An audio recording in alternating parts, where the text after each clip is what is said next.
think we are live now. Can you guys hear me?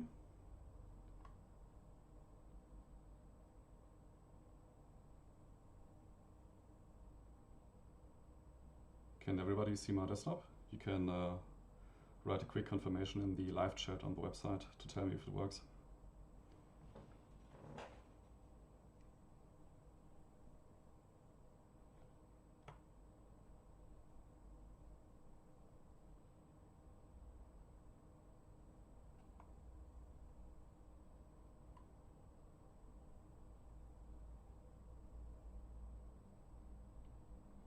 Can you guys hear me?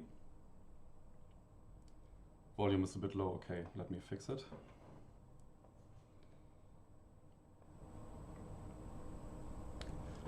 What about now? Should be louder. I don't know how loud the background noise is.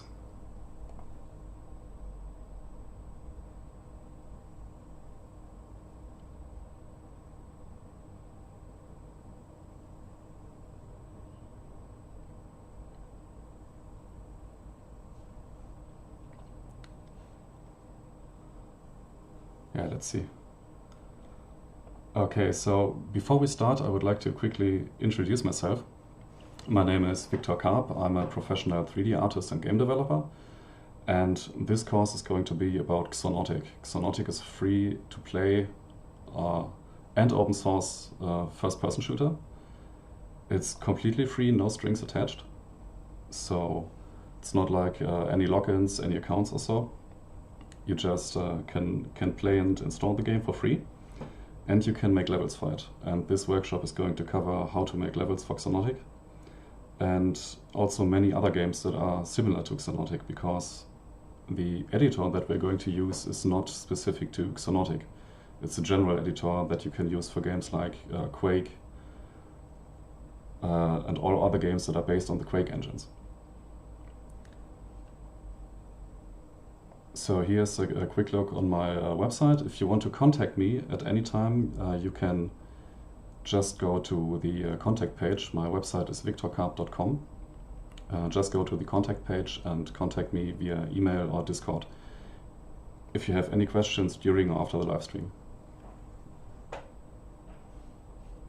So let me check the live stream again. I hope the volume is okay now. So let's first download Xonotic. If you're following this live, you might want to download Xonotic now, so it can download in the background while I'm going to explain some other things. So what you do is you go to xonotic.org, and you might be tempted just to click on this download button. However, this is not the most recent version of Xonotic, so what you do instead is you change your URL to beta.xonotic.org. You're maybe going to see some flickering on my screen on top here. Just ignore this. This is related to Ubuntu. So what you do on beta.xonotic.org is you open this auto build folder here. And this opens the very latest versions of Xonotic for download, because the version on the download page is outdated and we can't use this outdated version for making levels. What you do instead is on beta.xonotic.org, open this autobuilds folder and download the Xonotic latest high.zip. It says it's only 24 bytes, but that's incorrect. It's actually 1.4 gigabytes. So Xonotic latest high. And download the archive. I'm not going to download it because I've already downloaded it. And while you are downloading this Xonotic latest high, I'm going to show you what Xonotic actually looks like and what we are going to make in this workshop.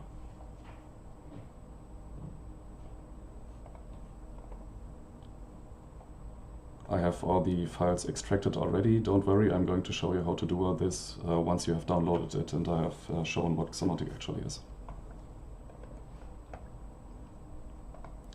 Xonotic runs on Windows and Linux, so no matter if you're following on Windows or Linux, you will both be able to follow all the instructions. I'm on Linux, so I'm going to start the Linux version. And the first thing that might be a bit weird when you start the auto-build version of Xonotic is that the logo at the bottom here is inverted. That's because the latest build version has a small error, and when it compiles it flips the logo, but apart from that everything is fine. I'm going to explain all of this later. Right now I'm just going to show what we're making. So I have prepared a small map, and at the end of this course you should be able to make the same map or a similar map, even if you know absolutely nothing about Xonotic or mapping or level creation or 3D art in general right now.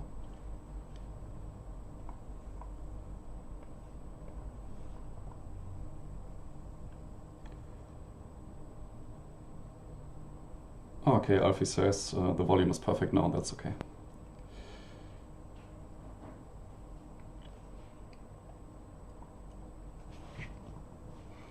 It's going to load for a moment.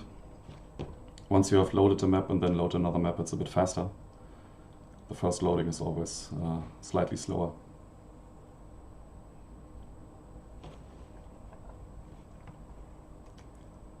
Okay, so this is my example map. And during this workshop today, we are going to create this example map together. Okay, there's actually quite a bit of flickering going on.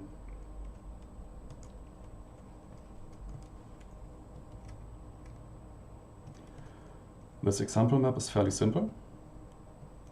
It's basically just a rectangular room with 4 floor levels. Here is the bottom floor with an armor pickup.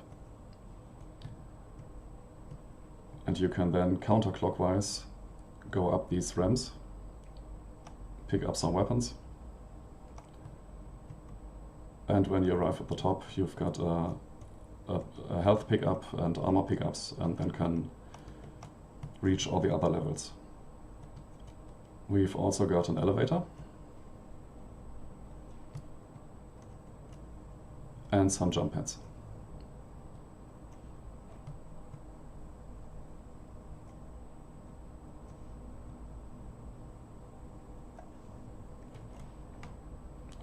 So a fairly simple concept, and it should be easy to follow, again, even if you know nothing about mapping right now.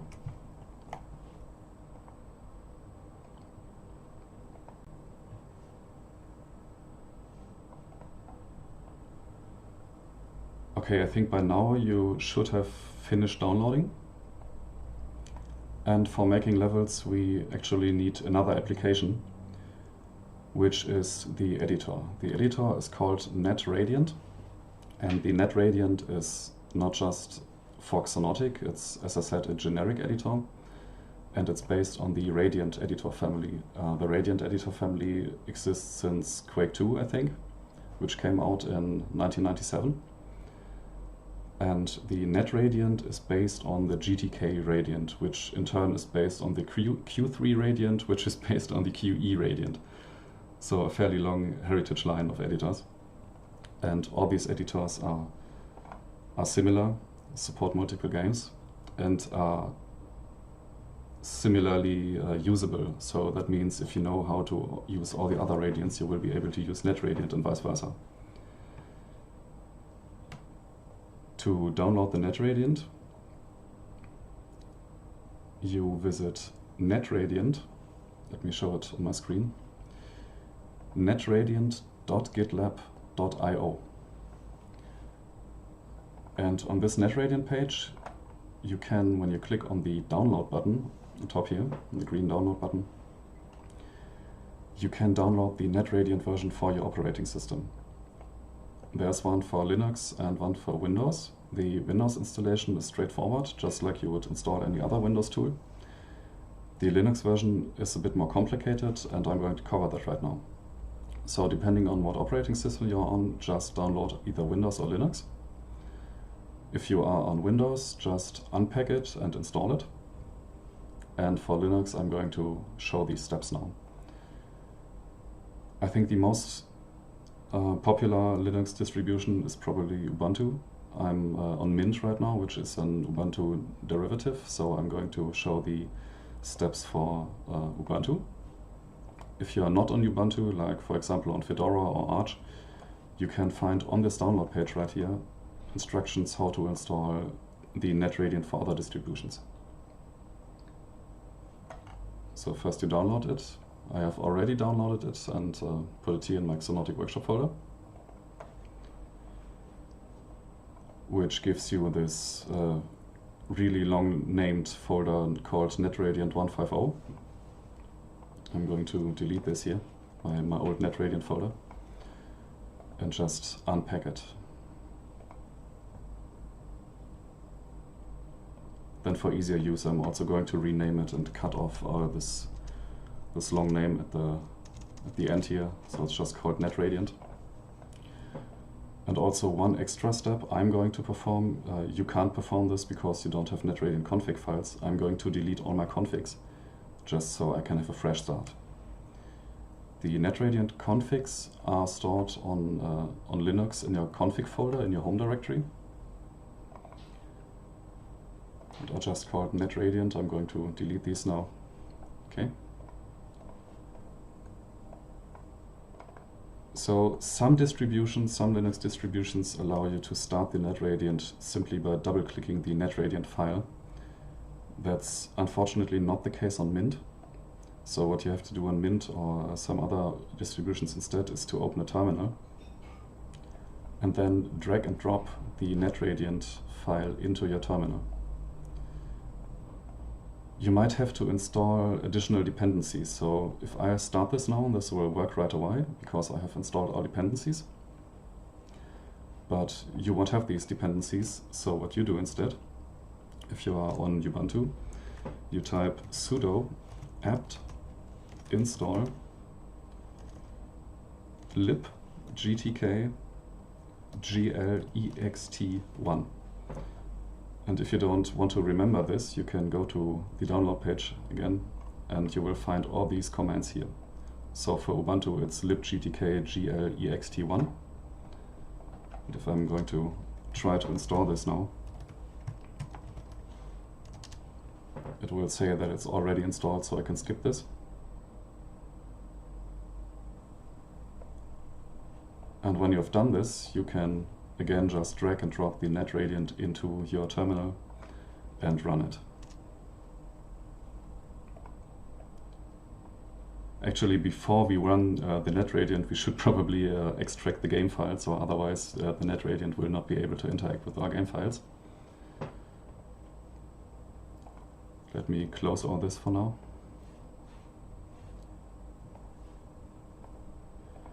So you should have in your downloads folder this Xonotic latest hi.zip. Just extract it to any place you like. And you will end up with a folder that's called Xonotic.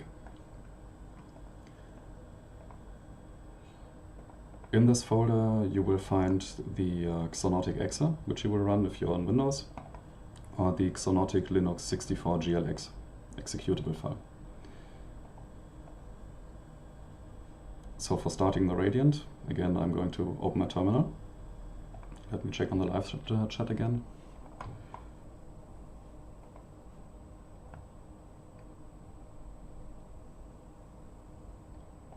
Okay, looking good.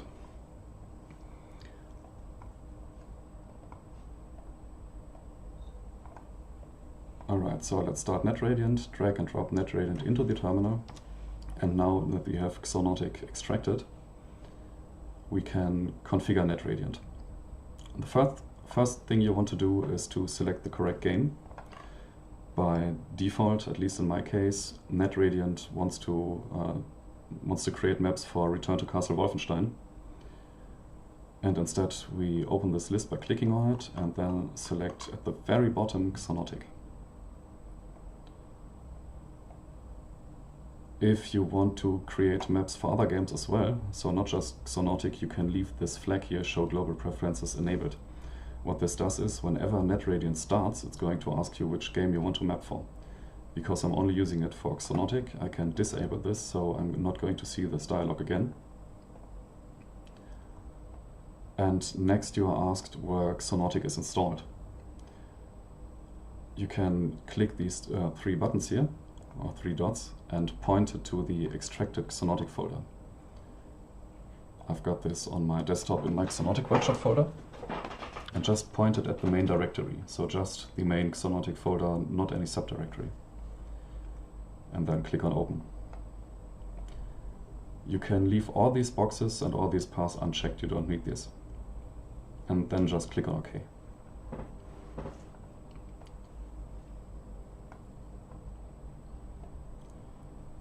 What you're going to see then looks a bit intimidating, because this is the default layout, which we are not going to use. What we're going to use instead is a much easier layout that's easier to use and easier to work with. And we do this by going to the preferences. You can either open the preferences by pressing P, or you click on Edit and then on Preferences.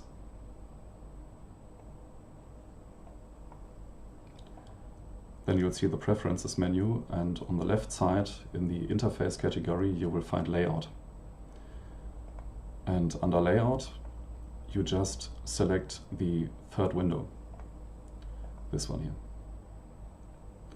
NetRadiant is then asking you if you want to restart, which you should.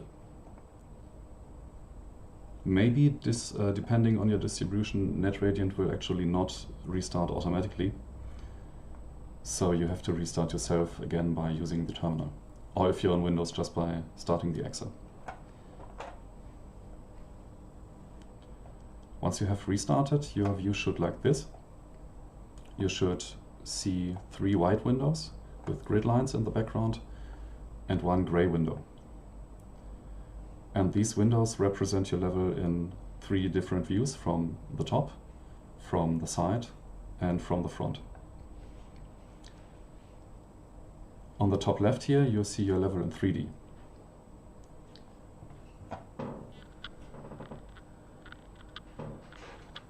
Right now, because we haven't created anything, you of course don't see anything. So let us start by navigating around, so we know how to use and navigate the editor, and then by creating our first geometry. Navigating is really simple. In these 2D viewports, you can just hold your right mouse button to pan the view around.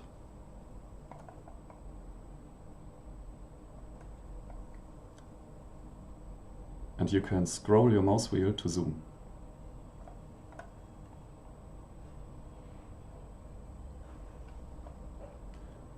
The first thing I want to do is to create a ground plane for our player to stand on.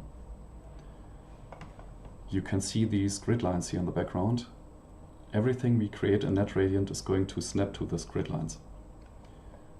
Right now they are fairly small, and I want to make them bigger so it's easier to create larger shapes. I will be doing this by pressing 7 on my number keys, or alternatively you can go up here to Grid and select Grid 64, which reads also 7 on the right side. So either click here or press 7 on your keyboard, and you will see that the grid becomes much bigger. You can then create geometry simply by left clicking and dragging. So I'm going to left click and hold my left mouse button here, and then I drag diagonally, and you will see a red line appearing on all 3 viewports. So what this means is, on the top viewport, so we're looking from the top here, we have created a shape which is 256 by 256 units in size, and it's 128 units tall. We can't see it right here in this 3D viewport because our camera, which is the blue icon, is stuck inside the shape that we have created.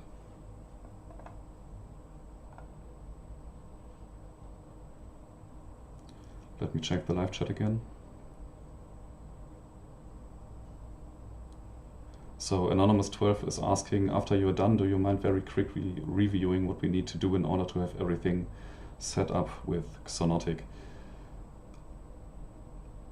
Done with what? You mean with the entire course, or done with the introduction, how to create shapes?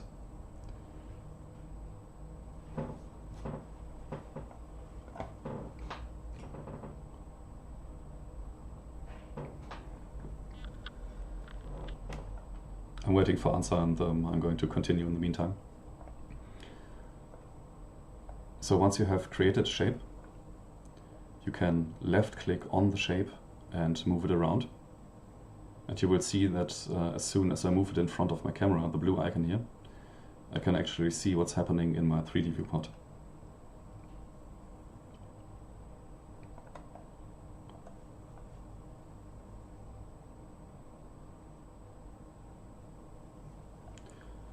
You can also change sizes by left clicking outside of your shape. So left click and hold your mouse outside. And then simply move your mouse. You will notice when you do that, as soon as you touch the side of a viewport, the viewport will scroll. I find this very irritating because it's scrolling very fast and it's hard to control. So I'm going to disable this feature because I don't like it. And it's easy to mess up your work if this happens. You can disable this. Also, this affects your objects if you move them like this outside of your screen. You can disable this again if you go to Edit, Preferences.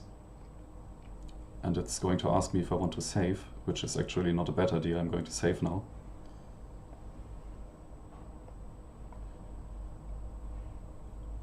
And the maps are saved to your user folder. So if you're on Linux, this is your user folder, .xonotic data maps.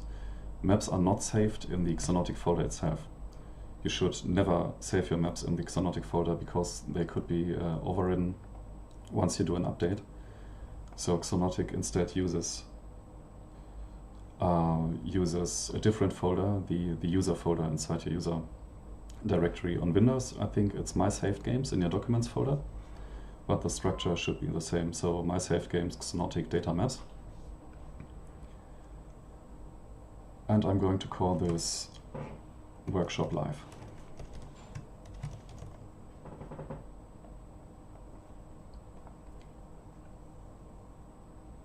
Anonymous9 is asking in the live chat if the brush will always be 128 high. No, it won't. This is just for now. We are going to change the size later. So now that we have the settings opened, remember we wanted to open the settings to disable the mouse chasing effect. We can go to orthographic under settings here, and there's a setting in orthographic which says chase mouse during drags. I'm going to disable this. And you can then see that if I repeat the steps I did before, the brush will now not cause the camera to scroll whenever I reach a side. I can also resize it without any scrolling.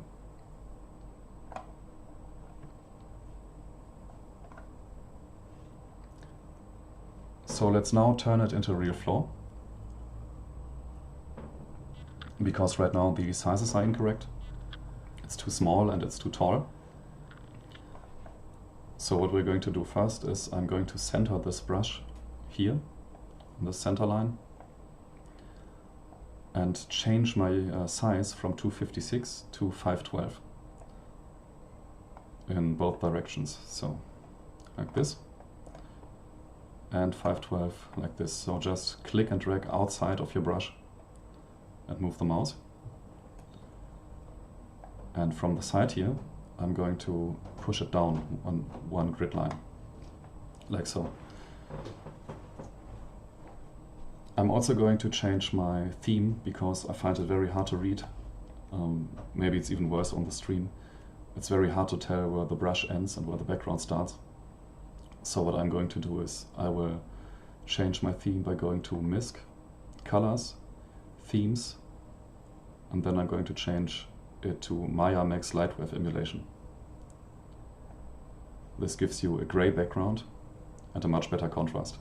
If you like the current theme, you can of course just keep it.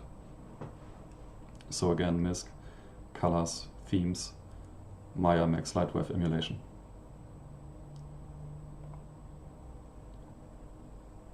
So let's now try to figure out how to move the camera here. This is really easy. you just point your mouse cursor into the camera view and right click. You will then see that your mouse cursor turns into a crosshair and you can right click again to get your mouse cursor back. So what happens here is that your camera gets anchored and you can then start moving your mouse, and you will see in my other viewports that now that I'm moving my mouse, my camera is looking around. You can use your arrow keys to move the camera. So arrow up moves forward, arrow down moves back. And you can then see that I'm able to fly around the brush that I have created.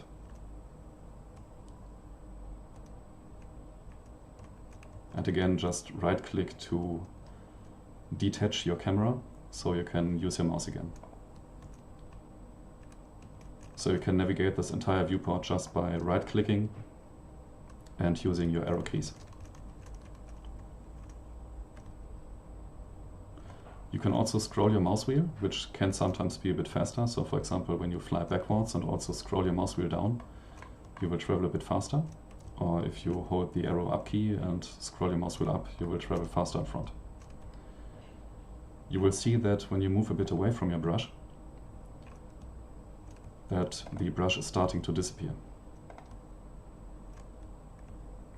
And if you move far away enough, you can't see it anymore.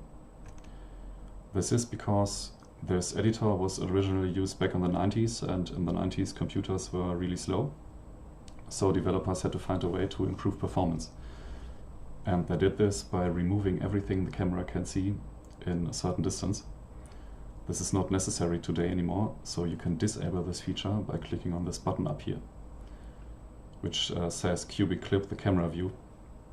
So you can see when I fly back a bit and disable this button here, I can see my entire brush, and now no matter how far I'm going to zoom out, I can still see my brush.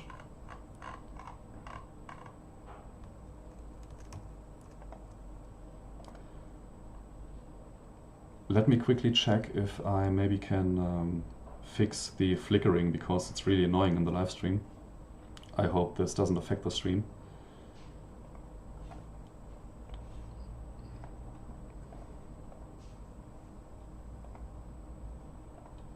There's a setting in the NVIDIA driver on Linux that maybe helps. I've tried it before. Didn't really work out, maybe it works now.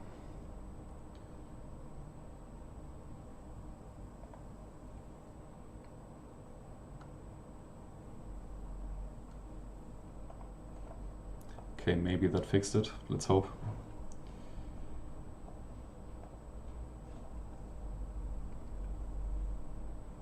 And also let's check if the stream is still running. Hope it's not interrupted. Okay, looking good.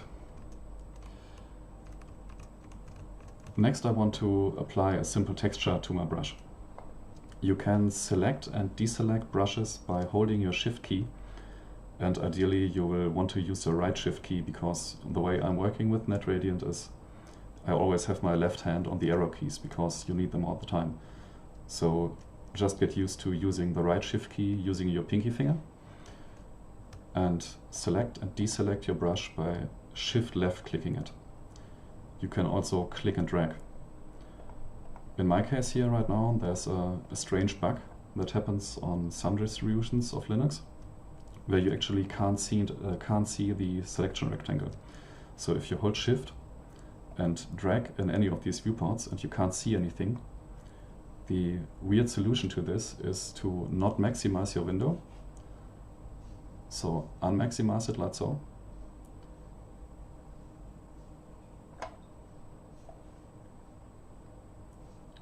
And then quit and restart.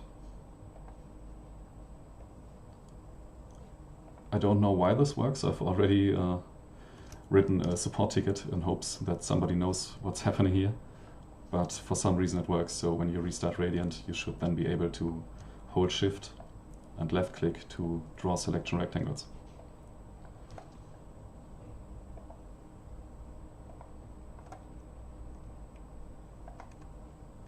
So let's get back to our map. Applying textures is really easy. You just select your brush by Shift left clicking, and then you press T like textures to open your texture menu.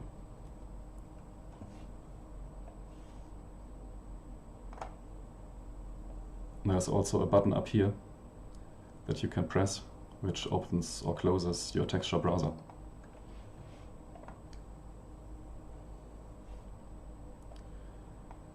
On the left side here you have various categories, and the one I'm going to open is the common category. You can open categories just by double left clicking. And the common textures category holds many tool textures. These textures are not going to use for final maps because all of them have special purposes. They are not for visuals, they are used for certain functions. But there are three that are just visual textures, which are base 1, base 2 and base 3. And I'm going to use base 2 just by left clicking on it. You will then see that your brush turns into this checker pattern. And is now easier on the eyes than this horrible blue and black texture we had before.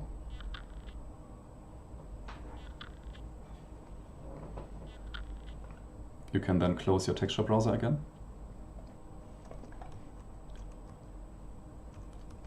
And next we want to add a player. So the map we have right now we can't start in-game. The game can't read the files that the editor creates. So we have to compile our map. But before we can compile we need a player start, because otherwise the game won't know how to start and compile this map. You can add a player start by right-clicking in any of these 2D viewports. I'm going to use my top viewport here. So just right-click, and you will see that a menu opens. Inside this menu you have the info category, and there you will find info player deathmatch. Info player deathmatch is just the standard spawn point for deathmatch maps, and it's enough to start any type of map. When you click this, so info player deathmatch, you will see a green box appearing. And in my case, this box is stuck inside the ground. Player spawns, or any entities for that matter, should never stick inside other surfaces.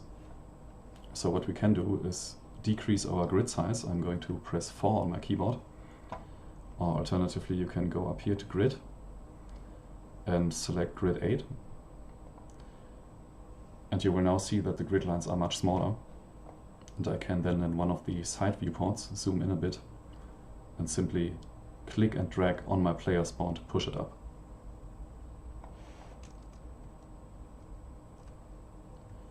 And you can see if you move your camera around your player spawn that there's an arrow pointing from the player spawn to the outside. This arrow indicates the direction that the player will be facing. Someone in the live chat is asking, do you know how high the player model is in units? Not yet, but we can measure it. You can do this by deselecting your player and then creating a new brush the same size of your player.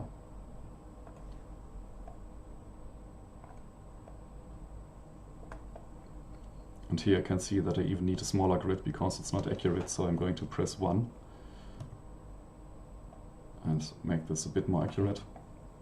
And I can now see that it's 32 units to the sides and 69 units tall. For those who are wondering, these units are inches. So because back when Quake 1 was developed, it was developed by an American company and they used inches. Still today, this editor uses inches. The way to convert this is simply to multiply the value, the unit value that you have, by a factor of 2.54. This gives you the same value but in centimeters.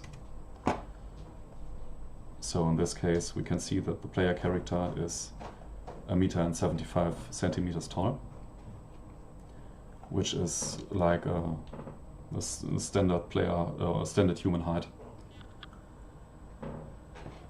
The original Quake models were a bit smaller.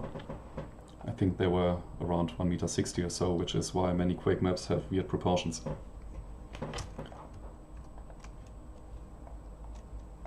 The brush that I have created here, I can now delete by pressing backspace. So not X key or delete key, it's the backspace key. which is above your enter key.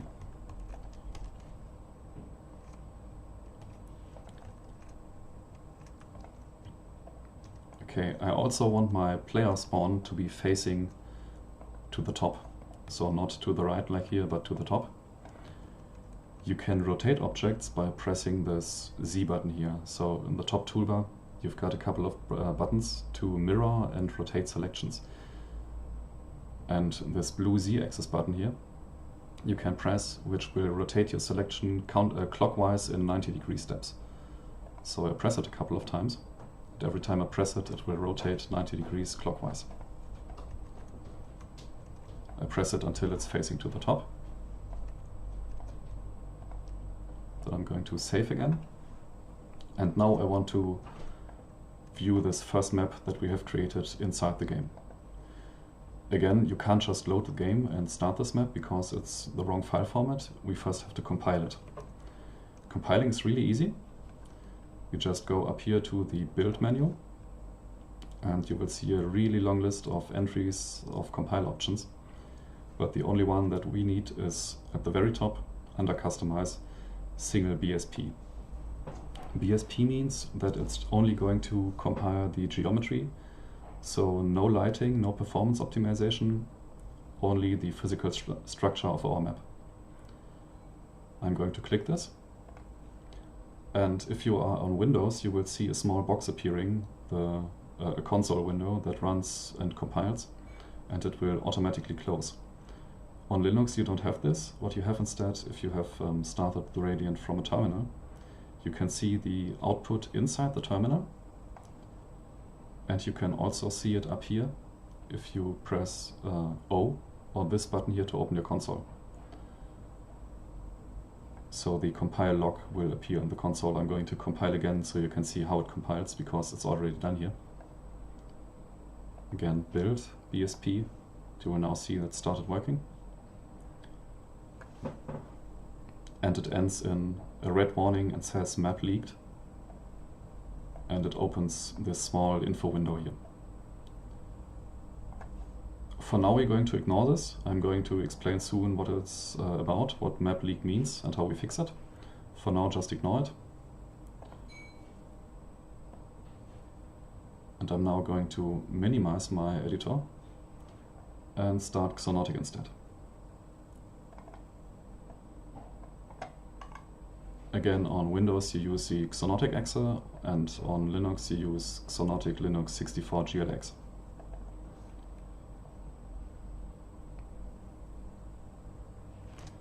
I already have Xonotic configuration files, that's why my game is in windowed mode. When you first start Xonotic, you will ask to enter your player name and if you want to submit statistics or not. So just enter your player name and choose yes or no, depending on what you like. And I also suggest that you change your Xonotic game window to windowed mode instead of full screen, because it's easier to tap back and forth between editor and game. The way you do this is by going to settings and then video, and you can here uncheck full screen. Once you have unchecked it, you can click on apply immediately at the bottom here. For starting your map, you have to click on multiplayer and then at the top on create, and you will automatically find inside this list the map that you have created. So my map's name is workshop_live, and I will automatically find it in this list here. There it is. It does not appear here if Xonotic was started before you were compiling for the first time. So if you have compiled your map for the first time and Xonotic was already running, you have to restart it. For the values here, I'm going to use just one player slot to prevent anybody else from joining. And I set the number of bots to 0, so no computer enemies. I can then start multiplayer down here.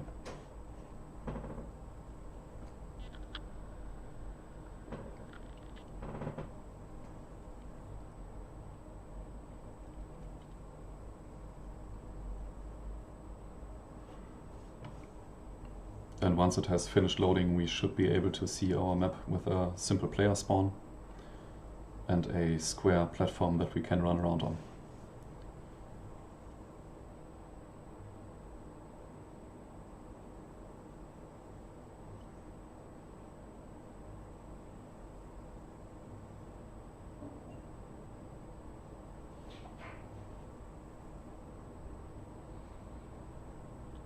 Okay, should be done soon.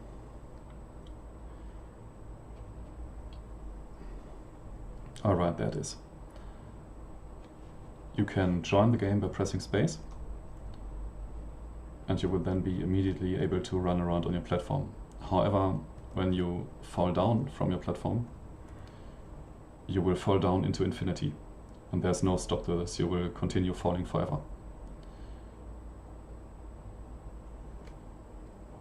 So for now I'm going to press my pause key and stop falling down forever, and then I'm going to tap back to the radiant.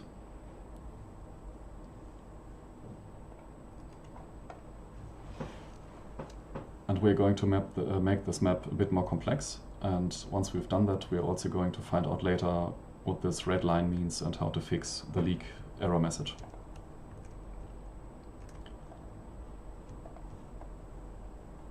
So first I want to copy this floor, but before I copy it, because I'm going to use this floor as a template for many other floors, I want to change the texture on top, so it's a bit easier to differentiate what's a floor and what's a wall.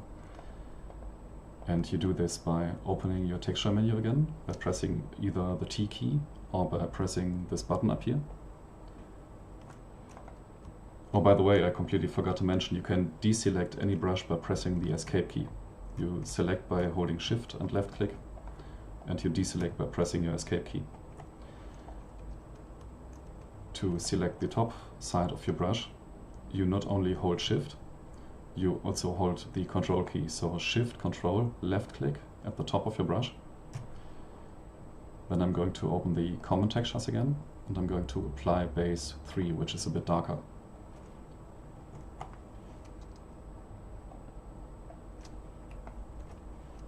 I then press 7 to switch back to my larger grid, and I now want to copy this floor brush to make a second floor brush. So left click, shift to select, and you can press the space key quickly to copy anything you have selected. So just tap space and move your brush a bit to the top. I want to have 8 spaces in the grid 7 between it. So these are 4 spaces, 1, 2, 3, 4 here, and 5, 6, 7, 8 spaces in between. And I'm going to repeat this 2 more times and move the other floor here and here. Because you might remember in the demo room I had this spiral movement, this clockwise spiral movement from here up to here. So just space to copy and copy all these floors. And between these I want to create walkways. So I will have to deselect my brush first. You can't create new brushes if you have still a brush selected. So deselect by pressing escape. And then click and drag again to create a walkway between these 2 brushes.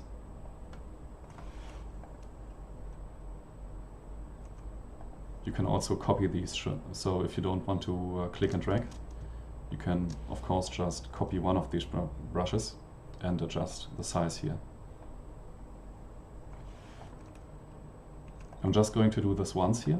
I'm not going to do this here because I actually want to have a ramp, so not just a straight line connecting these rooms. I want to have a ramp that goes up, and for this I have to split this brush up in multiple parts. We're going to do this the easy way. We're going to learn another way, a different way later. But for now what you do is you make this brush a bit thinner, just like so, and copy it.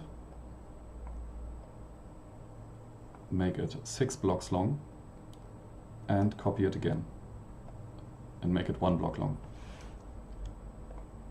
You will end up with a structure that looks like this. Now I want to move this part up here, so this block should be here, and this should form a ramp. You can't just do this by clicking and dragging, because clicking and dragging will only increase sizes in these directions, but I want to move up. So first I'm going to select this brush and move it up 2 blocks. But now this one has to follow also. So you select it, and then you press your V key to switch to vertex mode. V like vertex, or up here you can also click on this button. You will then see that in the corners of your brush you've got these small green marks everywhere. These green marks are the vertices of your brush, and you can left click and drag to select these 4 vertices here. Then in one of the side viewports you can click and drag these up to form a ramp. It's not so easy to do this in your perspective viewport, because your brush might move around unexpectedly a bit. So an easier way to do this in your perspective viewport is to enable the transform tool. The transform tool adds a gizmo to your mouse cursor. So you can either press W or click up here to select the translate tool. And this translate tool, maybe if you have Blender used already, you will know how this works. You've got 3 axes and you can click and drag on them. And this is much easier to move things like ramps around without any free movement like you would have if you would use this center box here. So either W or this box up here, and you can press Q to return to selection mode. So W for transform and Q for selection mode. Once you've done this, we can select this platform here and also move it up. I'm going to use my translate tool this time. Move it up 2 spaces. And now I'm going to complete this pattern by copying my walkway to all these other blocks here. So shift left click, select my ramp. I'm going to copy it by pressing space. And now I also need to rotate it because it doesn't fit here. So back in this rotation menu at the top, I press on the Z-axis rotate once. And now I can easily move it around, like so, and move it up.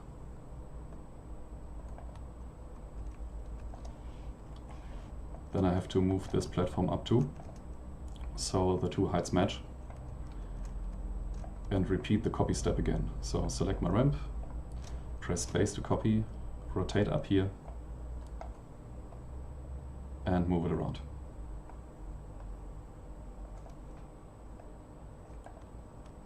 Lastly, I'm going to select my last platform and move it up as well.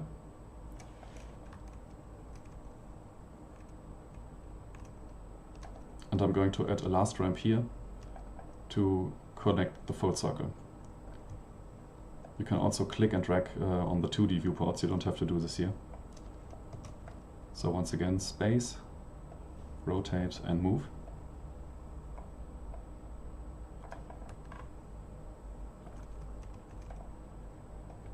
And adjust the height.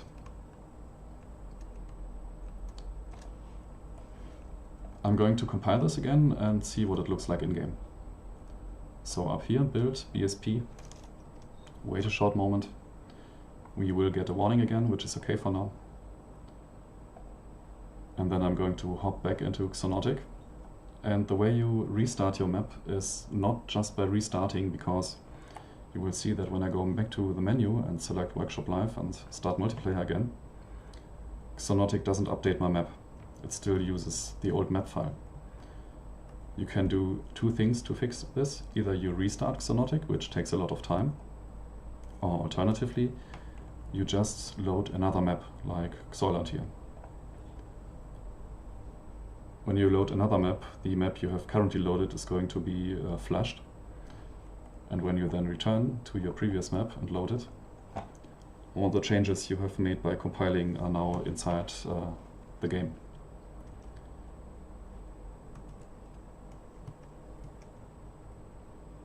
Okay, so I can jump around and test what it feels like. And when you are blocking out maps, because right now you're just following a workshop, but when you are creating your own maps, I suggest that you compile often and always test your map. Test what it feels like to jump around, test what it feels like to walk through the corridors, to pick up items, if all the routes feel good. Because before you just spend 1 single minute creating details in your map, you always want to have good gameplay. Especially for fast shooters like Xonotic. So this feels alright. I'm going to pause again by pressing my pause key and tap back to Radiant. I can close this window here now, my console logging window, and create another floor in the center here. Because you might remember from the preview, we have one big hall in the center and this tower of walkways around it. So we still need to add a floor in the center. Just copy and move again.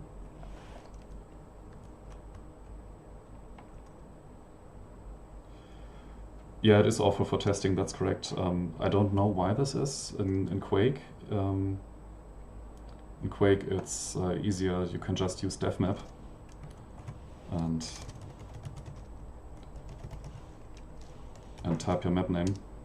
But for some reason in Xonotic it doesn't flash. So you have to switch maps. What you can do, if you want to make this a bit faster, you can use hotkeys. So you could go to the settings menu, go to settings and then go to input. And when you scroll down to the very bottom here, here's a bit space for user binds. So you could edit one of these user binds and give it a name like map workshop live. And the command would be the same, so map workshop live. And you assign it to a hotkey by double clicking. So for example, I'm going to use, let's say, a numpad 5. And you would assign another key for another map. So let's say a numpad 6. And in this case, we're going to use map Xoiland.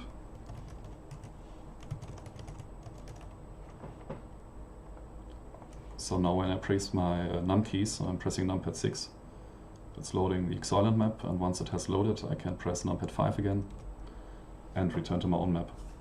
It's a bit tedious, that's right, as Anonymous13 said in the chat, but it works. It's a weird workaround, but it works.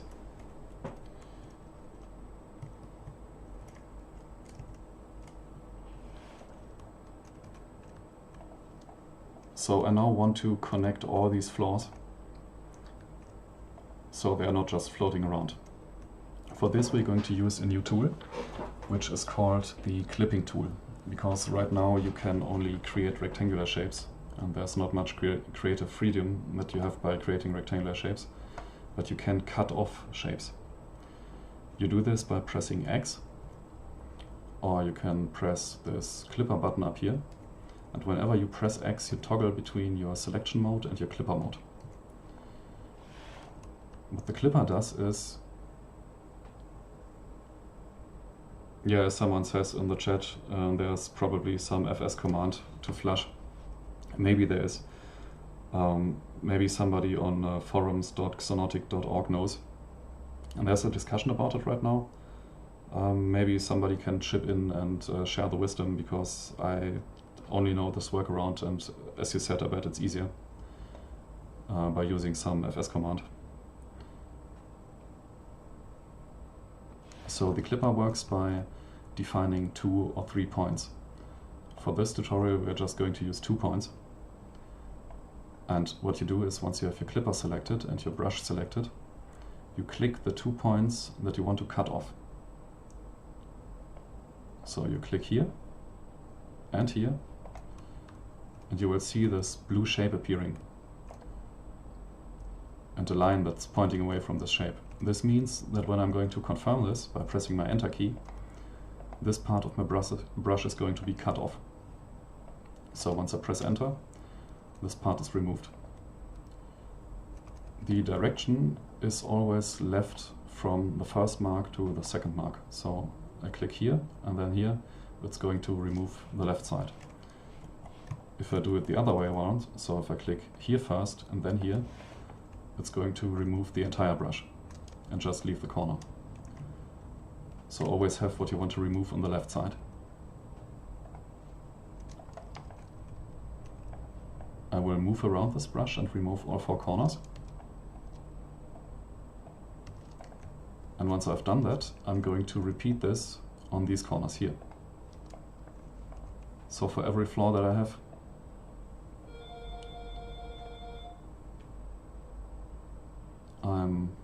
and this flickering is really annoying in the live chat, I'm going to cut off these corners here.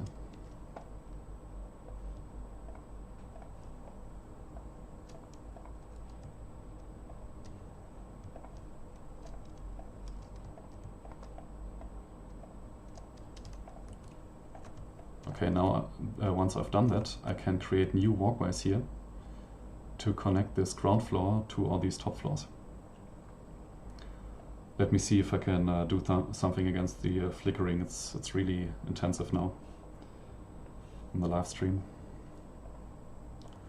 Maybe let's try on this again.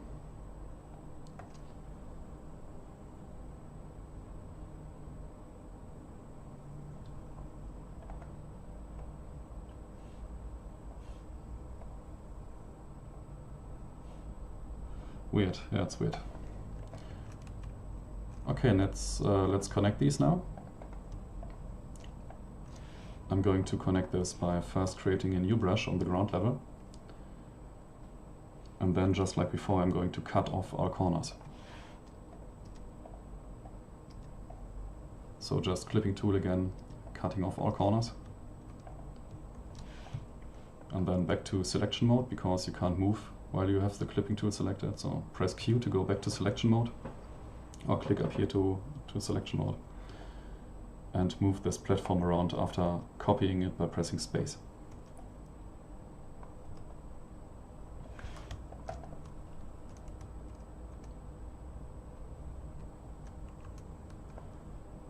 Now we can add some walls here. I would like to have walls on all these openings. So here, here, here, and here.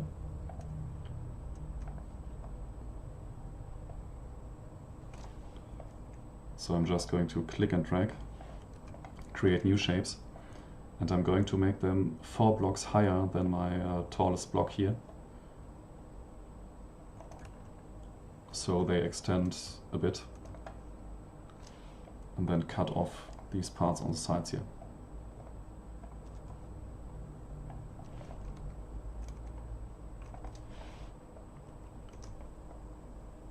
I can move this platform over here, and then you can either press the Z-axis rotation button to rotate, or in this case, because this is the X-axis, you can also press this button to mirror.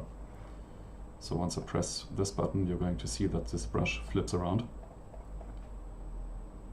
And once we have 2 brushes, we can also select both, copy them again, and rotate them by 90 degrees.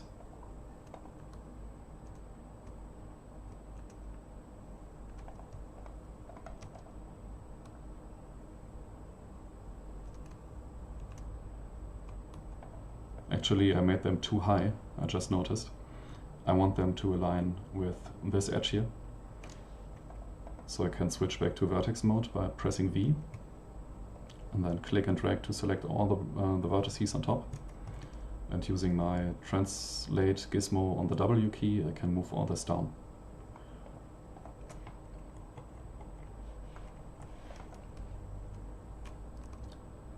I will also make them a bit brighter gray, because all these now have the ground texture. So texture menu with T, and use the bright gray, and once again Control Shift left click for the top and use dark gray here. New brushes that you create will always use the texture that you have selected last. So I should probably select this one here now, because I want to create more walls. And for the walls, I'm going to click and drag here. I have to disable my translate tool again by pressing Q. And these walls are going to be a bit higher now, like so. And I'm just going to follow the shape of my map around. So I want to enclose my entire map using walls.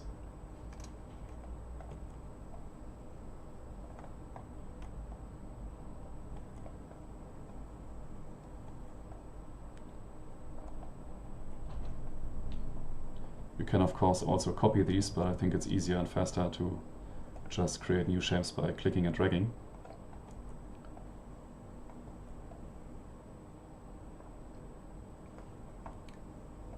Maybe let me move my viewport a bit down. I still have no idea what I can do against this horrible flickering in the live chat on the stream. So maybe if I move my viewport down a bit, I can avoid it. I think as a viewer, it's probably super annoying. So let me close Xonotic for now and move this down here. Maybe that helps.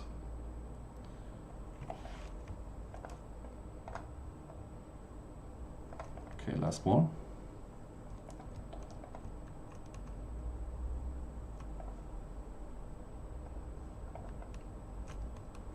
And now that I have all my outer walls, I can also push these platforms here down.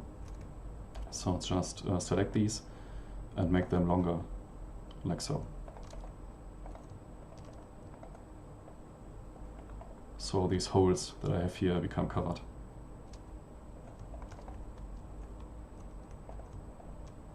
Great, now my background is flickering. It's super weird.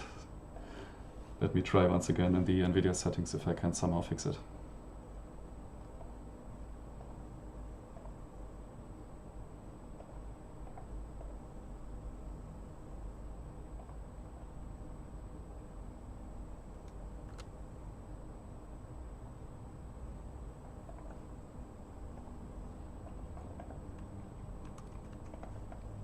Okay, just going around, closing all these gaps around.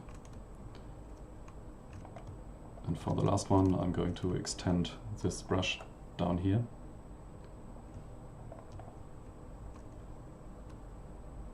And I'm also going to update these textures here. There's another way of assigning textures that you can use. You don't always have to control left shift click these faces. You can also copy and paste textures. You do this by mouse wheel clicking on any surface that you want to copy. So I'm going to point at this surface here and press my mouse wheel. And you can see down here the texture that's currently selected. So whenever you press your mouse wheel on something, this line will change. Or also when you select a texture in your texture browser, you can see down here that the texture name changes.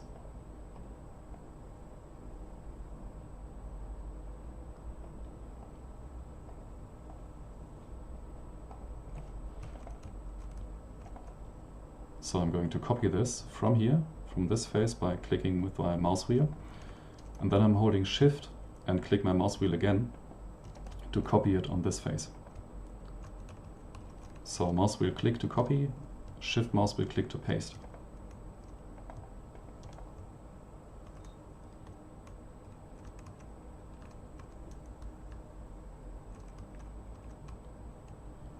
With that done, we can now compile again. And we will again have this this weird leak error, but now I'm going to explain what it's actually what it is and how to solve it. So again, open my console by pressing O. Going to build single BSP.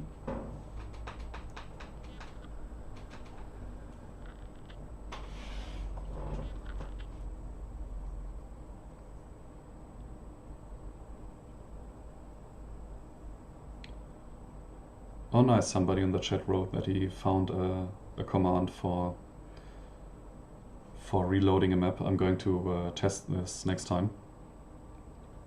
So maybe I don't have this weird workaround anymore where I have to load another map. Thank you very much for this. I'm going to test it soon. So first let's find out what this leak is all about. So whenever you have a leak, you will notice that the editor creates a red line from one of your entities, and this red line will point to somewhere. What's happening here is that the editor, whenever you try to compile BSP, checks if your map is airtight. If there's any spot where the interior of your map can leak, that's why it's called a leak, can leak to the outside. This outside here, so everything that's not inside your map, everything outside here is called the void. And every time you compile BSP and the editor is able to find a connection from any of your entities to this outside void, it's going to throw an error and say, hey, your map is leaked, that's not okay, please fix it. You can fix it just by closing your map. So please, please, please, please never close your map just by creating walls around it. There's maybe it's counterproductive if I show how to do it, but just for explanation, what you can do is create a really large box, and like so, and then press the make room button up here. And what will happen is that the brush you have created is converted into a room. And many beginners do this, and when they compile, they are super happy because finally this stupid leak warning is going away. And they can play their map without any warnings. But this is absolutely not the right approach, and I'm going to show you why. Because during the BSP compiling phase, the compiler is optimizing your map.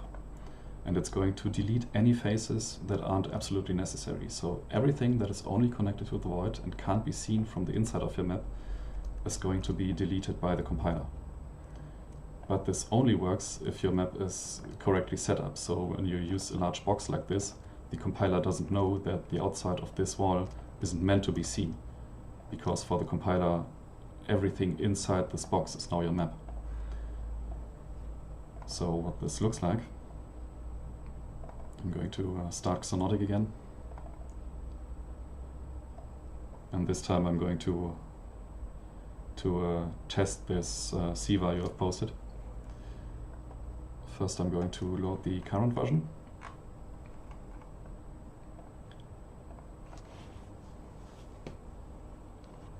This is going to take a bit longer now again because I have closed Xonotic in the meantime. So it will have to load all the map files again and all the models and sounds and so on.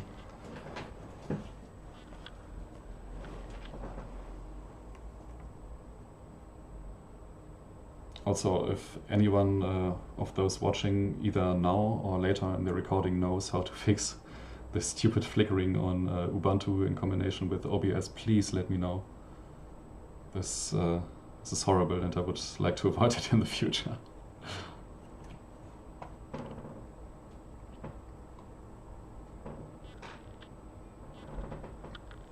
So it should be almost done now.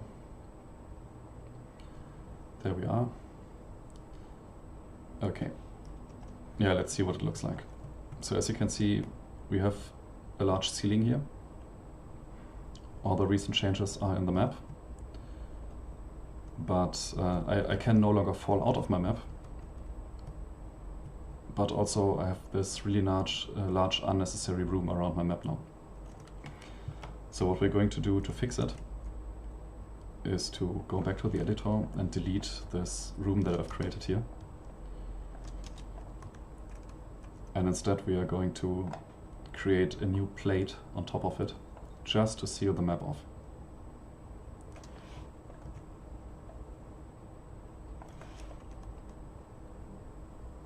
So it's airtight now, and once I compile you should see no leak warning anymore.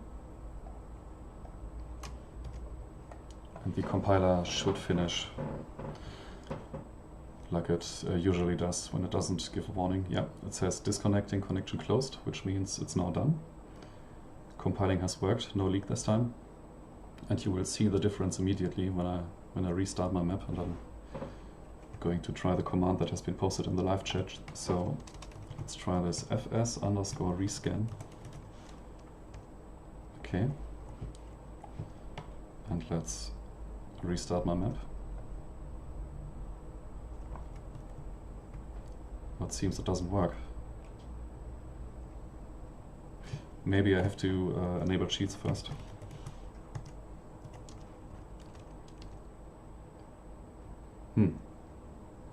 I'm going to read up on that, maybe it's a possibility.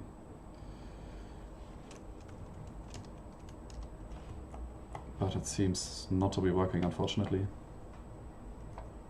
Yeah, I'm going to investigate. Okay, so for the time being, just use the previous workaround, so load Xonotic first. And then go back to our real map.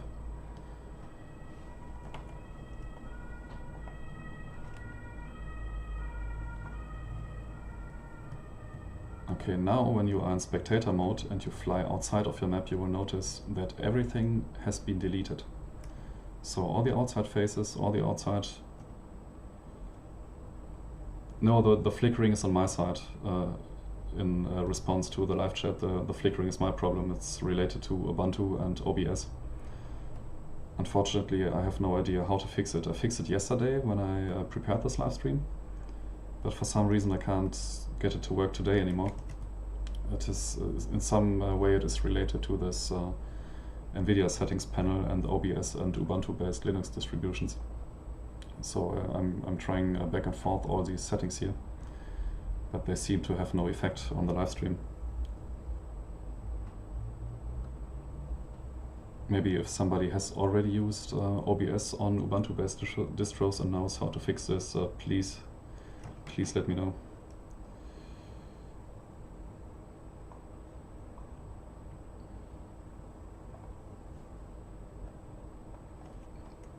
Okay, back to the map. Yeah, as I said, now all the outside geometry is removed and the map has been optimized. And this is what you want. So don't create boxes around your maps, fix the leak just by stuffing all these holes that cause leaks, and don't create large boxes around your map.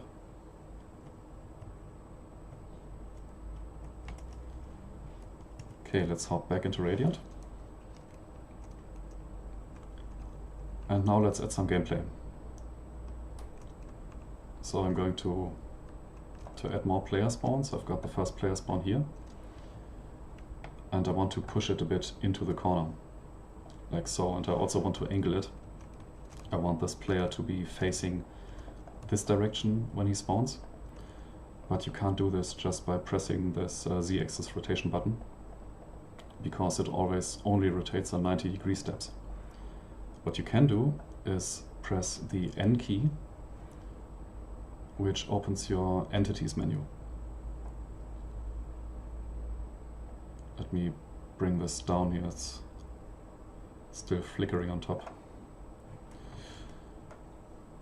Press the N key to open your entity menu, and the entity menu is like a properties menu for whatever you have selected. So if you have a player spawn selected, and press N, or press the button up here, the entities menu, you will see this menu, this floating viewport appearing. And by default, it's a bit compressed, so you have to drag these sliders down slightly.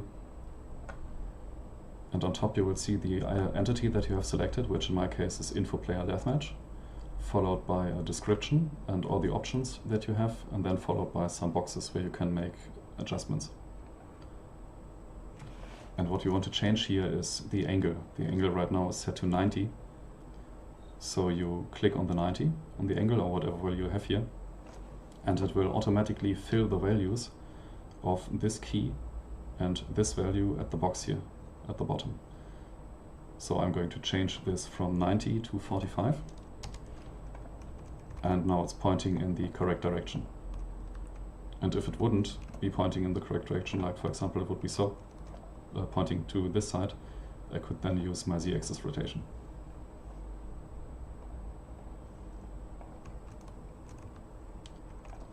I'm going to copy this player spawn then sometime, a couple of times. So I have one player spawn in every corner of my rooms.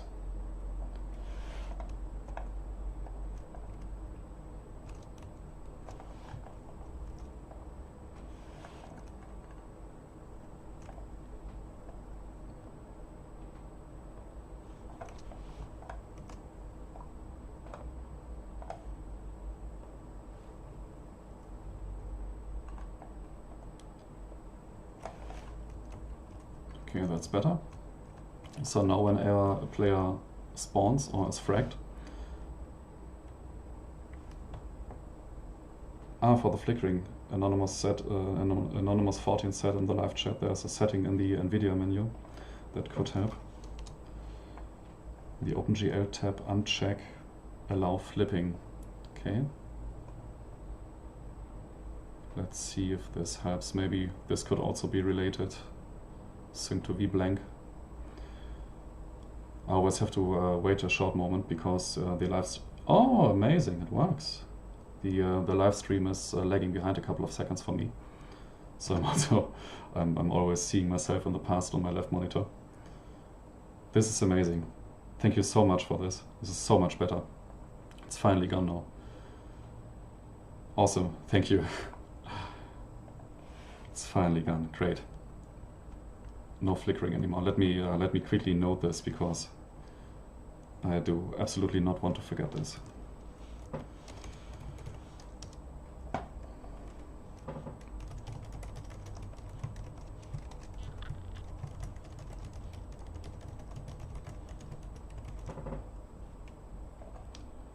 Amazing.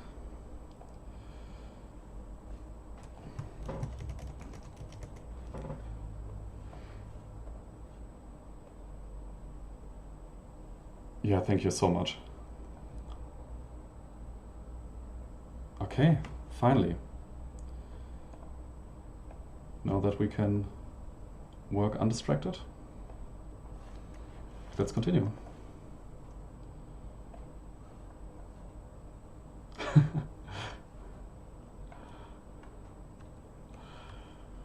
Okay, finally. Yeah, finally some peace of mind. No epileptic tensions anymore. Okay, next we're going to create a bridge on top here. So I want to create a cross between all these platforms and add a mega health pickup at the center. And just like before, I'm going to create new brushes by clicking and dragging.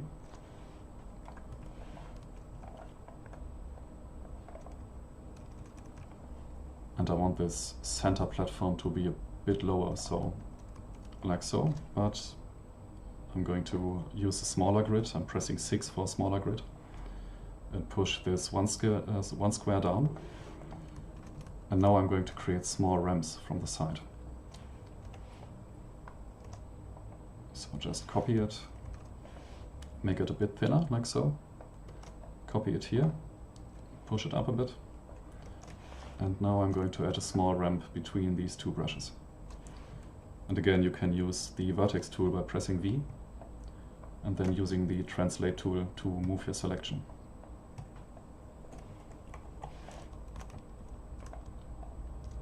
Just copy it again, rotate it.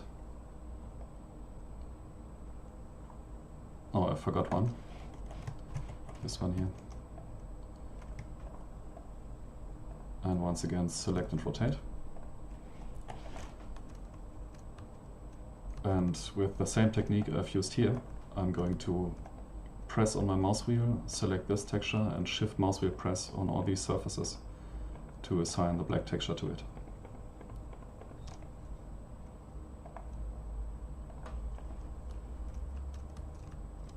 And I'm now going to scatter some pickups around. So I'm going to start here. By the way, I haven't explained this, but whenever you select a brush, Radiant is memorizing the size of your selection. So if I click this brush here and create a new brush, it will have the same height, as you can see here. Or whenever I select this brush here and create a new brush here, it also has memorized the height. You can visualize this, I think it's called the working region, somewhere here in view. Let me check where it is. I think it's somewhere here. Yeah, it's under view, show, and show work zone. So whenever you have anything selected, if you enable this, you can see these red outlines. that show exactly how large your selection is. Which means with this selection here, when I create a new object, it will have the same height. So what you will often see me doing before I create another brush is I select a brush close to the brush I want to create first, like so, and then create my new brush. So in case you're ever wondering why I'm selecting and unselecting brushes for no obvious reason, that's why I'm doing it.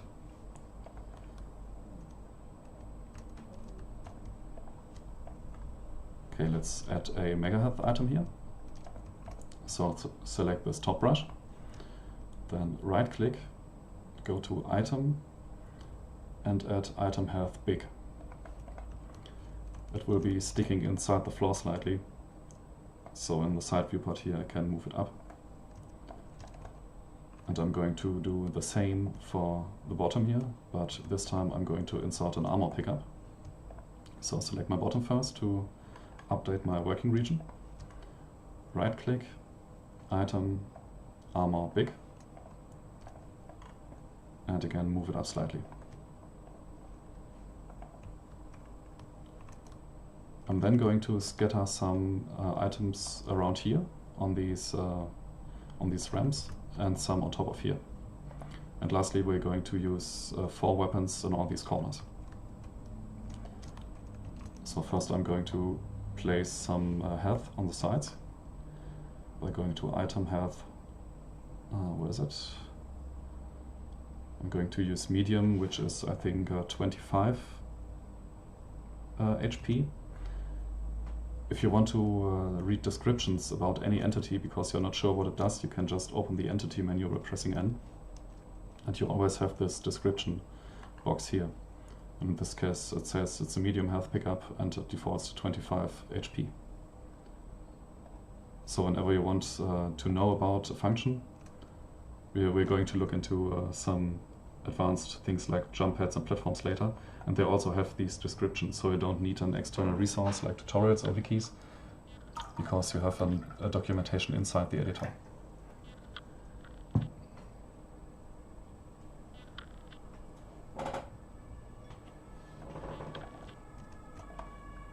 So 4 health pickups on all 4 sides, 1 here. Then I'm going to copy it over. And there's also a quick way to move your camera. So I'm here right now. And maybe I don't want to use my arrow keys and my mouse to fly over here. What you can do instead is hold your control key and press your mouse wheel. By doing this, you can move your camera around in all these 2D viewports. So whenever you are somewhere far away, like say I'm here, and I want to quickly go into this corner, I can just hold control and mouse wheel click in one of the 2D viewports.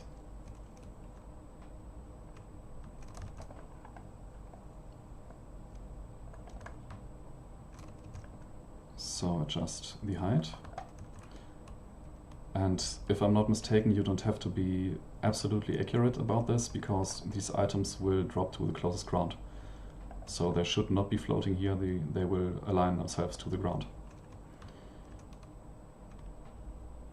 You don't see this in the editor, but later in the game they should be right on the ramp instead of floating.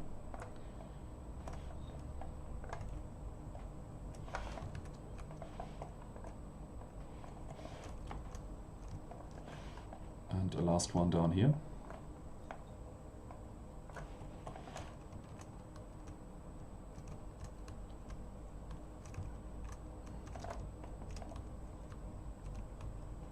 And this one is buried right now, so I move it up a bit. And on top I'm going to add some armor pickups,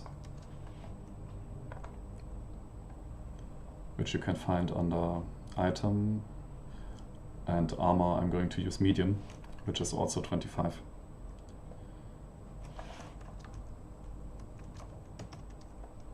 These ones I can rotate, so I don't have to place all 4 manually. I can just copy one, select the other, copy them by pressing space and then rotate them up here.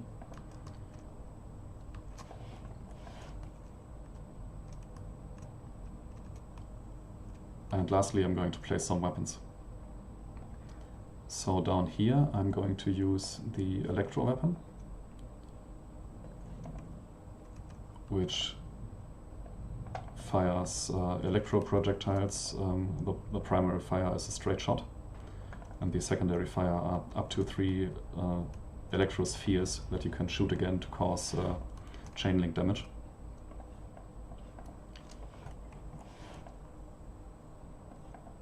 And then I'm going to use, let's place a mortar here. So right click weapon, go for the mortar, which is just a standard grenade launcher, which can fire as a secondary mode bouncing grenades that rebound once and then explode after a short duration. I'm going to use the rocket launcher here, so weapon, it's called Devastator. Weapon Devastator, the primary fire is just a standard rocket, but you can press and hold the attack key to fire a guided rocket. And up on top here, I'm going to place Xonotic's equivalent to a sniper rifle, which is called the Vortex.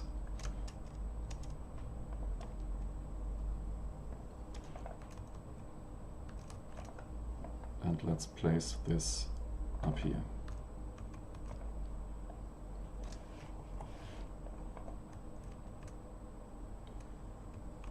Okay, I want to test this again, so build BSP. Wait a short moment. Yeah, it's done. And once again, do the funny map switch dance. And switch back to the workshop.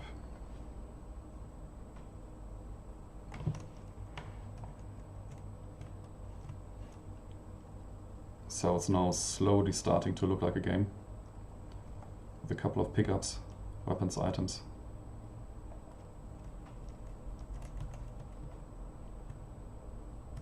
But we still do not have any way to get up here. What I would like to do is place a jump pad here, here and here, so any player can straight from the center go up here without using this weapon that I'm using right now. And for the biggest jump, I'm going to use a platform instead.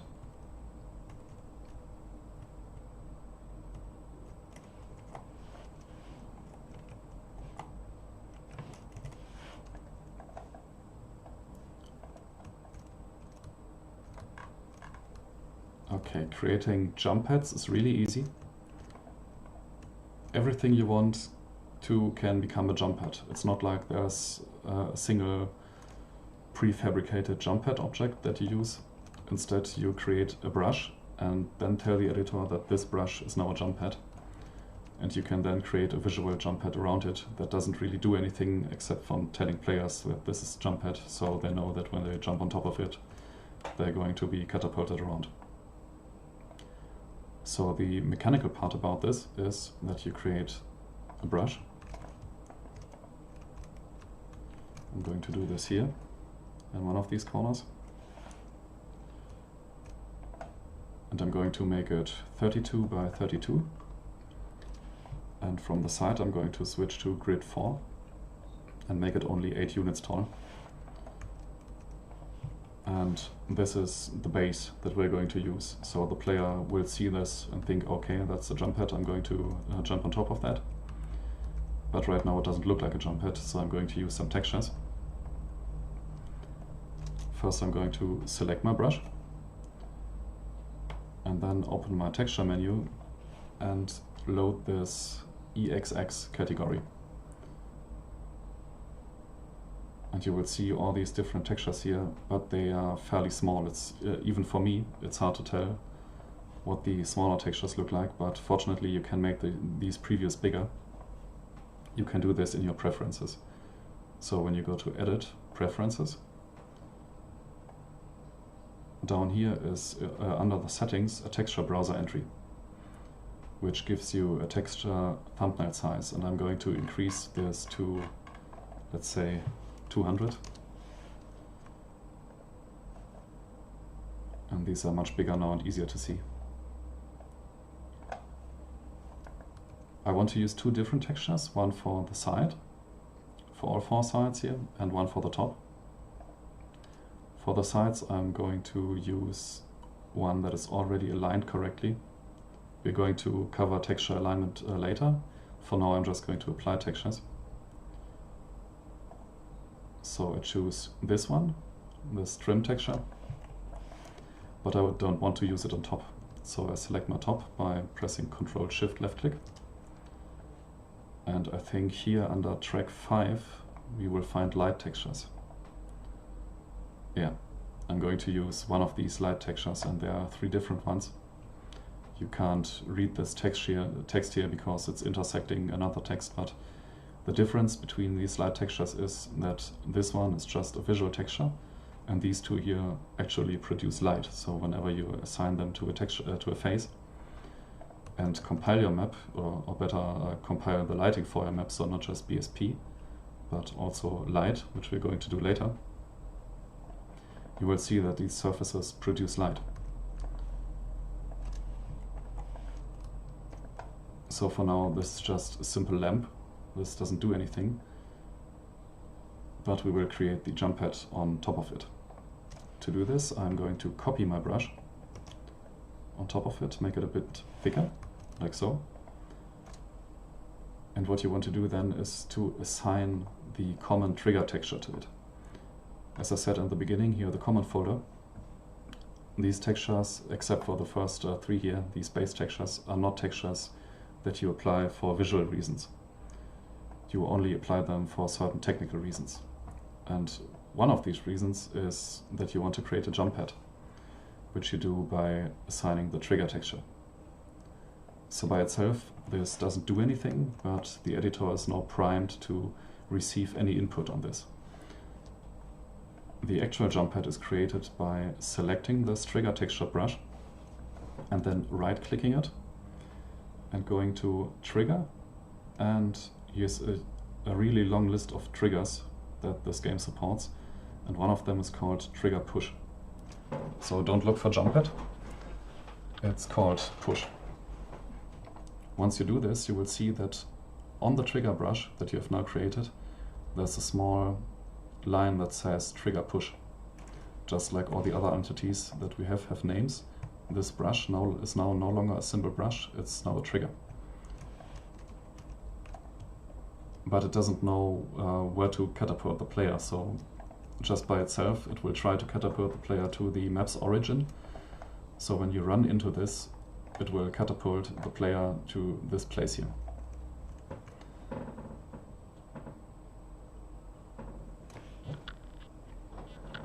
You can use another helper entity to target this brush.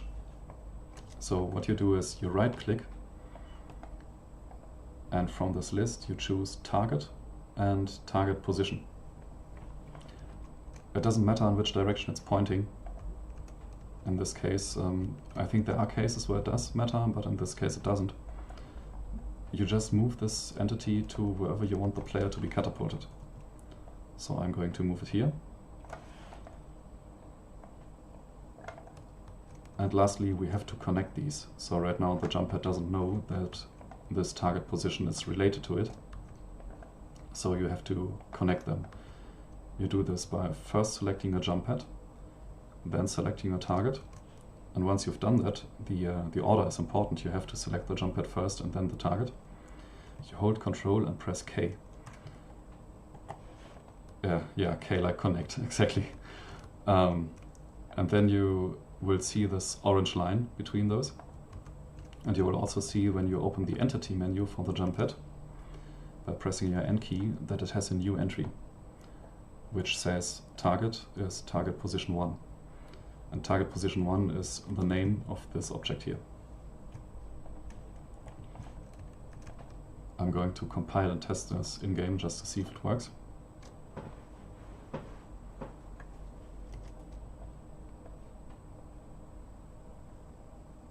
Okay, compiling is done. Let's switch again.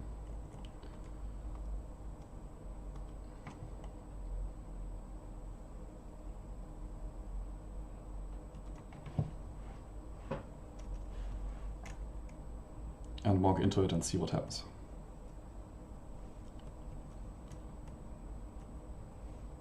Okay, that works. And now we can repeat this for this location and this location. You have to be careful though, because when you copy entities by pressing your space key, you will also copy relations. So if I copy this by pressing space, you will see that the jump pad entity now consists of two brushes. For the editor, these two brushes are now one singular jump pad, because I have copied them by pressing space. What you do instead is you use Ctrl C to copy and Ctrl V to paste. When you use Ctrl C and V, these copies are independent, they are not related to the originals anymore. I should also copy the base. Okay. And now move this around and rotate it and adjust my target so it targets the upper floors here.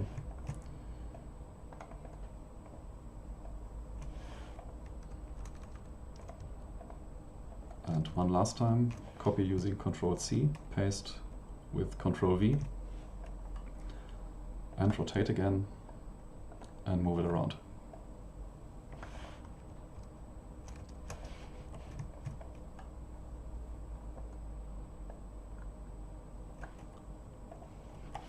Let's compile again and see what it looks like in-game. And once we've done that, we can create the platform at the side here.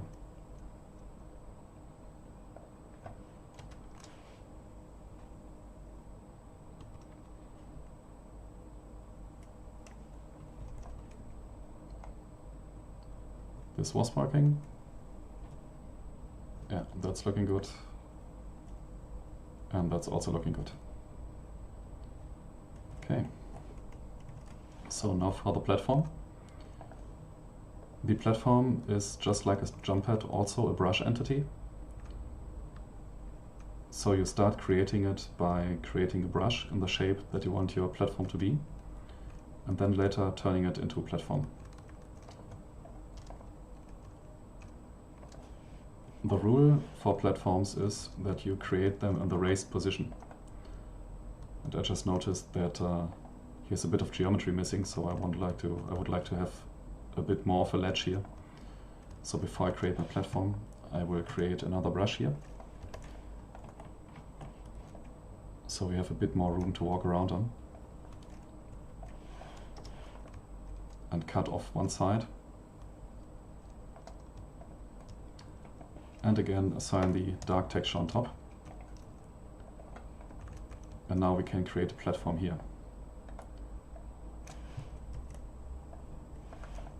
I'm going to create it here in the corner, so it's out of the way.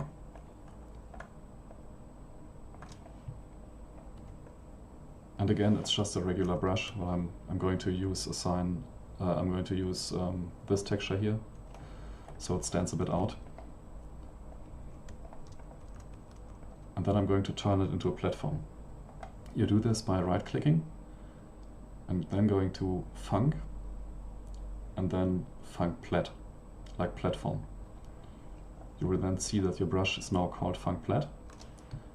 And in the entity menu that you can open, you will see that it's a Func Plat, and there are various keys that you can use. One of the keys that we need to use is the height, because right now the platform does not know how high it should raise. For this, we first need to know how large the gap to the ground is. And I also don't want the platform to stop on top of the ground, so I don't want it to stop here. Instead, I want it to sink into the ground so it's flush with the floor. And for that, I need to create a small section here where the platform can sink into. So I'm going to move it up first, and then cut a hole into the ground by first switching back to grid 7, which is a bit larger, using my clipping tool, which you can find on top here by pressing X.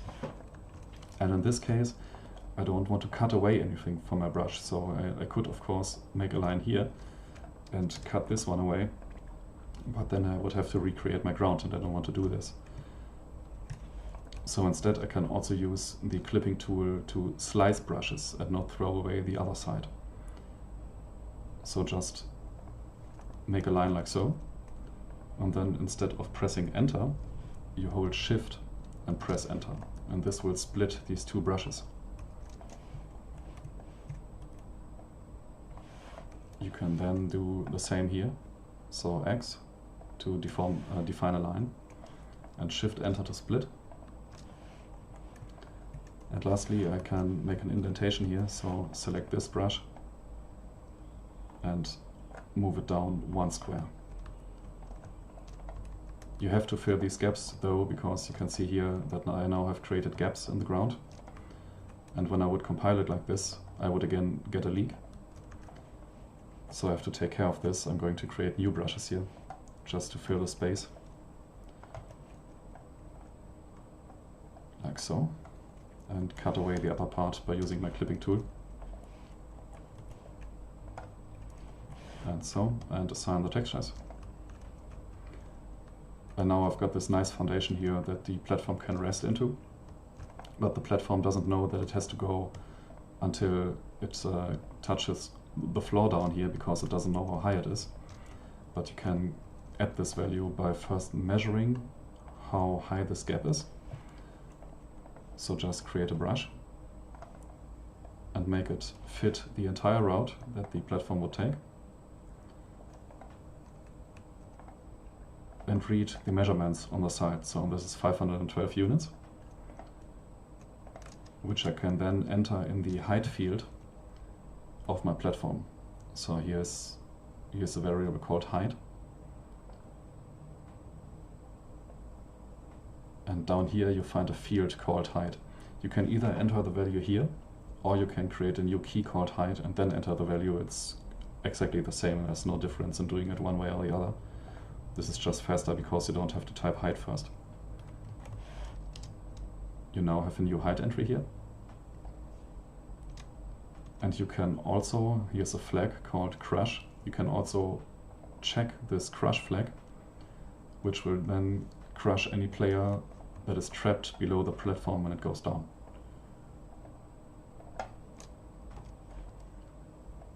Let's check this. So compile, start the game, switch maps.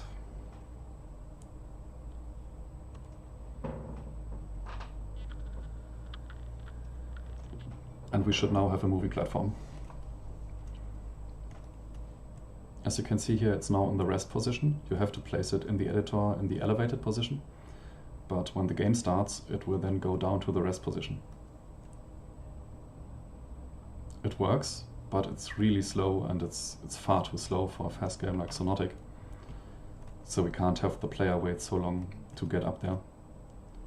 So what we can do is increase the speed value of our platform, which you find again in the entity menu. And there's a speed box here. Let's check the description. It says by default it's set to 150. So assuming that larger numbers are probably faster, I'm going to type 500 here. Save again, compile again.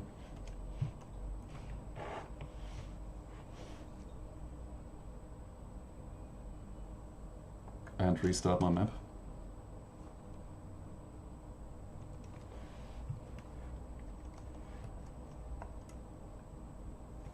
And now I should be traveling up much faster than before. Yeah, it's faster and it's working.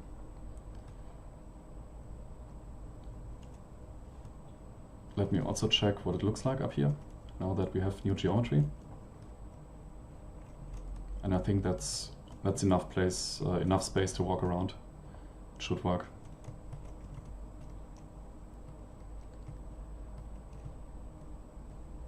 I think it's now time to add some computer players, because the next phase would be creating details and creating more visually interesting textures and shapes. But before you do this, as I said in the beginning, you should always test your gameplay first.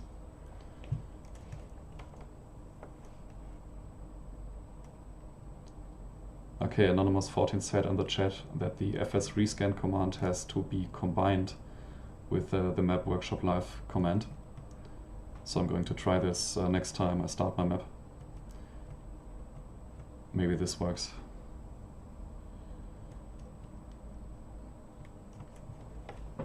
Okay, let's first create bots, and for bots you have to have cheats enabled, so I can't, there's a waypoint menu that I can access right now, but it isn't usable because I don't have cheats enabled.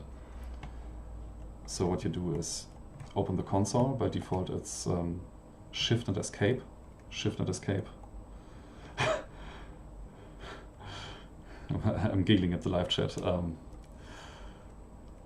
We can open the console by pressing Shift Escape, and then you have to type sv_cheats1.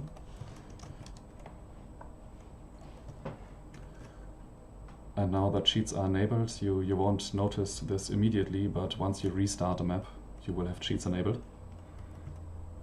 But you also need to have access to the waypoint menu, because for bots you need waypoints, and for waypoints you need cheats, and for waypoints you need the waypoint menu.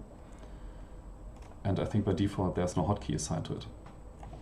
So you go to Settings, Input, and I think it's at the very bottom there's the Waypoint Editor menu.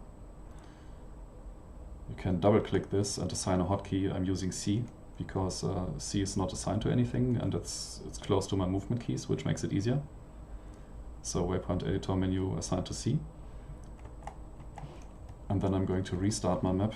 I'm not going to use the fs rescan command now because there are no changes. The only difference is that I now have cheats enabled and I can access my waypoint menu. And just by pressing C, you can bring up this menu, which will not allow you to move anymore. And you can see a mouse cursor, and you can click on this menu here. You can right click to close it, and I think it will also close automatically after a short while. And for bots to work, we need to have waypoints. So bots don't understand your map just by seeing it. They have to use waypoints to navigate around. And the key to using waypoints is to use as little as possible and as much as necessary, because waypoints are expensive, and the more waypoints you use, the more expensive it is to calculate the bot's movement. So try to use waypoints on key points wherever you need. Like, first I'm going to create them on the weapons. You can do this on two ways. You can, for example, stand where you want to create a waypoint, then bring up the C menu and either press 1 or click on spawn. And you should then, in theory, see a small white sphere, which I can't see for some reason right now, so I'm going to check again if cheats are enabled. Cheats are enabled, but I can't see it. That's weird.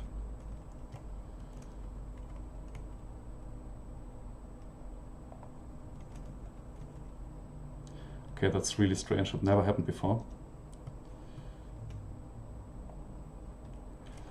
Let me quit the game and restart it. Maybe that fixes it.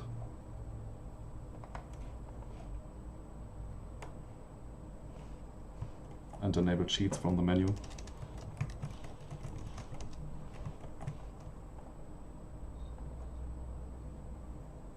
Yeah, G waypoint editor 1 is the should bring up the waypoint editor that I've bound to a hotkey, I think.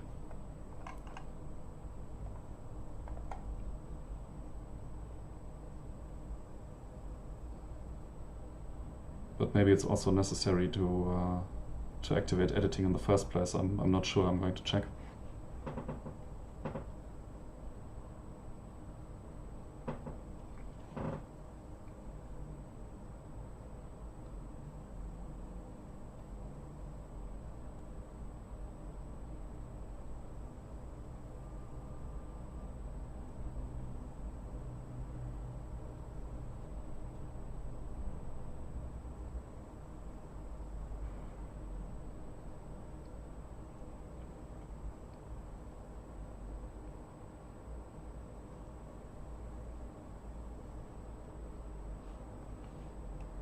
Okay, let's see again if it works. If it doesn't, I'm going to try the G waypoint editor 1.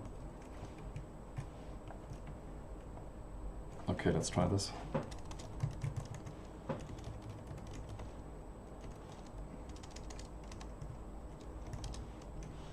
make sure that cheats are enabled too.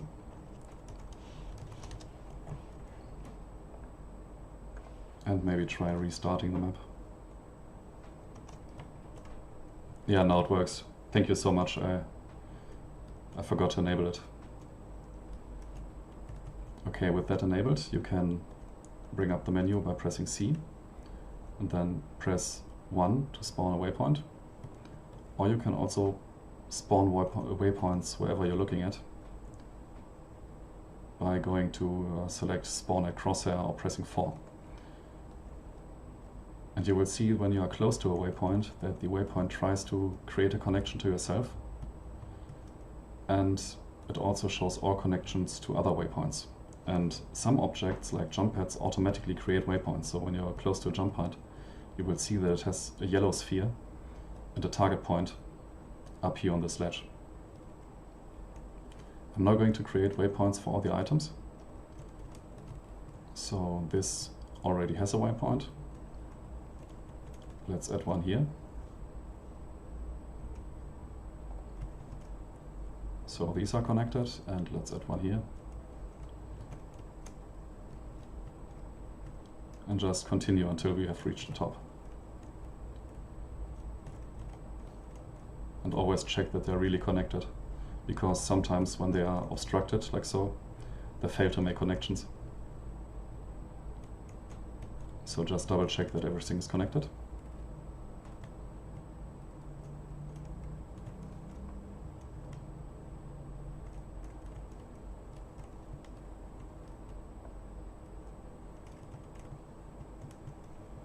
Okay.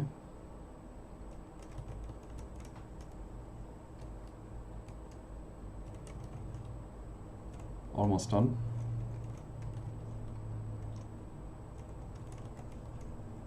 This one is a bit off. I'm going to delete it by using the remove option and recreate it here.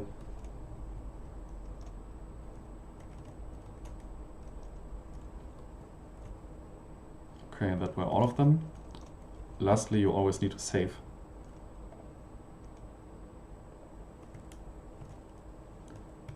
And with that being done, you should be able to play your map with bots. First, you should disable the waypoint editor.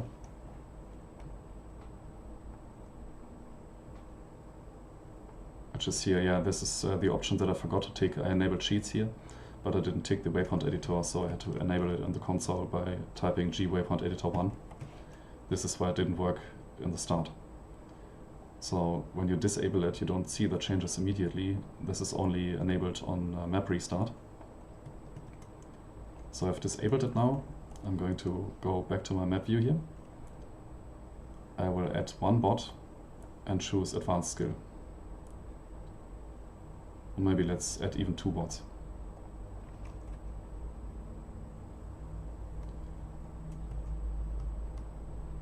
And then right away you should see bots starting to fight.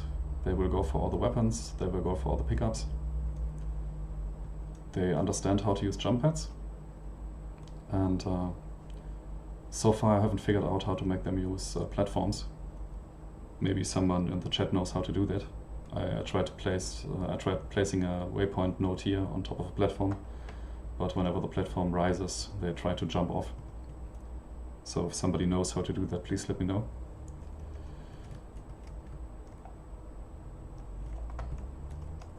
Let's play a quick test round. See if everything works fine. If the gameplay is fun.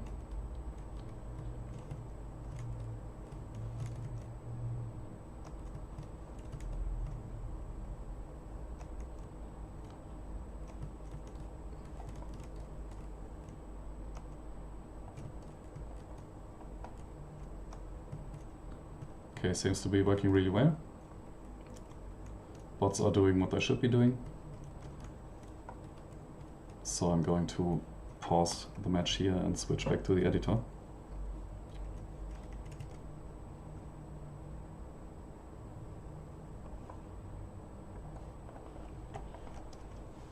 The next thing we could do is a really cool feature that is specific to Xonotic, which is warp zones.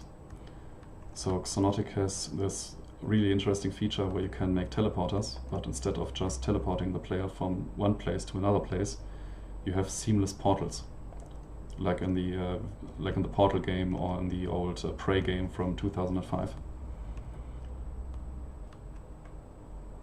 And I think it would be nice to connect some of these floors by using portals. So like having one portal down here at the start area where our platform is, cut a portal into this wall, and then make it come out up here on the second floor. So portals are really easy to make. First you have to cut a hole into a wall. I'm going to use my clipper again. So I'm just going to cut an opening here. Make a bit of room and add a floor plane, because once again we are creating now an opening into the void and we should close it immediately.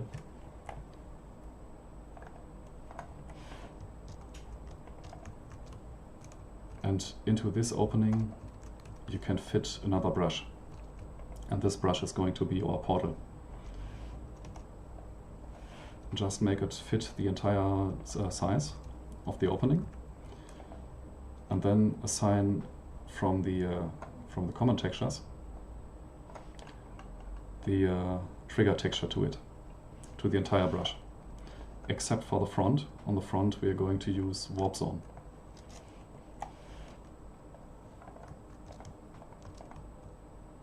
I'm going to repeat this now on this other floor here, but I think it would be easier to just copy all these brushes and move them up after deleting this wall, so I don't have to recreate it. So I'll delete this wall here and copy the entire setup, including this one brush below here. And then I'm copying and moving it to this side.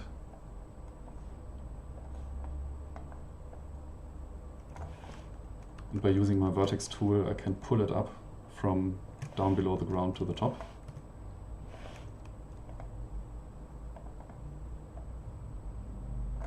Like so. And now we need to create warp portals, warp zones from these two brushes, because right now they are just regular tool brushes, they don't do anything. So first we have to connect them and convert them. You do this by right clicking and going to func. Excuse me, not func, it's a trigger. It's a trigger warp zone. You can then read again, it's called trigger warp zone now. Do it again down here.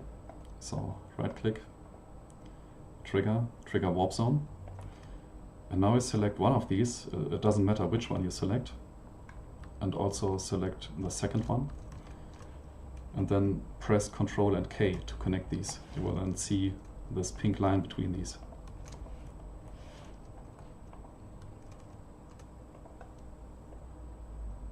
Let's see what this looks like in game.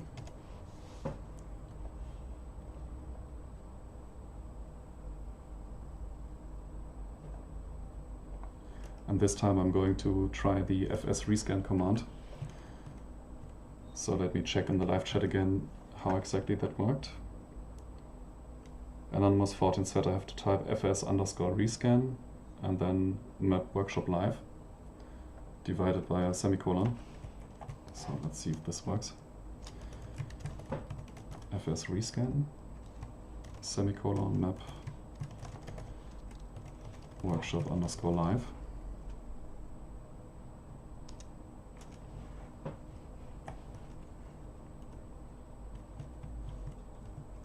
And it seems to not work, unfortunately.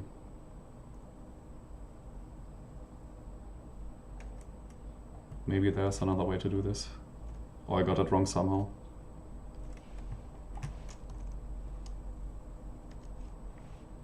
Maybe let's try it again. No, it still doesn't work, so I'm going to use my map switch method like I did before. I'm going to remove the wards this time.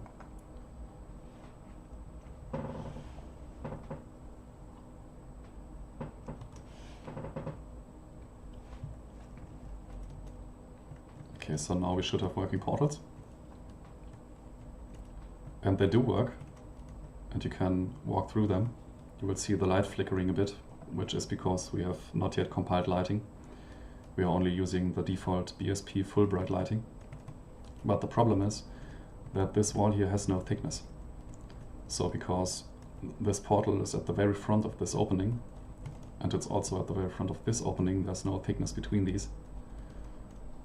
So what I should do to hide this connection a bit better is to give this a bit extra depth.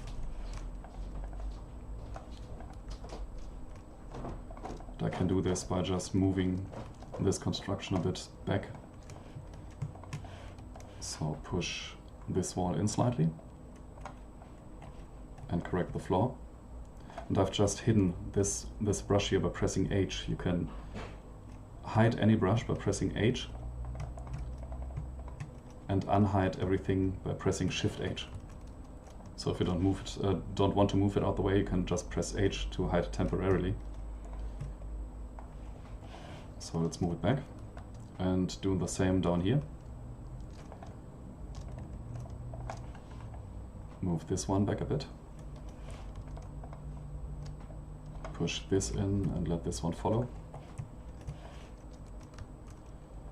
And what we should also do is add a texture behind this warp zone, a placeholder texture, because warp zones are not visible on lower quality settings. So if you play, for example, Xonotic on a really low spec laptop, and the laptop is not fast enough to render warp zones, you simply won't see them.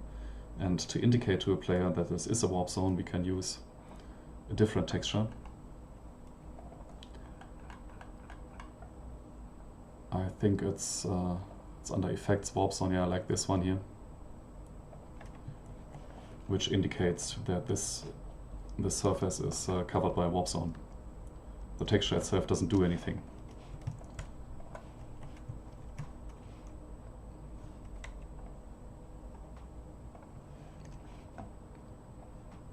I will compile and check again.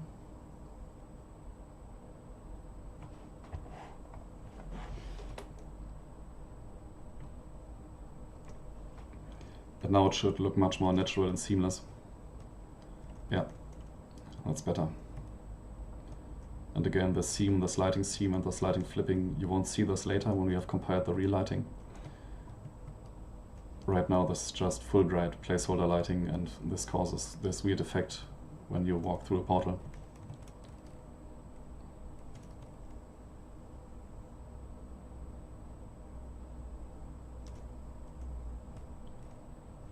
So you can now run in circles. And it's a cool shortcut if you don't want to use this platform or this jump pack back here.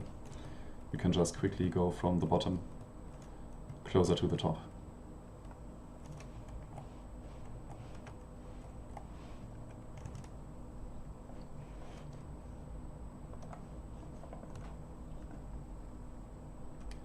I think next we should start by playing with the lighting a bit, just to get a first impression how lighting works. And I will be doing this by replacing the top brush here with a skybox texture.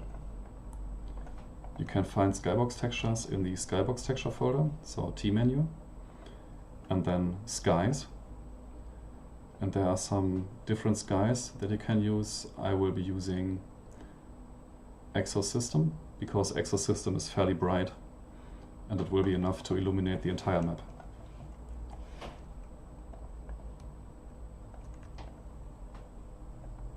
So we first have to compile BSP again, because we have changed a brush surface.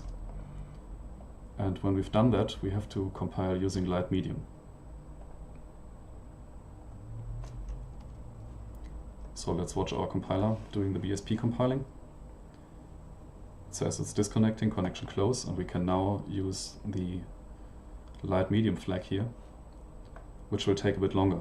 And light compiling can take really quite a lot of time, especially on low CPUs. So light compiling is done entirely on your CPU. That means the more cores you have and the faster your CPU is, the faster your light compile will be. And on large maps, light compiles can take quite a lot of time. On this small map, it's already done and finished. But this is also not final quality, so we have some different flags down here, like Xonotic default, final, which we're going to use later. But for now, for testing, we are only going to use light medium.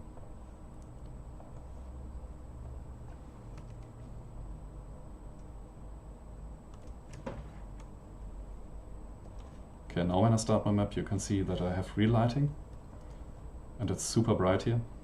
It's much brighter than the textures can handle.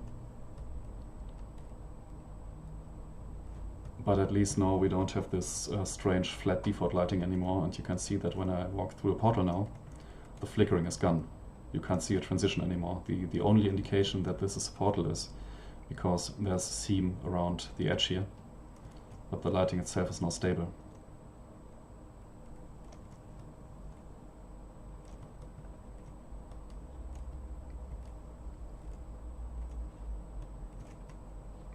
Just for comparison, we can try another light map. Excuse me, skybox, not light map.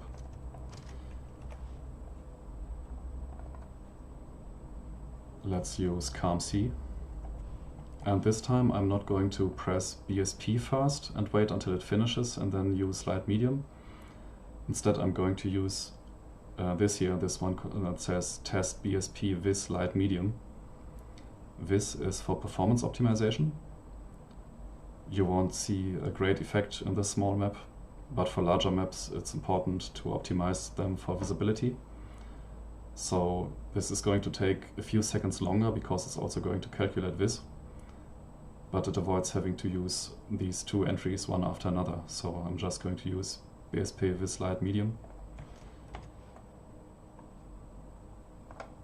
and wait a few seconds.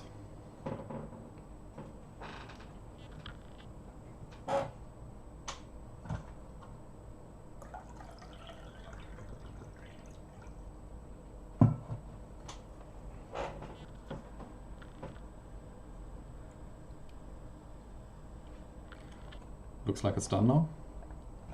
See what it looks like.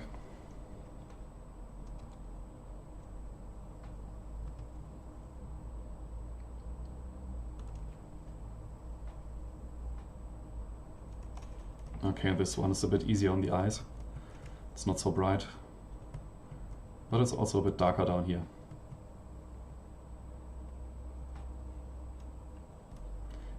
You can also see this black line on top around here. This is because the skybox is right on top of these brushes.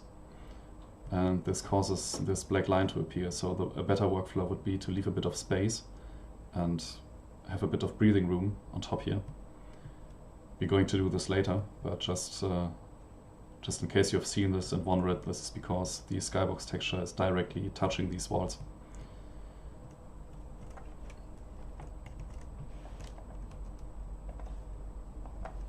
So let's try some more lighting options.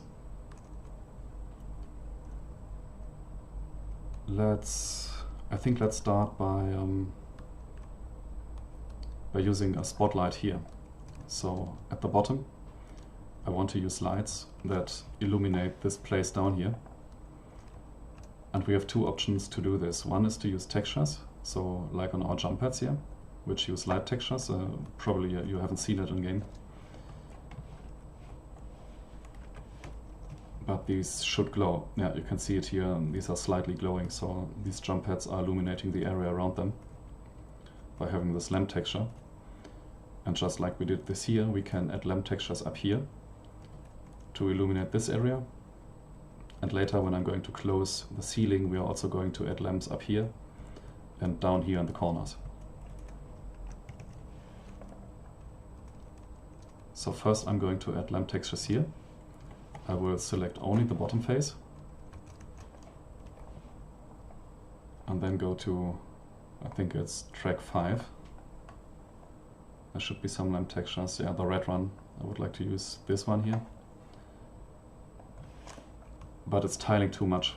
I don't want this to repeat 4 times in each direction. I just want to have it once.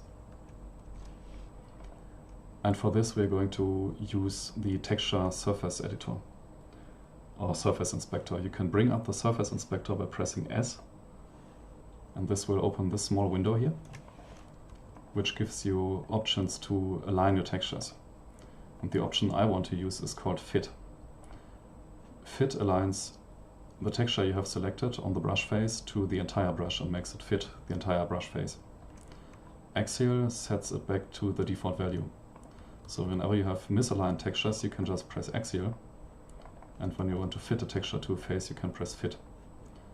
There are also options here on the right if you want to repeat it a few times. So let's say I want to repeat it 3 times in one direction, but only once in another. I can enter 3 and 1 and click fit, and it will look like this. But in this case, I only want to have it repeat once, or just be there once. So I enter 1 and 1. And I'm also going to create a spotlight. So this light by itself will illuminate the ground below, but I want to strengthen this effect by creating additionally one spotlight. You can create a regular light first and then convert it to a spotlight. You do this by right-clicking and then selecting light, just from the main menu here, light. And you will then be asked to enter an intensity. From this here I'm going to enter 2000, which is pretty bright, but because there's so much space below here, there's enough room to fill it. Going to push it down a bit, slightly below my light. And the way this is configured right now, if I had this light here, it would just radiate in all directions. So it would evenly create a red shimmer around it. The light itself is not visible, but it illuminates all walls. But I don't want it to be omnidirectional, so I move it back up. And just like we did for our jump pads, we need to have a target object. You create this by right-clicking and going to Target and Target Position. The trick here is to not move the target position completely down to the ground, because the distance between the light and the target determines the angle of your light. So the farther the target is away, the smaller the angle will be. The closer the target is to your light, the larger the angle will be.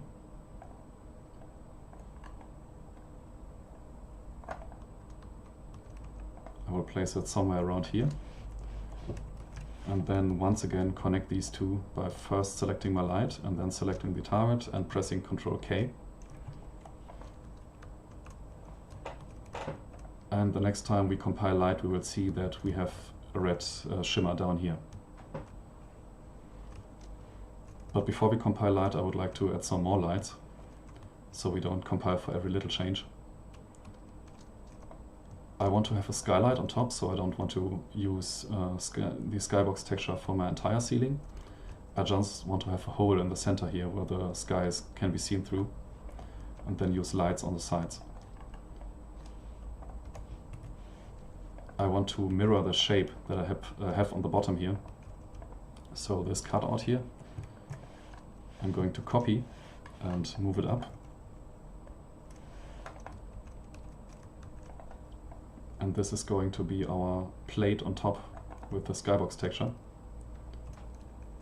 And now below we will create a hole where we can see the skybox texture through. There's a feature for this that you can use. I don't recommend using it, but I will show how to use it. I don't recommend it because it can create problems with your brushes and create unexpected results, but we're going to try it and see if it works. So if you have ever worked in Blender or in any other 3D software, you might know booleans. Booleans are a way to cut or combine surfaces. And we're going to use this brush here as a cutter to cut a hole into this ceiling. You do this by first selecting the cutting object, and then on top here, you then click on CSG Subtract. And if you're lucky, nothing bad is going to happen, it just works.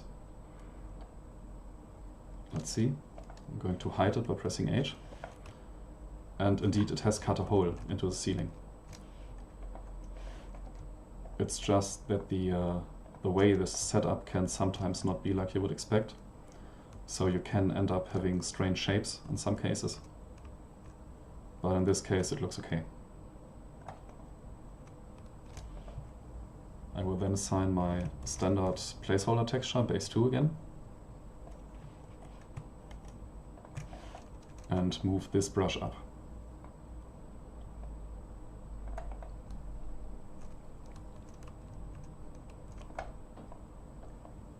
Also, I would like to prevent these black edges that we had before, like we had here. So I will fill this rim here with more brushes that also are going to use my skybox texture, because in that case I don't have this strange seam around it. So first I'm assigning my skybox texture to the brush on top. And then I'm going to create some additional brushes on the sides here.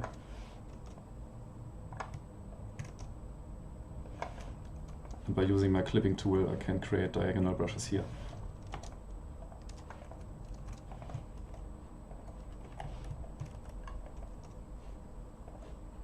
Just like usual, copy and paste, and rotate and mirror. And you have a new ceiling in no time. So because of this change, our map will of course be darker than before. Because now we only have this one big ceiling light, but no additional lights on the sides, which we will add now, and I will place them up here in the corners,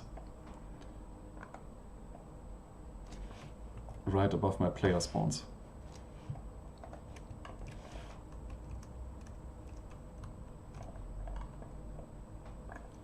I'm going to make them a bit smaller. This is too large for my taste.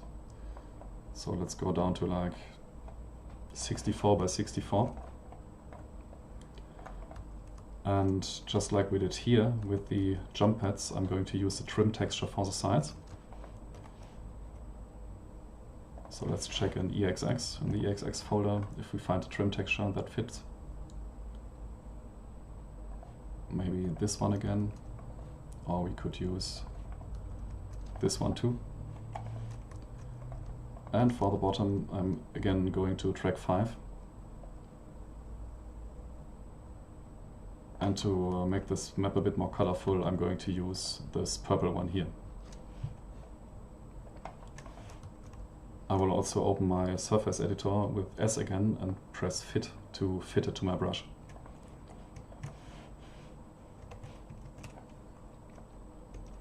Now let's copy this a few times.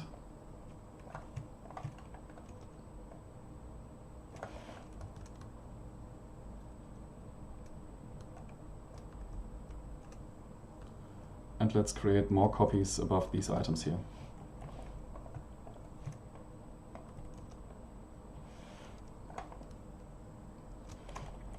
For this one, instead of purple, I'm going to use blue.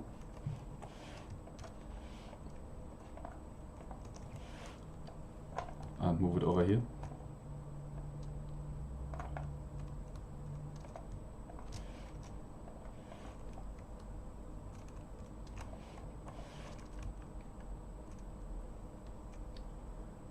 And before we create more lights down in this area, I would like to introduce a new feature which is called patch meshes.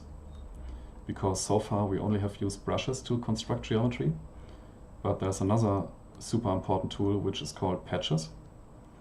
And patch meshes allow you to create curved surfaces. So instead of having to, let's say, create a brush and then using the clipping tool to manually create curved surfaces, which is super tedious and not very flexible. I mean, you can do this, but you shouldn't.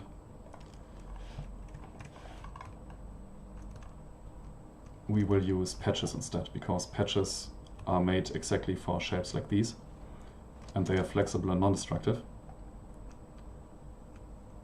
And I will use them to create some curves on our map. I'm going to start down here.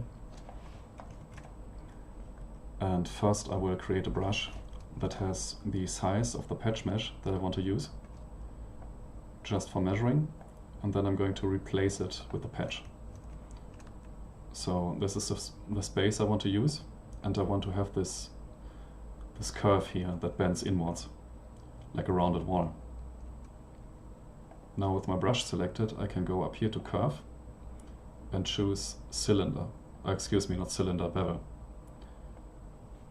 A bevel is just a 90-degree curve, like so, from one side to another, and it has a front side and a back side. First I'm going to rotate it, because it's rotated incorrectly, so rotate it up here. But now you can see that it's facing the wrong way. You can see the back side here, but I can't see the front. That's because patches have an orientation. In contrast to a brush, which is always a volume, a patch is only a surface, and it has a facing side. And in this case it's facing to the back, which we can invert by holding Ctrl and pressing I. So you then flip the sides from the back to the front.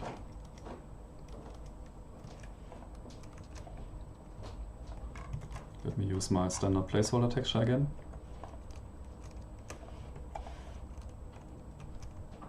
And this is now already looking much more interesting than before. And just using this patch mesh, I will also cover all the other walls and make them rounded. We have, of course, like always, to adjust the size because it's sticking into the ground here. And you will see, contrary to brushes, that the textures on patches follow the deformation. So whenever you deform a brush, the brush texture just keeps tiling. It's not affected by the deformation. Patch textures are. So whenever you deform a patch, you will see that you have to realign the texture later. I'm not going to cover this now, but we're going to do this soon, once we have used patches for everything.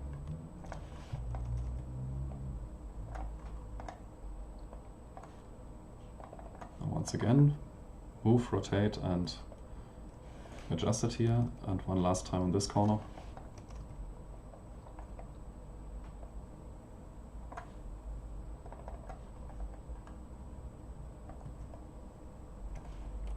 Oh, that was a bit too far to the ground. And I'm also going to use patches in these openings here, because I think these corners don't look very inviting, and I would like to have a half pipe shape here inside this wall surrounding my jump pad.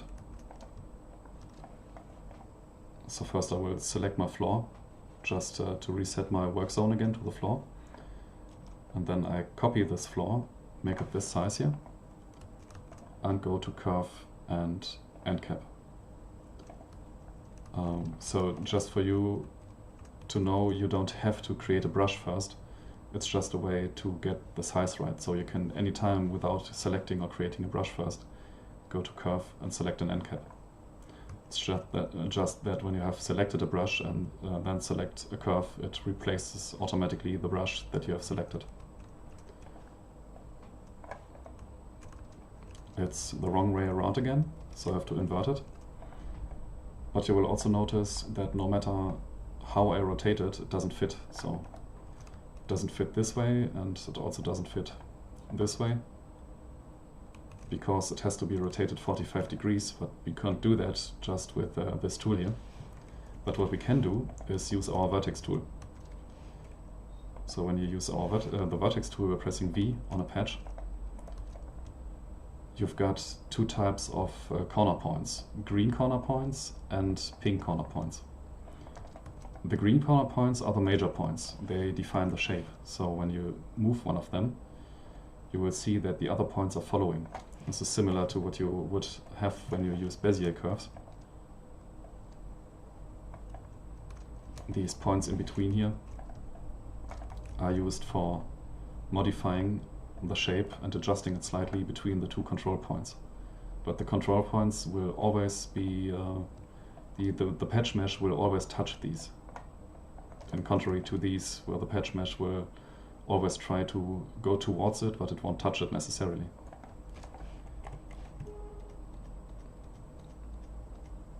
So I'm going to undo all that, and using my vertex tool, I will now match these control points and these points in between to the shape I have here. So first I'm going to use my selection tool and move this one up here. And this green major point I will snap to the center. So one side works, and then I repeat this here, and repeat it once again. And effectively we have now rotated this patch mesh by 45 degrees. You will see that you have a gap up here. So here's your floor and here's your patch mesh, and you've got this nasty gap in between these two, which a player could fall into and in the worst case get stuck. But there's a special shape that you can use to fit these gaps. These shapes are tailor-made especially for these patch shapes. And you can add them by pressing Shift-C or by pressing this button on top for the caps. They're called caps, these filling parts. So Shift-C to open this menu, and you then have to select the shape that you want to create a cap for. In our case, this here is called an end cap. And for end caps you have two options, either this one here, which would create a cap on top, or an inverted end cap, which will fill the sides. We are going to use an inverted end cap. You can then see that it has been filled, but the editor has also automatically created another end cap on top below here. And the easiest and fastest way to do this is not to deselect everything and then manually to go down here and delete it, but instead to just deselect these two, leave the one at the bottom selected and press backspace to delete it. And now with that being done, we can assign our ground texture to this patch cap on top here and copy everything to our three other different or two different jump pad areas on the side.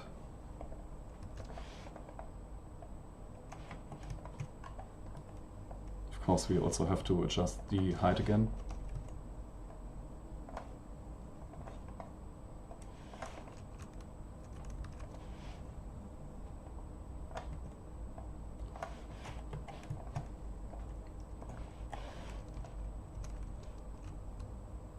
And now that's much more interesting than before. By using the same technique, we can also create an archway here. So whenever the player walks through this tunnel, it's not just open to the top, there's a more interesting arch shape. We can use this mesh here as a starting point, as a basis, so we don't have to repeat some steps. I will copy it. And then I will first rotate it on the y-axis, which is the green axis here.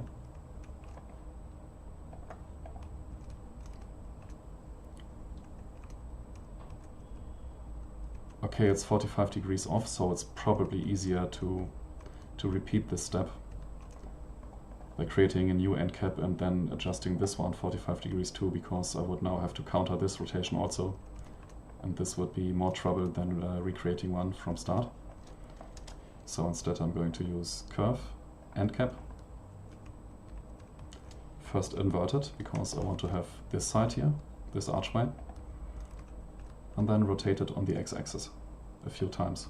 So now it's the wrong way around, and rotate it twice more. Now it's correct.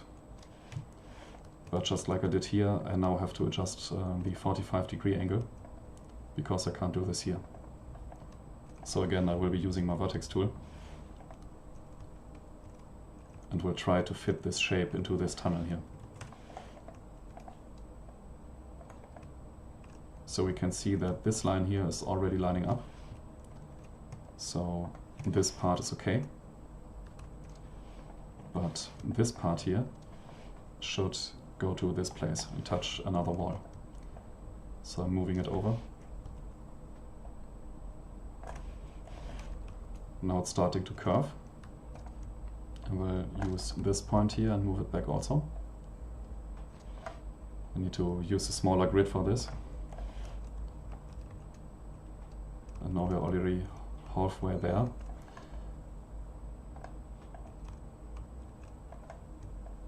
So I'm going to use all the other major points, the green ones, and then follow the pink ones. And just like that, you can step by step fit this end cap to your archway. And now you have a nice tunnel.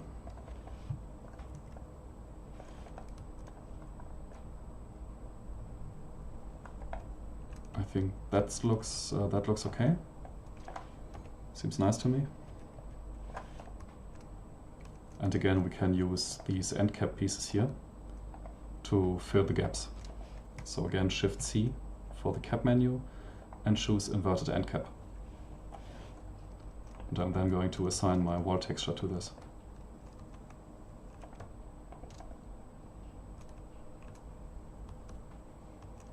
You can now look through this because, as I said, these patches don't have a backside, so we will have to use a brush to close the upper side here, which will conveniently also create a new walkway up here.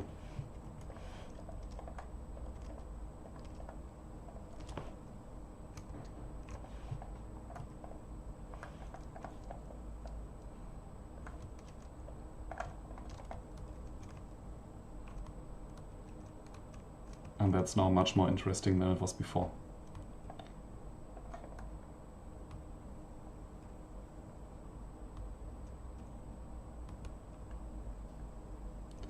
Now that we have the patches on our sides here, in these corners, we can add additional lamps that I want to put straight into these corners here, which I couldn't do before because we didn't have the patches, so the lamps would have been off and misaligned.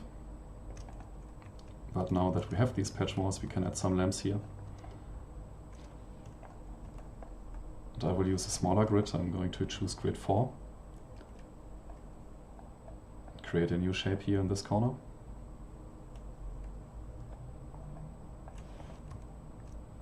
Now it's up there. Let's move it down a bit.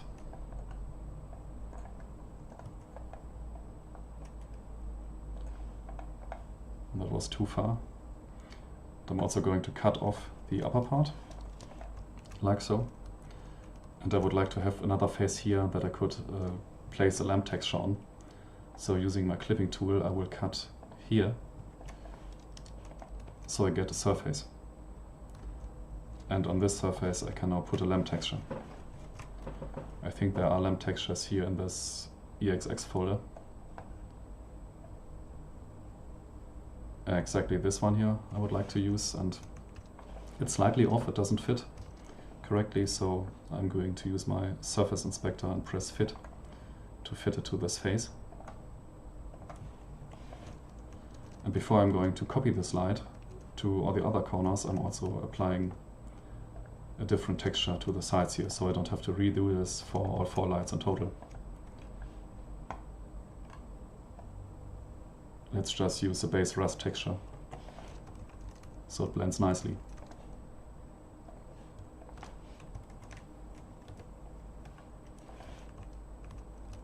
I can now copy this light to all other corners, and I don't have to touch it again because the textures are all done now, and we don't have to revisit it later. The thing in Radiant is that you can't use instances like you can in real 3D tools like Blender or Max or Maya. So whenever you have copied a structure in Radiant and you decide later that you want to change details about the structure, you have to manually trace all these structures in your map, find them and replace them by hand with the new updated version. So that means it's always wise when you have a detail like this that you want to copy around many times to finish the shape first and finish all textures first before you copy it.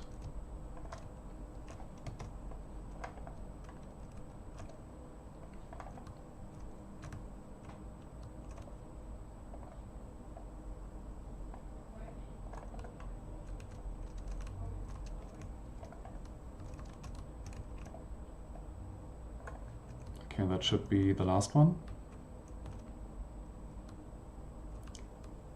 And I would also like to amplify these lights because they do illuminate the area in front of them, but they aren't very bright. So I would like to add a spotlight like I did here. And it's going to be the exact same workflow. So right click light, choose a brightness, let's say 1000 maybe.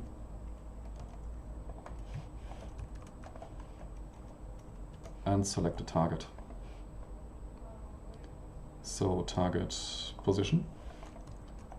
And again, first select your light, and then select your target and connect these two by pressing Ctrl K. Then you can go around and press Ctrl C and Ctrl V to copy and paste this.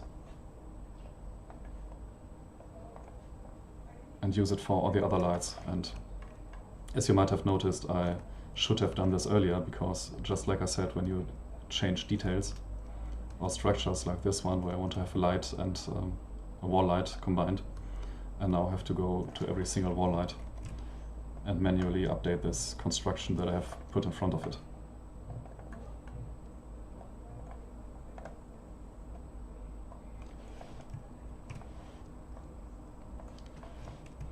Once we are done placing all these lights, I'm going to make a new light compile, so we can see what the new map looks like in-game.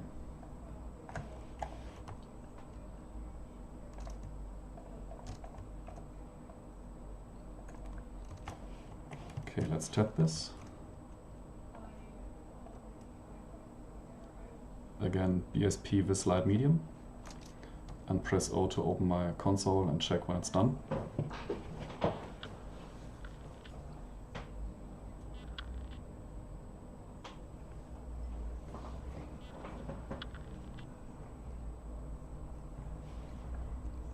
And I think once all the lighting details work, we can start texturing our map with real textures instead of all these gray placeholder boxes. And we can add some other small details, like down here. I would like to add a small pool, so a bit of water down here, and maybe some pits on the side where a player that's not careful can fall into and fall to his death. And some other small details, so you will ultimately end up with a map similar to the one I have prepared for this workshop. Just to take a second look again. In the map that I have prepared, we have this pool here. And maybe we could be a bit tight here, but we could probably maybe in one of these areas add some pits that a player could fall into.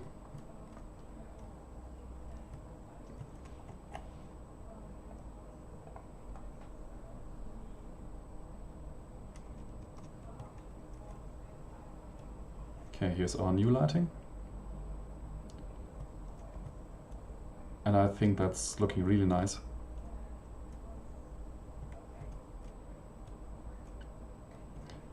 But down here I forgot to change the light color, so this light on top, it's very bright, but it's also white instead of being red.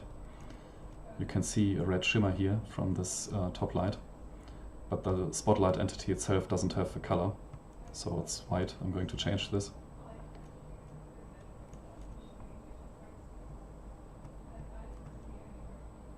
But I think the ones on top, they look alright. They're not too bright, so I don't want this lighting here to blow out too much. So this is okay, and as you can see here on top, we no longer have a black seam because we have this additional skybox brush around it, which solves the black seam on top.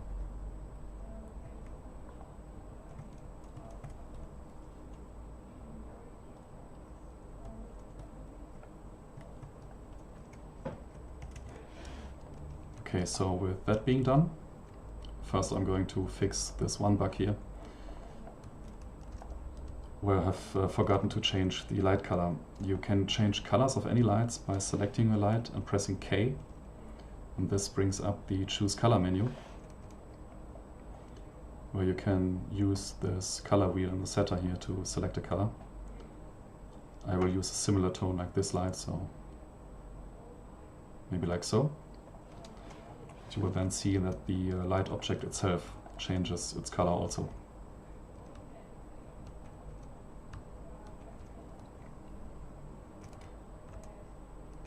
So I think next we can start creating more detail, texture-wise. And once we're done, we can replace all these textures on the outside that we haven't used and aren't seen by a special texture that isn't rendered. So this can help the compiler out a bit, because the compiler doesn't have to decide every time it compiles that these walls here are outside. We can flag them right away, so the compiler knows that these walls can be thrown away immediately. I think I'm going to start down here. Just select the top face of my brush, so not the entire brush, only the top face. So these textures don't change and I can replace them later. From my textures menu, I'm going to use EXX again. And there's one floor texture that I really like, which is this one with these hexagon shapes that we can use for the center. And for these areas here, I would like to use some floor plates. These plates here, and you can see when I assign them that they are not aligned. And just like you can rotate brushes by 90 degrees, you can also rotate textures, although not using this button here. But inside your Surface Inspector menu that you can open and close by pressing the S key, you have a rotate menu and a step size on the right side. So by default it uses 45-degree changes, so whenever I click these arrows here or scroll my mouse wheel, the texture will be rotated by 45 degrees. If you use a smaller value like 5, you will of course see smaller changes. So 45 is okay for me. I'm going to rotate it once, and I would like to have 3 by 3 floor tiles in this area here. So I change these values to 3 and 3 and click Fit. And now these tiles are aligned. You can see that this menu also automatically changes these stretch and horizontal shift values to make these textures fit my brush faces. So when I go back to Axial, the default alignments, you see that the texture is not shifted horizontally or vertically, and it has a default stretch of 0.25. But once I rotate and click Fit, these values are automatically determined and inserted into these number fields. And just like I did this here, I can now copy this to my other brushes, so I don't have to assign it again. The only difference is that the alignment is 90 degrees off. So these clamps here, they are facing my hex floor, and these clamps are facing the sides, so I can go in and fix that by now rotating twice by 90 degrees. These are okay, and these are off again. And just like that, I'm going to texture all my surfaces now. And the key to doing that in a fun way is to have some variety, so don't just use one texture for everything. Change it around a bit and create interesting patterns. So for this floor, I'm going to use a different floor texture, like, let's see, like this one, these floor panels here.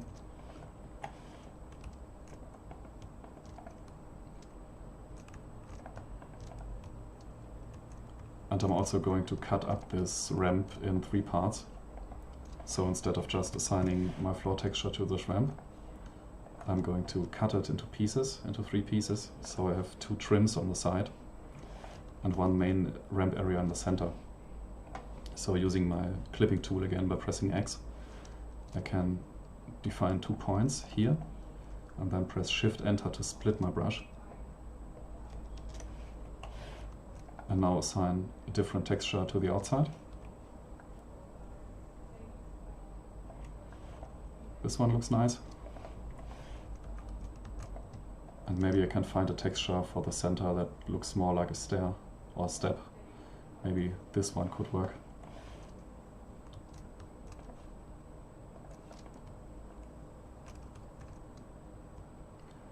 And now I would like to be able to copy all this, so I don't want to repeat these steps from other stairs. What I can do is delete these 3 brushes for every stair that I've created before.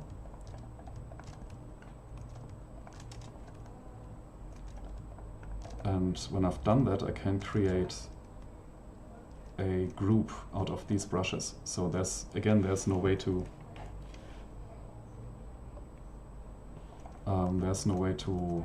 copy this as an instance, but we can group these and copy the whole group over.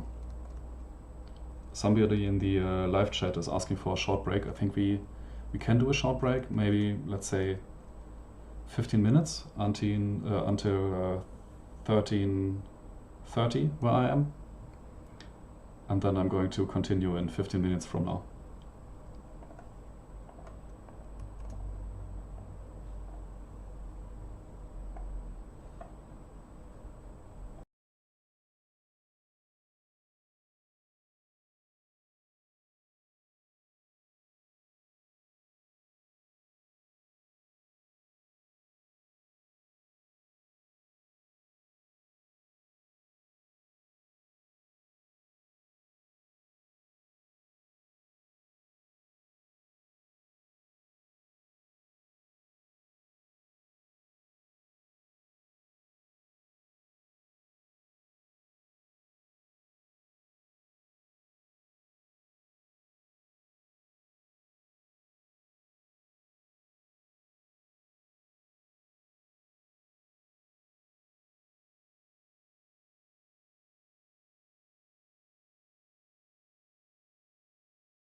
Okay, let's continue. Maybe as a quick repetition for those who were already here when the stream started, and for those who were not here when the stream started to catch up. If you want to know how to install the editor and get all the tools running, you can go to my website, which is victorkarp.com, and then go Tutorials and Xonotic. I've got two tutorials here, one for downloading the recent Xonotic version. So in case you have forgotten all the addresses, it explains to you how to get the latest auto build. And the second tutorial that explains how to get the Radiant running. So where to download the Radiant, how to install all the dependencies for Linux, how to start it, and how to configure the Radiant with the basic settings.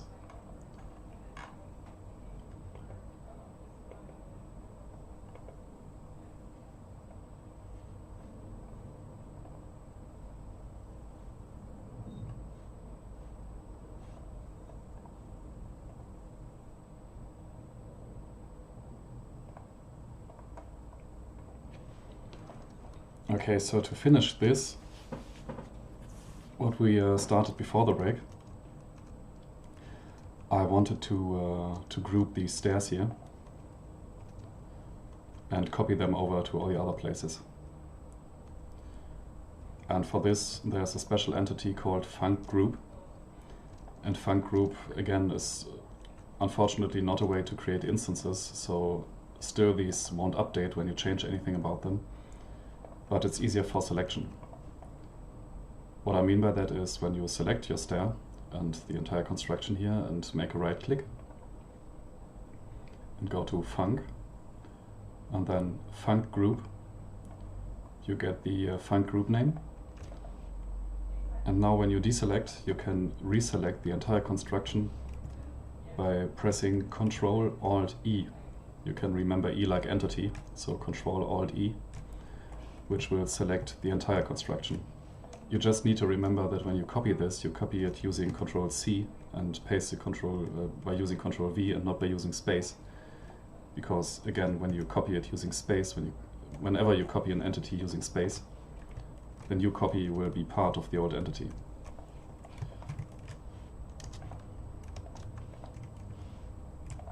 So Ctrl-C, Ctrl-V. And also make sure that texture lock is enabled before you move this. Let me show you the difference and what it does. So on top here is a small a lock symbol, a texture with a lock symbol, and it's enabled by default. What it does is whenever you move something that is already textured, it will keep the textures in place. So even when you rotate it, the textures won't also be rotated. When it's disabled and you start moving your structures, you will see that the textures start panning around because they are projected from all the sides on your brushes. And when this is disabled, they will start panning around. So when you rotate and have this disabled, your textures will all be misaligned. So always make sure when you copy and paste structures like these, and you want to keep your texture alignments, that you have texture lock enabled before you move it. So again, Ctrl-Alt-E to select it, Ctrl-C to copy, and Ctrl-V to paste in the same place. Now I can move it and rotate it until it takes the place of the old stair that you have deleted before. Ctrl-V again, I don't have to copy it first, I can just paste it here. And rotate it again and move it in place.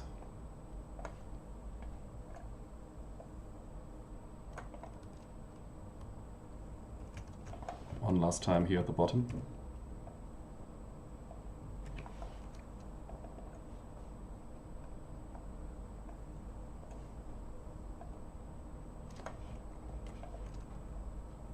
And all the stairs are done.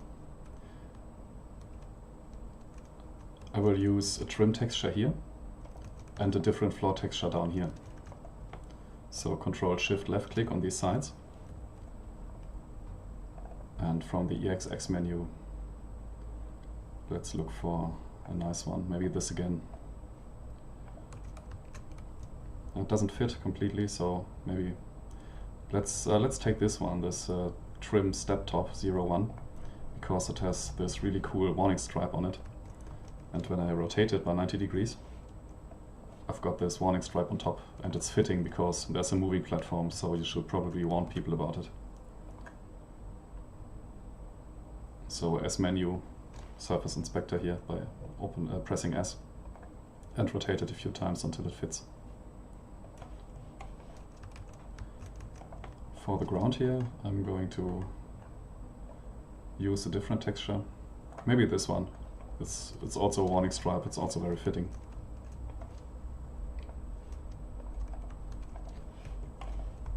And then I'm going to copy this warning stripe to these faces here. And now it should be obvious that you shouldn't step on there. For the platform itself, we can do the same thing. So I'm going to copy this one by pointing at it and pressing my mouse wheel. And then Shift mouse wheel click on the sides.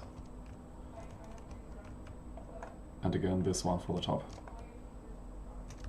For the bottom, let's use a different one. Maybe this floor tile here. We could also add some additional support for this platform, because right now it's just floating in the air. And yes, in theory it could be attached to the wall somehow, but it's nicer if you give it some visual support. So I will be adding some vertical beams here, 2 beams here and 2 beams here, and then cut openings into my platform so I can fit these beams into it. For this, I'm first going to cut up my texture, my platform. So I get some spaces here in these areas. Just like before, this is my clipping tool by pressing X and then Shift Enter to split instead of cutting, which is by pressing Enter. And now I can cut off these here with my clipping tool by just pressing Enter. I can repeat the same steps on this side here. So make some cuts here, or rather here, I think. Well, let's see. Yeah, like so. That works. And now I can delete this one and can fit 3 beams in these openings here. You can also, if you're not happy with these shapes, just go to the vertex mode and move your selections around. Just be careful that you don't move it too far, because otherwise your brush will disappear. I think in this particular Radiant version, in the Net Radiant, it's not a problem. As far as I know, Net Radiant can handle it and will automatically delete this brush that becomes invalid here. But older Radiant versions can't do this, so GTK Radiant, for example, I believe will even crash when you try to do this. Or it will at least have a lasting effect in your map, in the sense that there's now a brush, a ghost brush flying around in the file that you can't select anymore.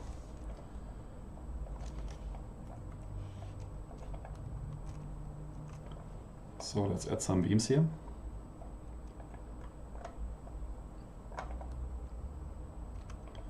And extend them all the way down. And see if we can find a nice texture for them. I think we can reuse the one we have used here for the front. And I have to align it because it's misaligned.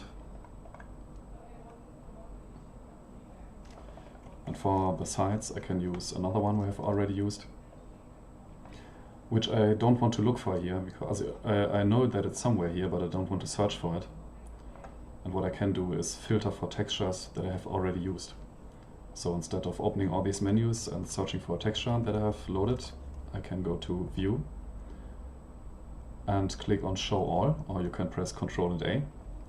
And this will load all the textures that are currently loaded. So imagine I have opened all these files before. And now I go to View and click on Show All. It will show all the textures that are currently loaded in memory. But to narrow this down to only see the textures that I have used so far, I can go to View and click on Hide Unused or press the U key.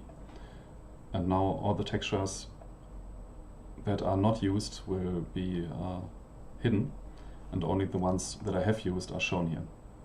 And among them is this Trim Horizontal 01, which I have already used. I want to reuse it. And if I apply it to the side, it looks a bit like a place where a cogwheel could fit into and could grab the side of it.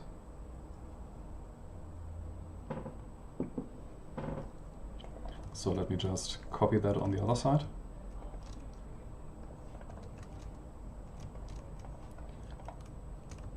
Make a copy here. Or before I make a copy, I should probably also assign a texture to the top here. That fits better. Let's just use a simple rest texture.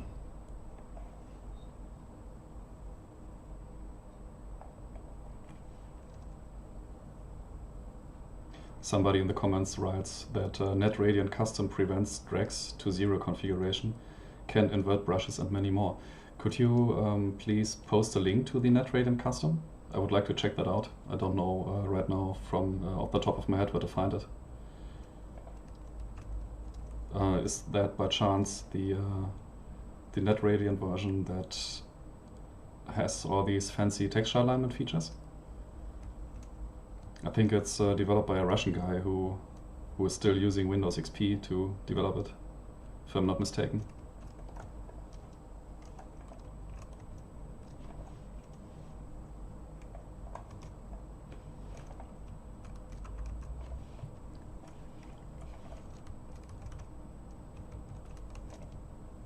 Okay, one more time, just copy it.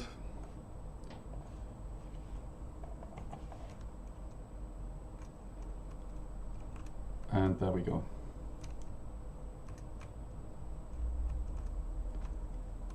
And in a similar fashion, I will... somebody has now in the chat posted the link to the NetRadiant custom. Let me check that out.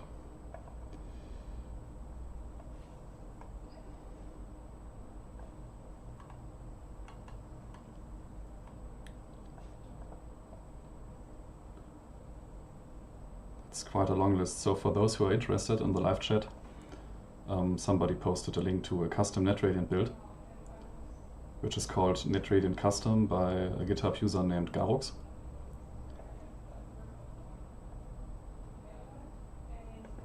And it can also be found on garux.github.io/nrc. Yeah, and that's exactly the one I meant. This is looking really cool. I haven't used it so far, but it's looking really advanced, more like a modeling tool and less like the old classic Radiant that I'm showing right now. It has many pretty cool features, so for anyone who wants to check this out, please please do. This looks super cool, and I think it's probably going to speed up your workflow on Radiant massively compared to many of the manual workflows that we use right now in this presentation. So thank you to the user in the live chat for posting this.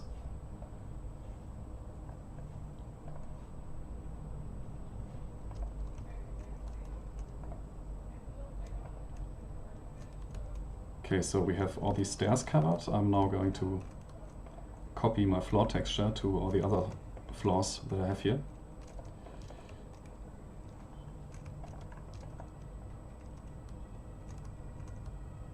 And I also will copy my texture to these end caps here. You might notice when you do that these end caps are quite misaligned and they are also scaled the wrong way. This is because the patches use a different texture menu than the regular brush menu. The regular brush menu is on S. I can also place it here, I don't need to close it every time. And the patch texture menu is on Shift S, which is called Patch Properties. And this is the texture menu that you have to use for patches, and patches generally don't follow the alignment of brushes, so even if your brushes are all neatly aligned, the same rules don't apply to patches. So you have to use the patch align tool, which we are going to use soon. First I want to finish the floor texturing and go all the way up here.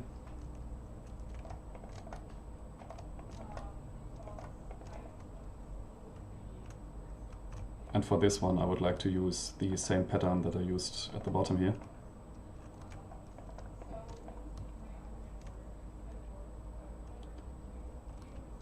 For the center we are doing something a bit more special, because there's a neat trick. I just hit the item here by pressing H.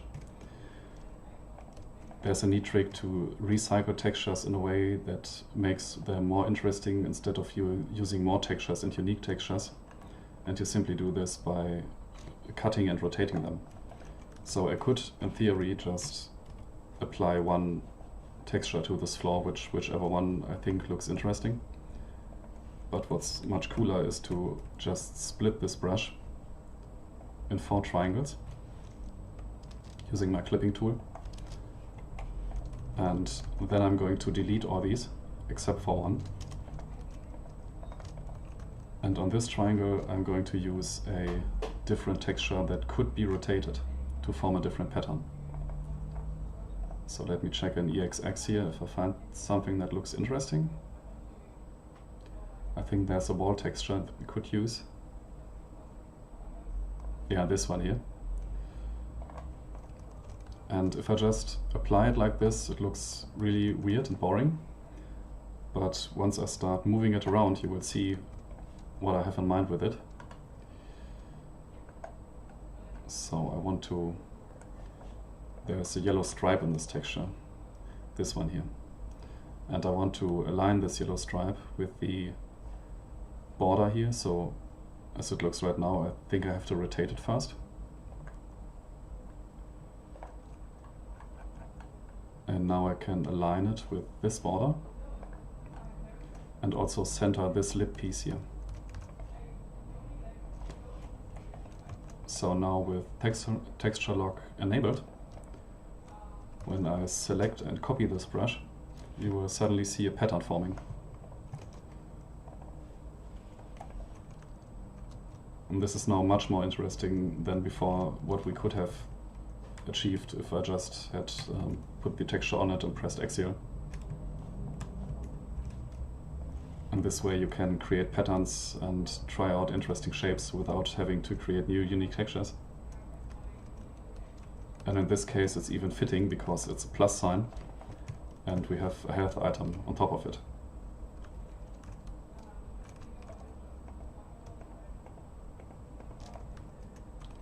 So some more details here, not this one.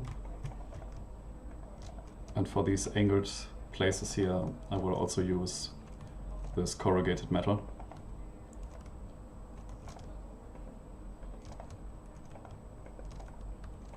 And in this case, I think because of the slope and the way Radiant projects textures, they are already correctly aligned. I don't have to rotate them anymore.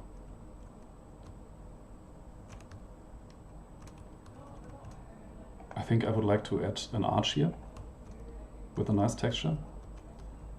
So right now it looks okay, but it's not really interesting. So I think it would profit from having an arch on each side, like so, an arching shape. And what I have to do first to make this is to drag this brush a bit down.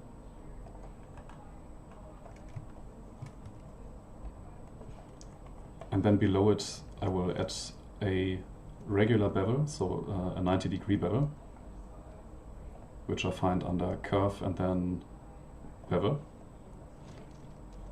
Let's see, first I need to rotate it around the y-axis.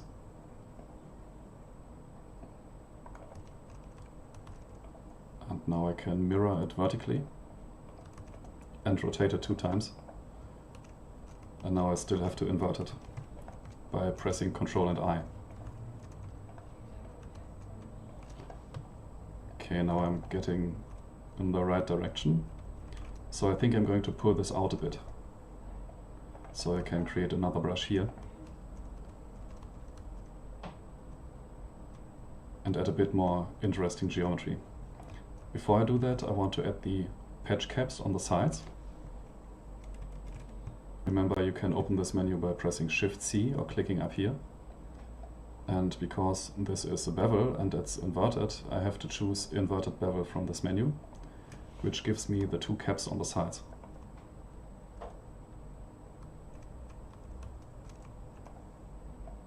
And I want this to be floating in front of the wall slightly, so now it's flush.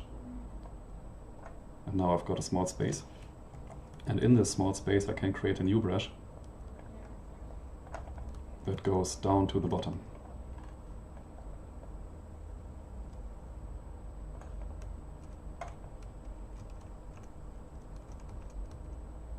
I will split this brush,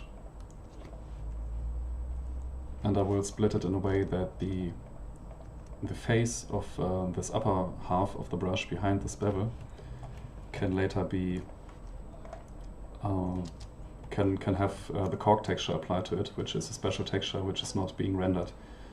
The reason for that is that the compiler automatically, as you have seen before, the compiler automatically clears all these outer faces because the compiler knows that here's the void and these faces aren't necessary, so during compiling, if you have no leak, the compiler is able to cull all these faces. But this is not the case for patches. So when you have a patch like this and there's a brush behind it, this face here will not be deleted by the compiler. So what you have to do instead is to assign the cork texture to it, which is a special texture that is solid and seals your map to the void, but it's invisible. You can find it under Common and then Cork. And this face here will later not be visible, so the compiler, especially the light compiler, won't render this face and create a light map and create all the lighting calculations for a face that can't be seen anyway. The same goes for the faces on top here. I'm not going to repeat this because I think the principle is clear and I don't want to spend time cutting up this brush here. But it's the same principle. You ideally would want to cut up the brush in a way that leaves a space in the center and apply the cork texture to it, so you don't have extra light map calculation in places where you can't see the textures anyway.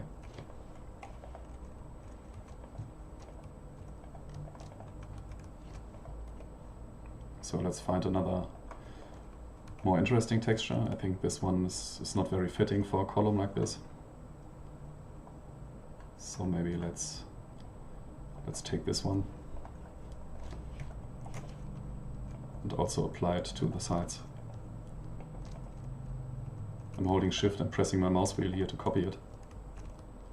And I will also copy it to this side and to this side, but this patch is going to use another texture.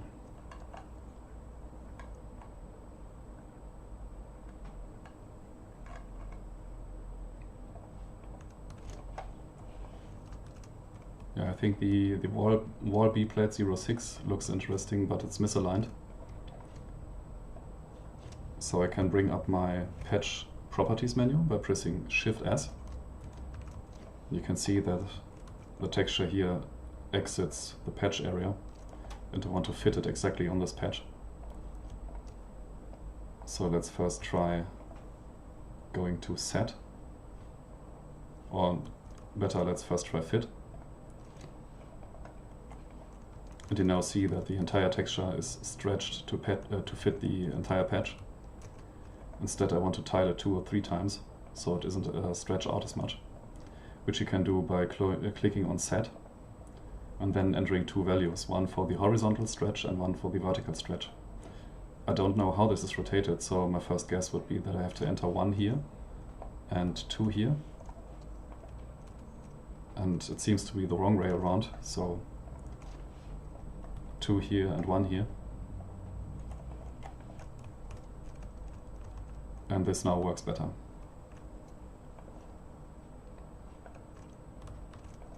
Next I'm going to assign textures on these blocks. Again, remember to make this cleaner in your own maps.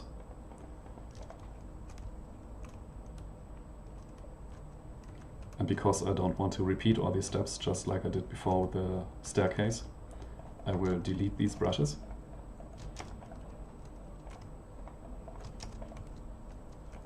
And create a group for this construction here so I can copy and paste it.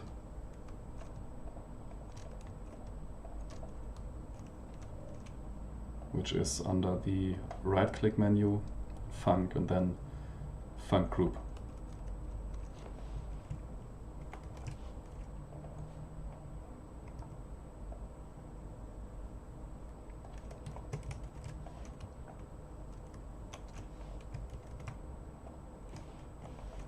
And we are done. For the bottom floor, I would like to have a trim around the entire area, so I don't want to texture my entire wall with just one texture like so. I would like to cut the lower area off at this height here. And also I will want to put the cork texture behind all these patches, so these areas here won't be rendered. I will start by making my first horizontal cut, so I select all the brushes around here. Except for this one, I think, or maybe let's select this one too.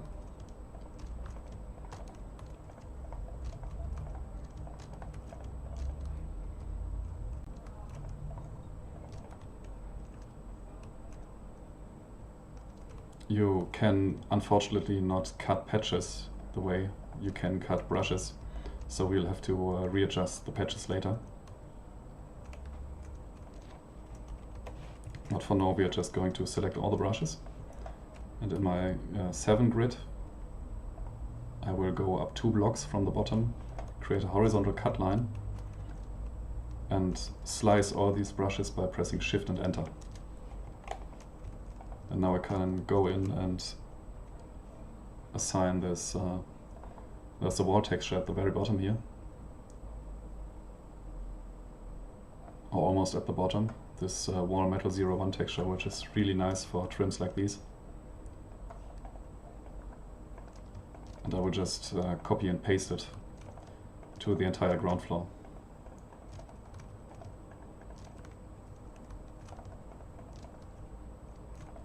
If you don't like this mouse wheel clicking technique, you can of course also select all the faces and then later go to the texture browser and just assign the texture once, like so. You can see that some of these textures here are misaligned, and instead of going in and fixing every one individually, you can just bring up your surface inspector and click on the Axial button. Now all the textures that you have selected are automatically fixed. This is an advantage of doing this via face selection instead of doing this via copy-paste, because when you copy-paste you have no selection and you can't press the Axial button. You would then have to go in and manually select all the misaligned faces.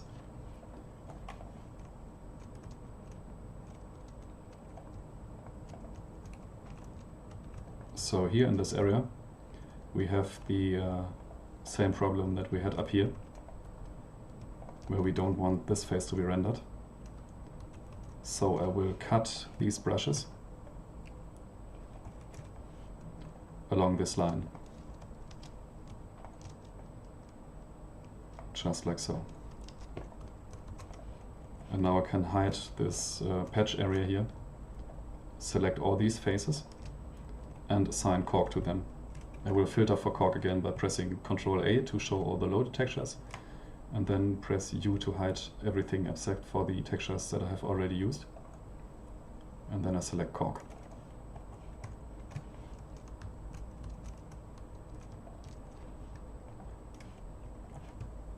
Let's repeat this step here.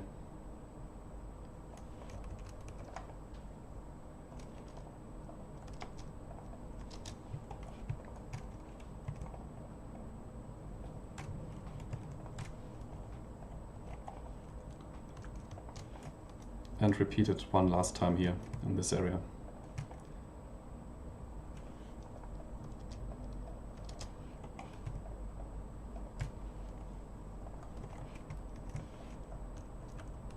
So now for the patches. This one is easy because we can just copy and paste our texture, but we still have to align it. I will do this in the Page Properties menu. And there's a button that is ideal for this, which is Natural. Natural is similar to the Axial button for brushes. Natural tries to reset all the values and fit the texture naturally on the surface. However, as far as I know, it also flips it. So this texture is now the other way around, which you can see here. It's a bit brighter here and a bit brighter there. So you can either click on the flip button, so now it's correctly flipped, or alternatively you can rotate it 4 times, 45 degrees each time, and now it fits. For these other patches, we have to first correct their size, so move them up from the bottom to the top, just like you would with a brush. Just push it from the outside.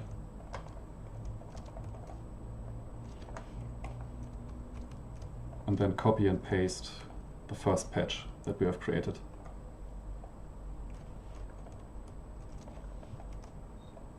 So I don't have to realign or recreate all the textures.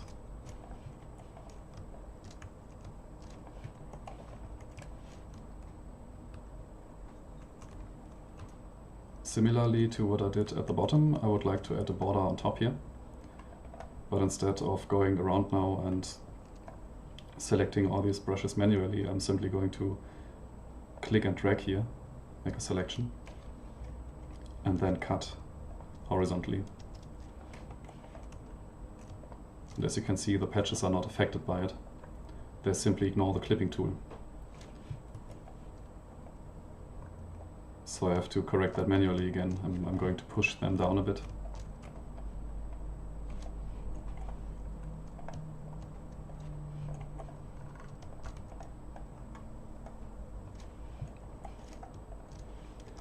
And then I'm going to create a copy and move it up again.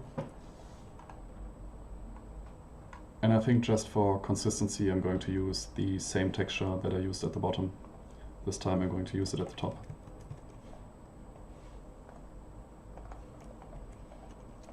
And I have to flip it again.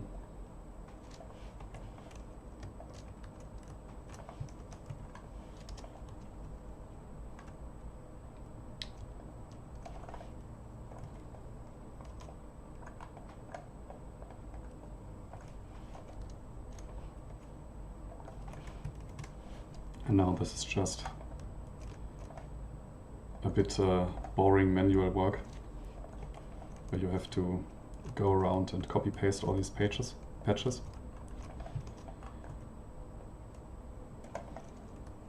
So what I'm not going to do now is I will not cut up these faces, because I have already explained how to do that, and I want to save a bit of time and it's boring to show. So when you have a situation like this, you will want to cut along here and along here and assign the cork texture to the backside.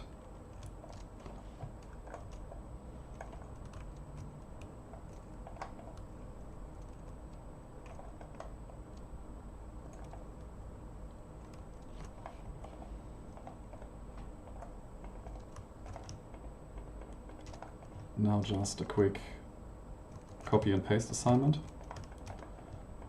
of the trim texture here on top.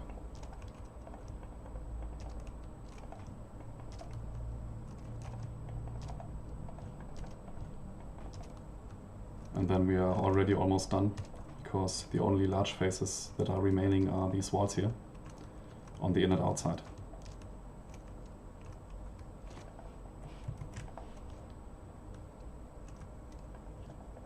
For this skylight here, I will use another trim texture that we haven't used so far. It's also under EXX.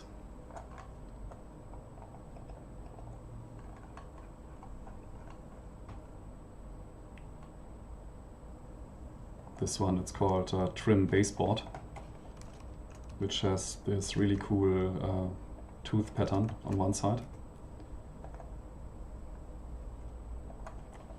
So just rotate it 180 degrees and copy and paste it around.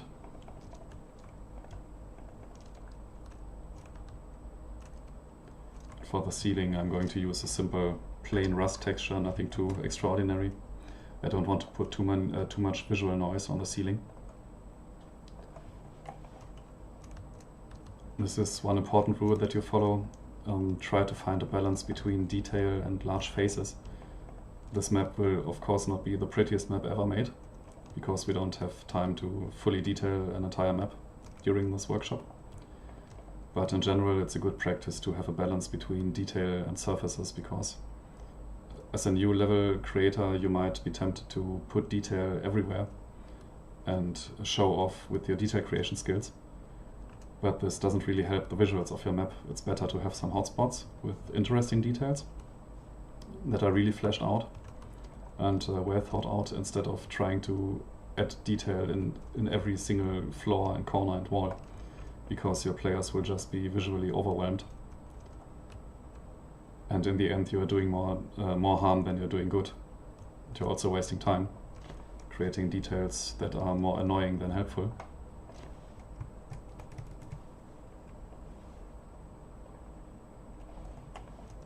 I would also recommend, whenever you create maps, that you start with your gameplay first. So it might be tempting, especially when you are new doing this and you want to play with all the tools and discover all the options, which you absolutely should do.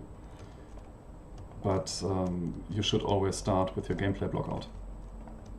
There's a very good forum that you should visit and take a look at experienced mappers, which is called mapcore.org. I'm going to show it quickly to you.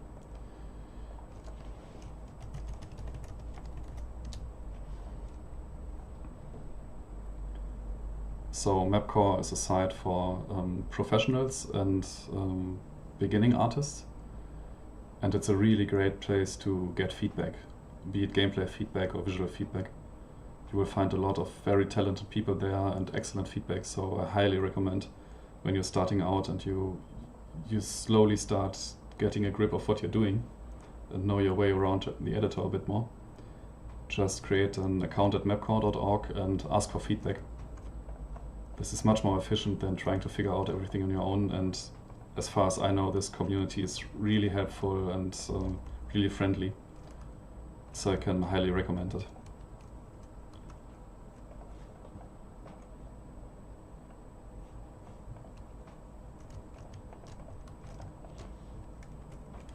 It's also no shame to throw away a map. So when you're first starting out mapping maps, you will probably have problems finding good layouts. And you might end up making maps that maybe look interesting or have interesting layouts related to the real world. For example, many people try to recreate places they know, which is a good idea for practicing. But these maps don't necessarily have a good gameplay flow. So what you should do is just practice and maybe don't spend too much time on details and textures first. Just create a couple of maps, create waypoints, play against bots, and try to get a feeling for how the gameplay works. In practice, this will, at least for the gameplay aspect, will help you much better than trying to make the best map first, which will absolutely not happen. I know how this is. I know that every beginning mapper, including me, tries to make the first map really nice and perfect, and the first map should be representative of your skills, but of course it can't be, because you don't have any skills at the start and you can't show off with your first map. So it's better to make a dozen maps or 24 maps or make 100 maps or whatever, and just practice shapes and practice gameplay, and don't get caught up on visuals. Save that one for later.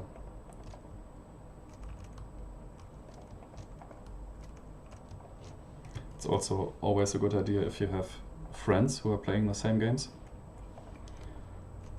to have them look over your maps, just like you would get feedback in a forum, because oftentimes you are blind for your own errors that you make, and you might notice some catastrophic gameplay flaws that are obvious to other people but not obvious to you, because you play your own map in a different way, because you have created your map. So it's always a good idea to get feedback from other people, be it in real life or from the internet, who don't have a bias, who don't know your map, and who have fresh eyes with which they look at your layout.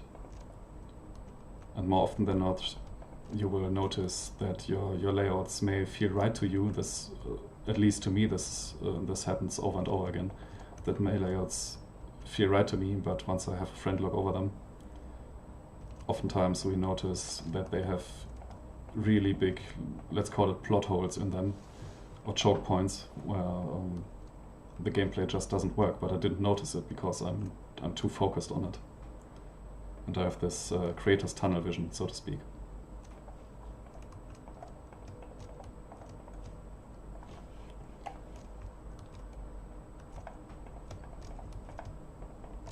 I'm almost done with all the walls now.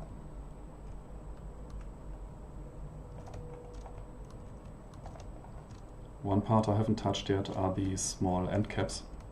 You might have noticed that I have skipped all these for now. But once I have finished texturing all the walls, I will finish all these end caps also.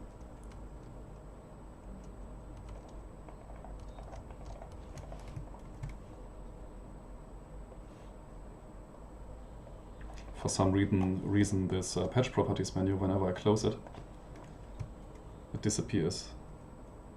Of course not when I talk about it, but every time I open it, it appears on my left monitor, so I have to drag it to my right monitor. It's a bit strange.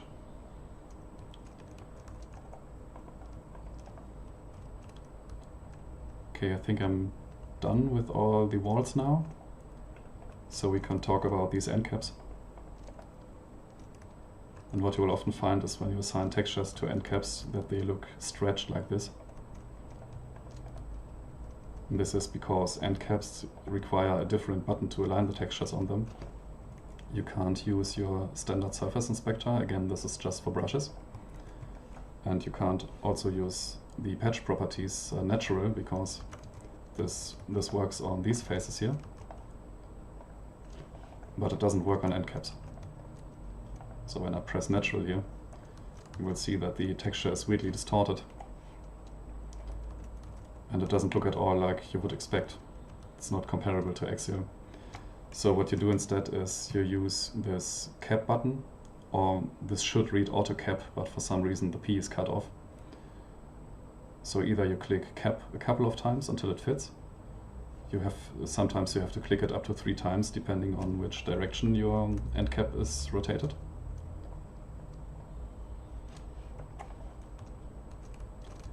But this should then fix the stretching in your texture.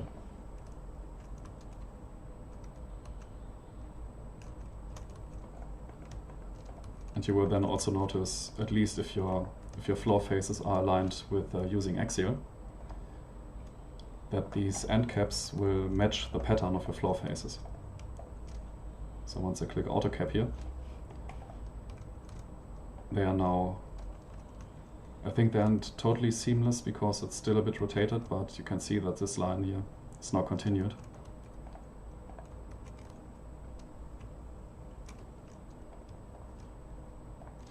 And auto cap again, and now it matches.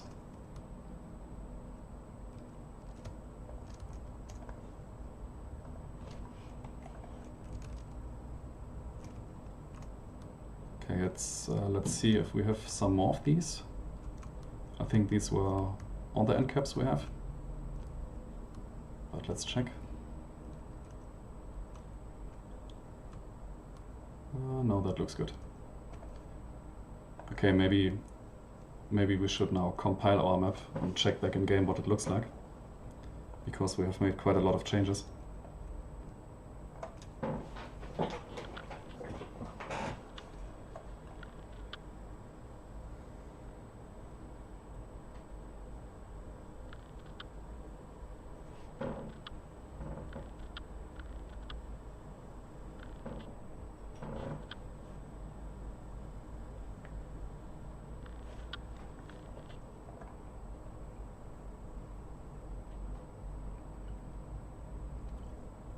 Yeah, someone in the live chat writes that the normal surface inspector has cap and natural. Let's see. Yeah, that's true. That's completely true. I missed that. I think because I'm used to opening the patch properties menu, but you're absolutely right. There is in fact a cap button and a natural button down here. So if you only need these, which are the same like these here, you don't have to open the patch properties. That's a really good point. Thank you for mentioning that.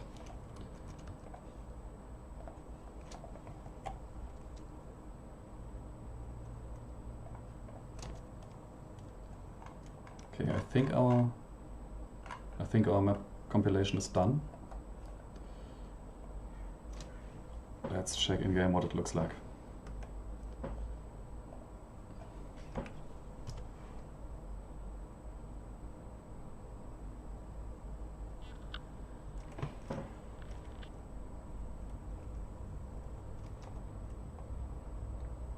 Yeah, this is much more interesting than before. And you can see that Xonotic even has some really cool texture work where the surfaces don't just look flat. They look like they would have real bumps and grooves in it. And depending on your machine, you can enable or disable these effects. So if you're, for example, if you're playing on a laptop and your laptop can't handle this, you can go to the settings menu and under effects disable relief mapping and offset mapping, which leaves you with the default normal mapping but not all these cool depth effects. It's cheaper to render and runs a bit faster.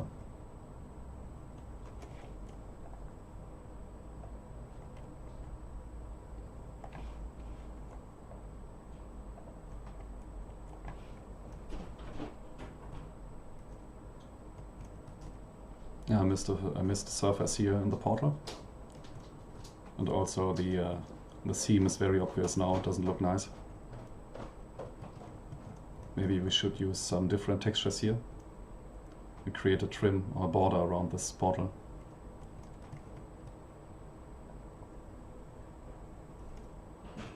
Next, we can also create a bit a small puddle down here with a bit of water in it.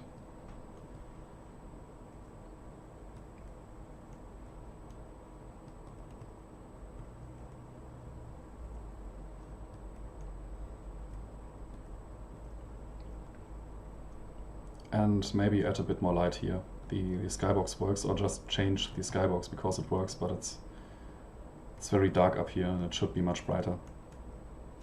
So maybe a combination of more lights and compiling with better settings should do the trick. This one here works really nicely, I think. It looks cool.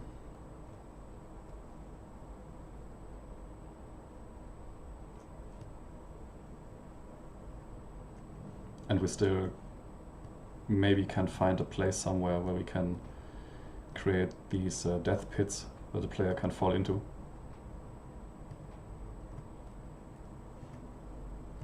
I think I'm going to create them here at the side, like here. You would probably not want to do this in a map like this, but just for showing how this works in a tutorial, I'm going to add them in these places here and cut 4 or 5 of these floor panels out and make a pit into it. Maybe we can even put lava into it. That should give a cool lighting effect.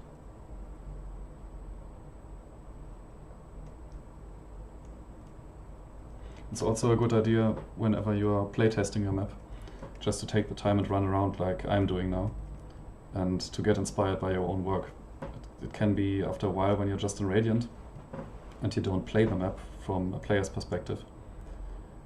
You can try to you can get a bit rusted, so to speak, so you lose some interest in your own map and you run out of ideas.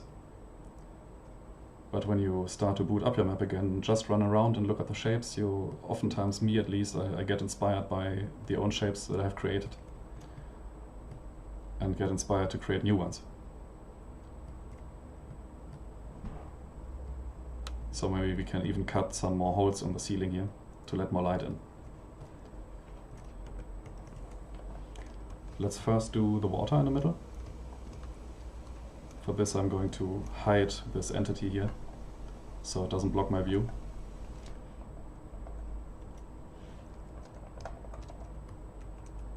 And I would like to have a similar shape like this, this shape on the outside here, but on the inside, so I could put a water surface in it. I will do this by cutting up my brush. So first I cut here and here, and then, no, I cut it all the way, I just want to split it. And then I cut in this direction too. Now I've got a different shape here in the center.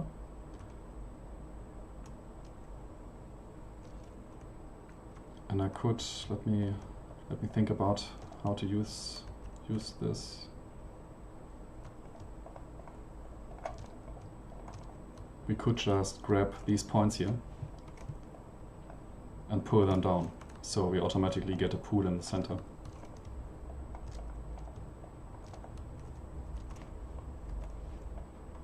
So from the side view, in the 5 grid, I will pull this 1 unit down.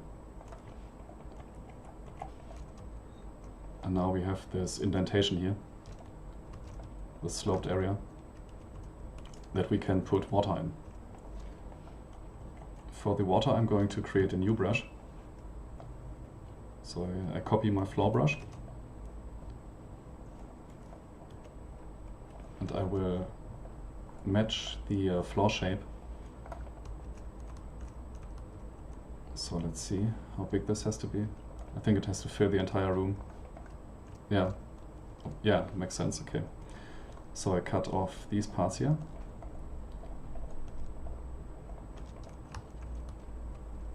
And now I want this brush to be water.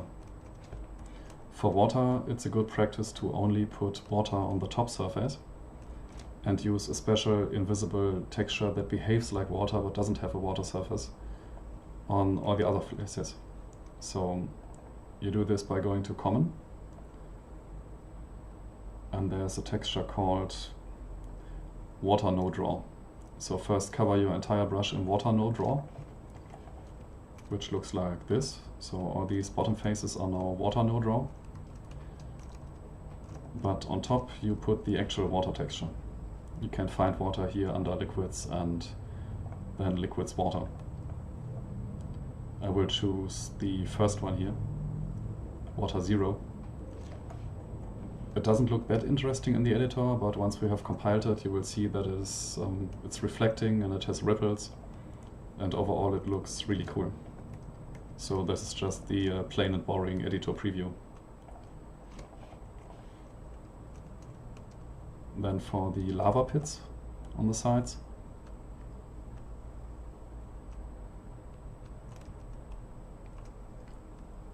let's figure out where to put them. Maybe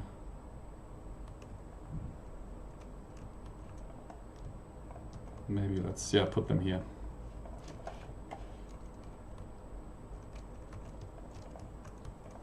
I will just cut out some floor panels.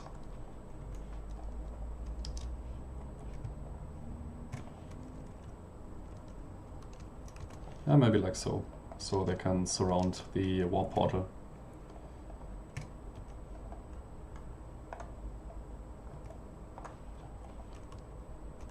And you can now see that that I have created leaks to the void again. And also these surfaces are now textured with the water texture, because I had the water texture selected last. So I should probably fix that. You can, if you like to, you can in the settings menu enable a setting that automatically assigns the invisible cork texture to all new brushes. So whenever you create a new brush, by default it will have the last texture that you have assigned. And also when you cut a brush, we first select something different. When you cut a brush, I think it assigns the texture that you have selected to the cut surface. Like so. And most of the time you don't want this. You usually want to have cork on cut surfaces and cork on new brushes. So you can do this by going to your Preferences menu under Edit and Preferences. And there is in the Clipper menu one entry that says Clipper tool uses cork. So when you enable this and now clip a surface, no matter which texture you have selected, the new surface will always have the cork texture assigned to it. Similarly, there's an option for new brushes,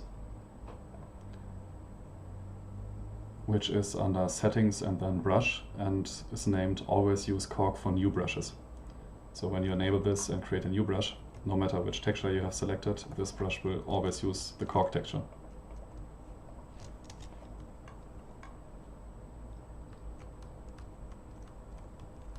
So let's close this area here. I will first create new walls to seal off the leaking areas.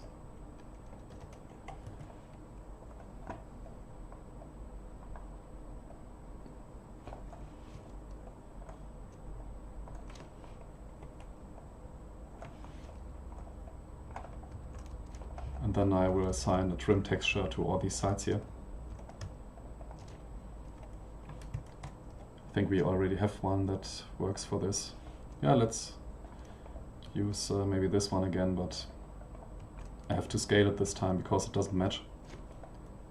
So first I will rotate it and then change the horizontal and vertical stretch from 0.25 to 0.5, which makes it twice as large. You could also use a different texture that fits better, because when you do this, you will notice that the texture becomes blurry. So ideally you wouldn't want to change these two values, because the game's textures are meant to be used in a certain size.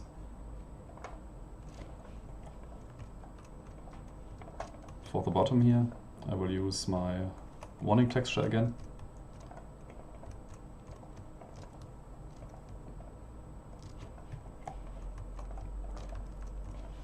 And then I copy these brushes over.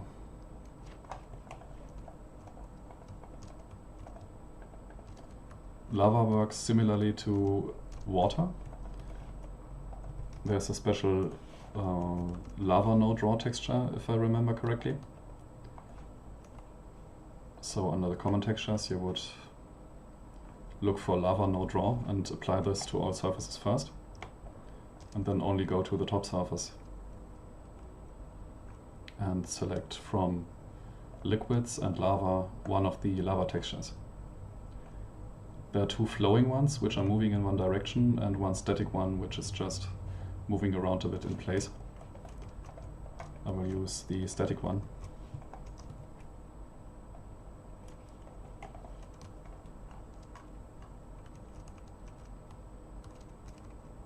And for this warp portal I'm just going to recreate the same setup here.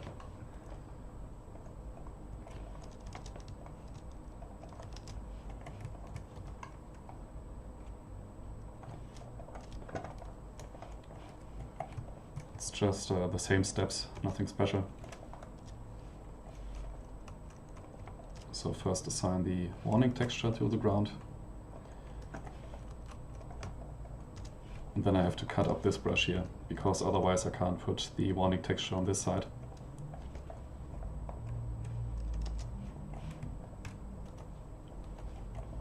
I think I'll copy it from down here so I don't have to realign it again. The advantage of copying is that you don't have to realign the textures.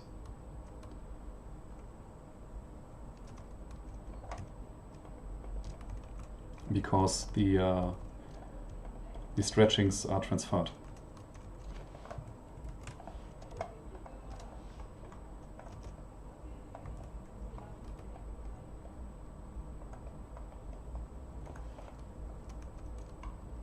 Let's see how high this one was.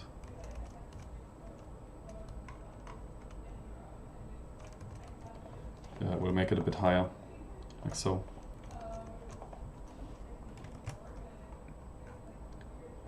Again, use lava node raw for all the sides except the top, and for the top I will use the actual lava texture.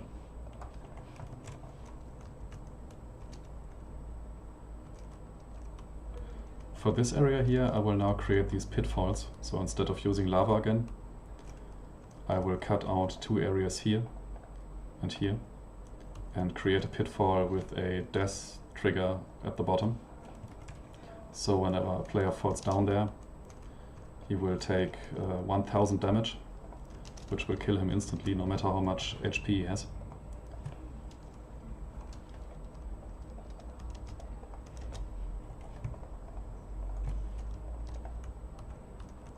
So let's carve out some space here. Make it deep enough so it looks scary.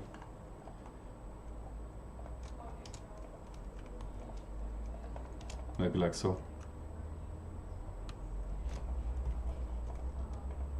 Put some textures on the walls, and for the visual storytelling purpose, I think this could be a venting area, so it would be useful to put some vents at the bottom. Maybe there's excess heat from all the lava around here and we need to vent some steam, so we could use some vents on the floor.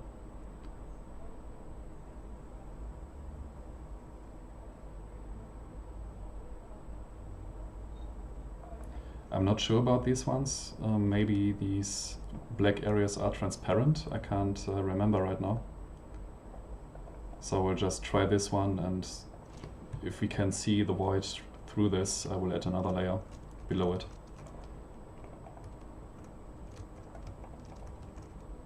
Because you can't see transparency in the editor, so it could be that some of these textures are see-through where they are black. And in that case you can see the void, which shouldn't happen.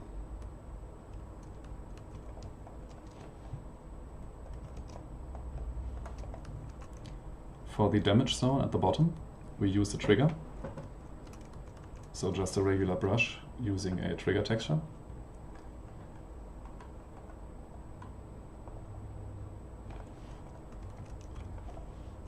And copy this over here for the other side.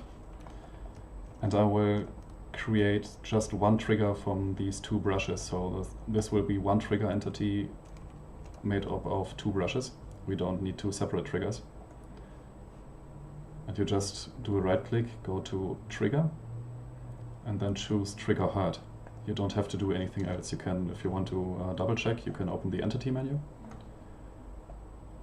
And you can then see that you have now created a trigger hard, and the description says that it deals damage with an amount of 1000 as the default value. So if you don't change this default value, you will get 1000 damage by touching the surface here.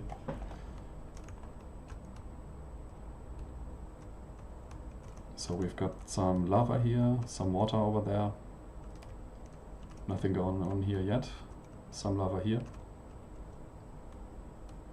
But I think for demonstration purposes that's enough. I don't have to add more lava here and there.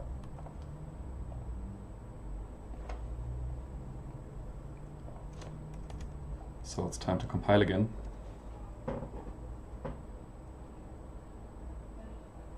And this time my radiant says I have a leak, which I can now investigate. So let's find out where this leak is. How you do this usually is you just zoom out a bit and see if you can spot the red line. If you can't spot the red line, because maybe it's very short and you can't find it, you can also click on the entity where the leak supposedly happened. Okay, and in this case it says it's caused by this brush here, because the editor has decided that during compiling this brush can touch the void, but we can't find the leak. So we know this brush is causing it in the compilation, but we don't know, let's say we can't see this, we don't know where this is happening. So if I remember correctly, there is a function that allows you to quickly jump through to these leak points. Let's see where it is.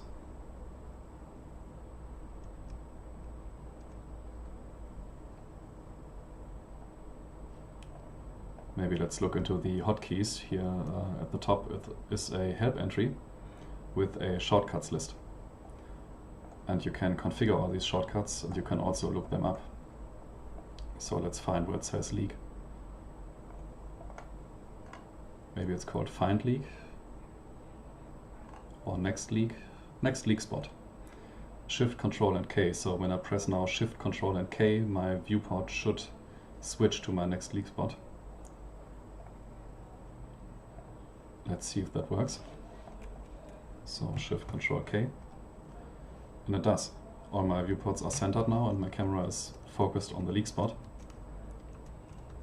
And I can now see that this entity here, this target, is somehow through this lava spot touching the void. I will hide the lava by pressing H, and I can now see that it's going through the ground. I don't know yet why this is happening, but for some reason the leak is happening here. So let's find out what's causing it. My suspicion is that one of these brush sides has a texture assigned to it that causes it to be not sealing to the void, and this is in fact what's happening. Here is a water texture assigned to the sides, and this water texture causes this brush not to seal off to the void anymore. So I will replace it with the cork texture and move this brush back up. Now let's try this again, build and BSP, because I just want to test if the leak is fixed now, and it's still leaked. I think I've made the same mistake in another spot. Let's see. And this time it's happening here. So somewhere around here I probably have assigned a water texture unwittingly to a face. And now I've got this leak problem.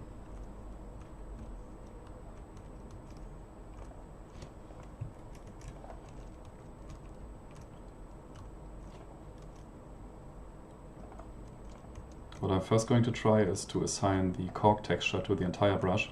There's a hotkey for this, or rather a button.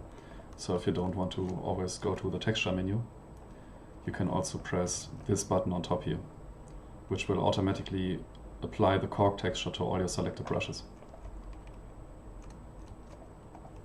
Then when I've done that, I will copy this texture back on the top surface.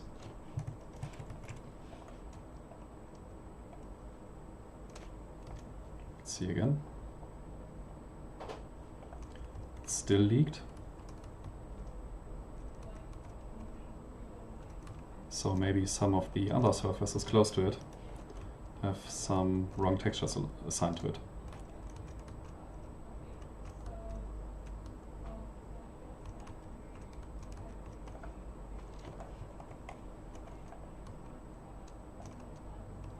We can also try to figure out if it's somehow caused by this brush here. So before I investigate further, I will delete this brush and try to compile again. It shouldn't be the cause of it, but just to make sure. No, it's still leaked.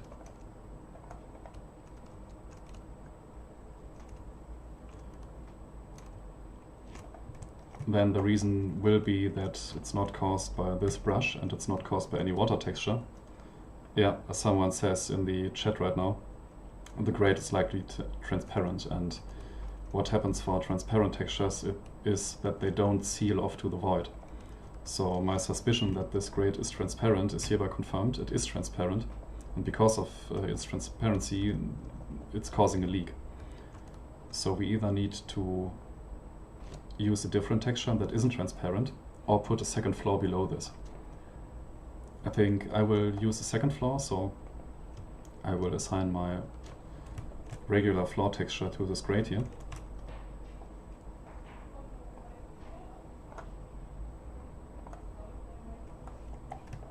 And add a second thinner brush on top of it. And this brush will be entirely textured by using the no draw texture.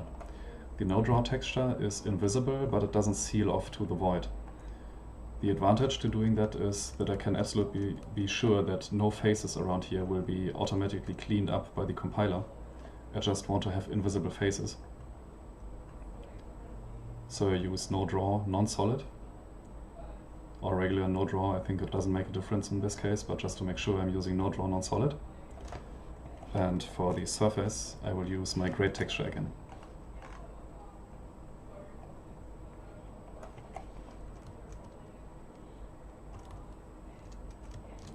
I then repeat these steps here on this side.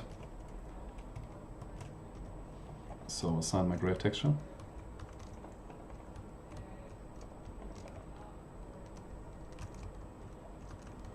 Or rather my floor texture, and then copy this trigger brush over to this side.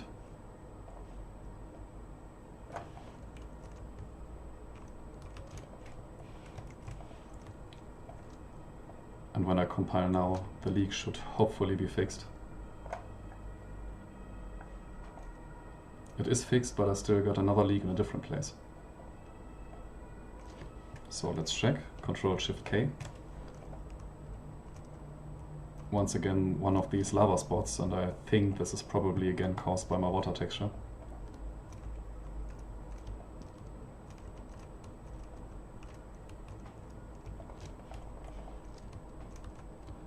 And it is. In this case, I think I made the mistake of not using Clipper tool uses cork before, and I probably have many of these faces now. So a quick way to fix that was not to compile again and again and again and again until I found all the leaks, but instead replace all these textures with the cork texture. And you don't have to do this manually, you don't have to scout your map for all these surfaces. What you can do instead is in your texture browser, click on Tools, Find and Replace, which will open a small menu. And in this menu you can find a texture like this one here. So when I have this menu open and mouse wheel click on this surface, it fills in this find field with my water texture. I can then click on Replace and select cork from my texture browser. And then when I press Apply, all textures, all surfaces that use my water texture are now corked. Of course, I then have to reapply this texture to my water surface. If you know which brushes are causing the problem, you can also select within selected brushes only at the bottom here. So if you, for example, know that the problem has to be somewhere in this area, but it can't be somewhere here and you don't want to reassign textures, you can select all these brushes and select this box at the bottom here.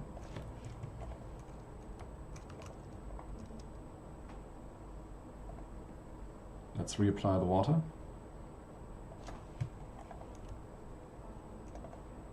And try compiling again.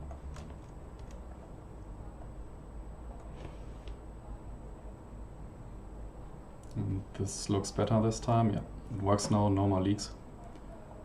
And lastly, I have to compile light again because I just compiled BSP and now I also need to compile light. So I choose light medium.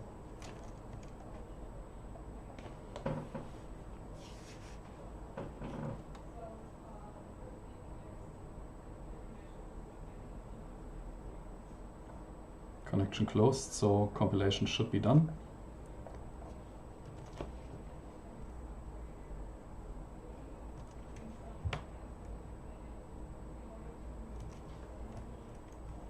And let's see what it looks like in game and if our pitfall traps work. So this looks pretty nice, and when I step into it I should take damage, which I do. So I don't have to set anything up extra for it. This is all automatically handled by the texture. The way this works is that there are regular textures and there are textures using shaders. I believe in Xonotic probably all textures use shaders, but back in the old Quake games you only use shaders for certain surfaces. So the most surfaces just had textures, just a single texture without any special effects, but you could use shaders to make, for example, a scrolling texture or a texture that emits light, like these ones here. And shaders are just simply text files with instructions, and the texture for this lava here has multiple instructions. One of them is that it's a lava surface, and another instruction is that it should emit light during compilation. It also, the shader also determines this motion. So there's a line in the shader that says do this wave motion, which is why the lava is moving.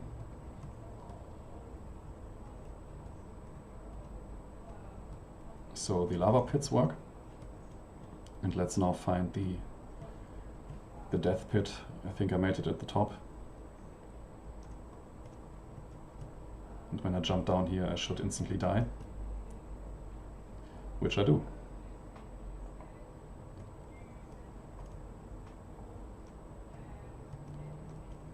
I think we didn't make any other change. Yes, we did. The water here. You now see this nice and reflecting water here. And as I said, the quality of this reflection depends on your quality settings.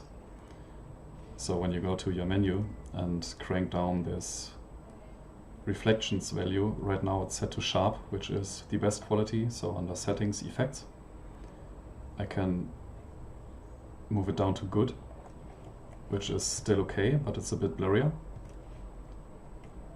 And this also affects my warp portals. So in the same setting, you might not see this in the stream because of video compression, but you can see in this area here that the image that I can see through this portal is now a bit blurrier than before. And if I go even farther down to blurred, it's very obvious that here's a portal now. And the same goes for the water. The water is also very blurry now.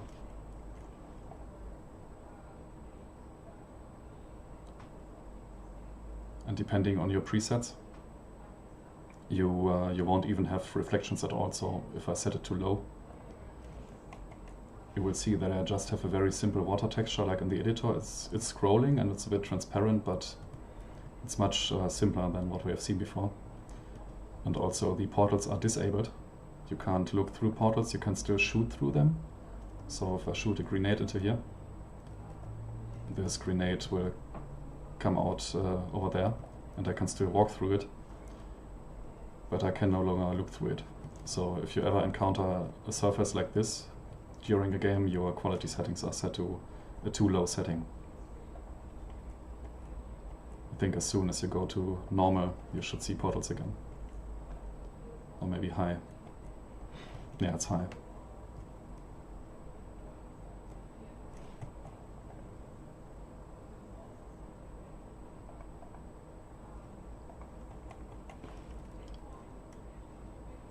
I've also right now, because I clicked on the high preset, I've enabled blooming, which adds a soft glow around light sources. I don't like blooming, so I've turned it off, but just so that you know, there's an option to enable it if you like it, which will make surfaces glow a bit. It's here in the settings under the bloom and motion blur, which I also usually disable.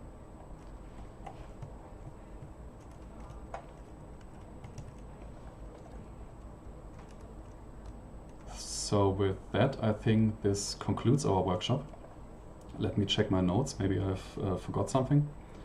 If you have any questions right now that I should answer during our session, please just write all your questions in the live chat so I can answer them now.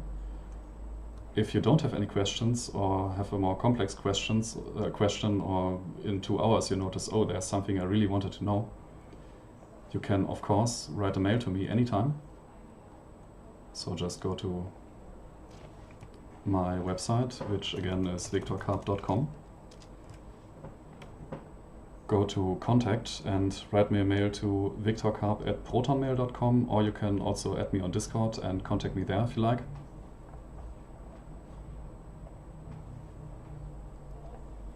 But let's wait a few more minutes and check the live chat if there are any questions. I will also check my notes.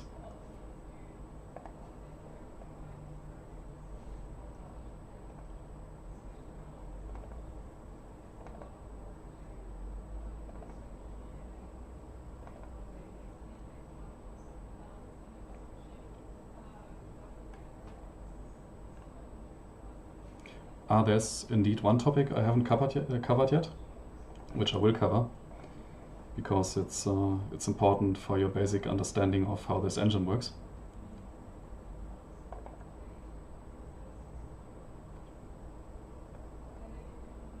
And we could also cover some extra topics like how to create a map preview. You might have seen that when I started my presentation workshop map, that I have this map preview here, and it says it has a title, it has an author, and it even has a description. The map I'm currently editing, the workshop live map, doesn't have any of this. There's no title, no author, and no description. So the topics that we can cover before this course ends are how to create a preview image and add a description, how to use 3D models in your map, because there are 3D models that you can use. You are not restricted to brushes and patches. And lastly, how to performance optimize your map. So these would be the last 3 topics that I'll cover. And if you have any questions, please write them in the live chat, or again, write me a mail or contact me via Discord.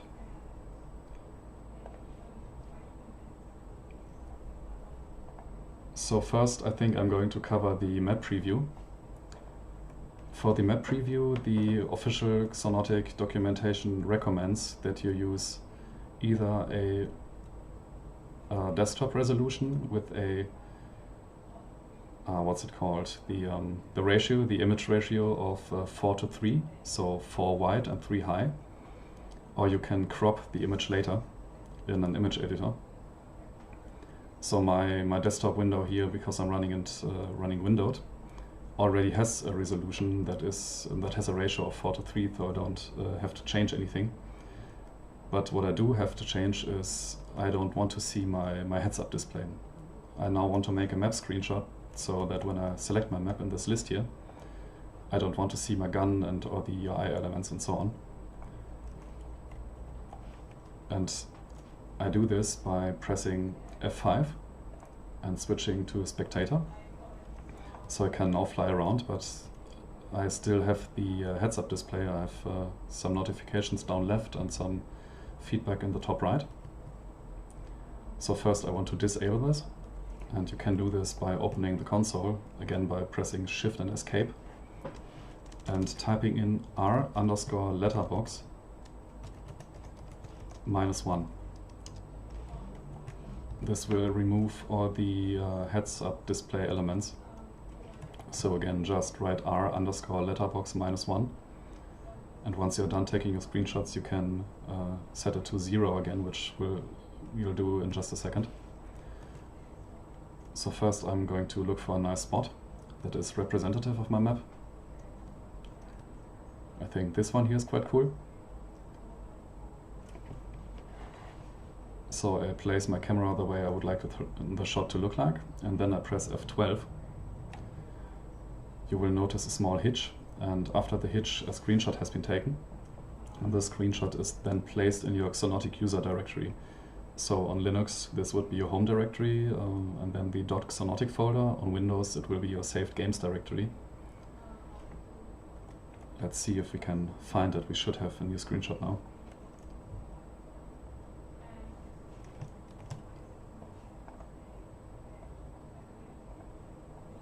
So here in my home directory there's a hidden Xonotic folder. If you are on Linux and you can't see this Xonotic folder, you have to press Ctrl and H.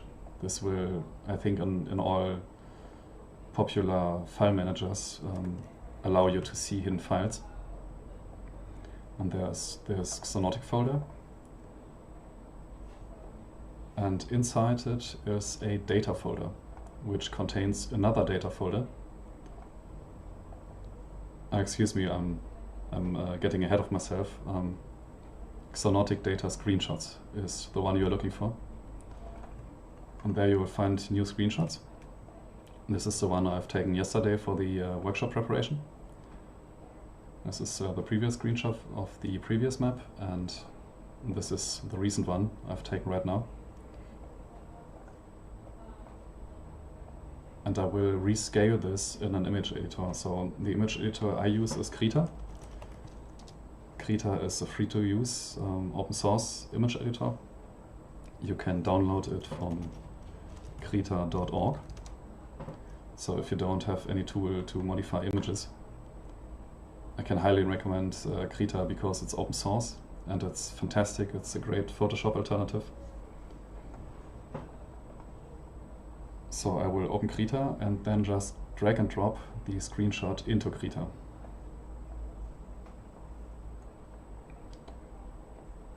And the official Xonotic documentation recommends that you make these images 412 by 412 pixels. They will then be stretched slightly, but in-game this stretching is taken into account, so the image ratio is correct again. So let's first do this. I do this by going up here to Image, and then to Scale Image to a new size. Here's a chain icon that you might have to click if it's enabled, because I want to change these two values independently. Otherwise, if this is enabled and you change one value, it will also affect the other value, and I don't want this. So I unlink this chain here and enter 512 pixels by 512 pixels. Press OK. And now again the image is stretched, but the resolution is correct. So we can go ahead and save it in the right folder, which would be the same folder that your map is saved in. So your map is saved in the Xonotic, Data, and then Maps folder. And the file that you're looking for is ending in .bsp. So let me find my workshop live file, which is here. This BSP file, this is the actual compiled file that the game is loading. This .map file is the raw file that we are using in the editor. And you can also look into this file by using a regular text editor. It's just saved as plain text. So if you want to look what your map looks like from the inside, just open a text editor and open your map file, and you will see a really long list of all the brush sizes and coordinates and the textures that are assigned to each and every brush. You will also find all the entities that you have placed and their coordinates. And during compilation, this file, this .map file, is transformed from .map to .bsp. And the screenshot we have modified here right now has to be saved in the same folder as your level, so the BSP file. And it also has to use the same name. So I will just copy workshop_live, and here I will click on File and Save As. I then copy the file name, and I want to save as JPEG. And let's select the correct folder right here. So now we are in screenshots, but I want to go into Maps, and I want to save as Workshop Live. My Workshop Goal picture is already here, so save.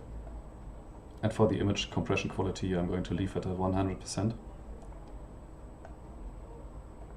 and switch back to Xonotic. But you will see that it doesn't update instantly, so you have to quit Xonotic, or if you know a console command that reloads all the files. I think one is R restart or R reset, if I'm not mistaken, or reload, not sure. All the new files should also be loaded. But an easier way is to just restart Xonotic. And you will also see when you restart Xonotic, there's a really short loading bar filling from the left to the right, which fetches all the new files. Okay, let's see. And now you see that my workshop live map also has a preview. And when I right-click this file, I can see a larger version of this preview, but my title and author and description are still empty. We can also fix this by going back to our home directory, back to Xonotic, and now we have to go to the data folder, and this is where I made the mistake before. Now open the second data folder, then go to Maps and open Auto-Generated. In this Auto-Generated folder you will find auto-generated files that are created by the game upon loading a map. And one of these is called .mapinfo. So look for the file of your map, which is called, in our case, workshoplive.mapinfo, and just open it with a regular text editor. And you can now fill in these fields. So at the title, I would write the live workshop map. For the description, I can write something like the map that we have created during the live workshop.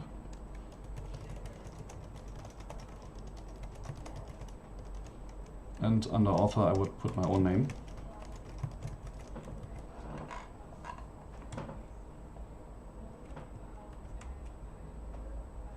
And now once I restart, I actually should have all these descriptions on the map preview.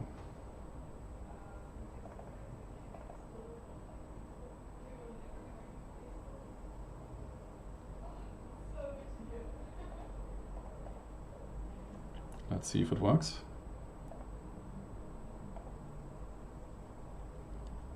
And it does. We have a title, the live workshop map has my name as the author, and a description at the bottom.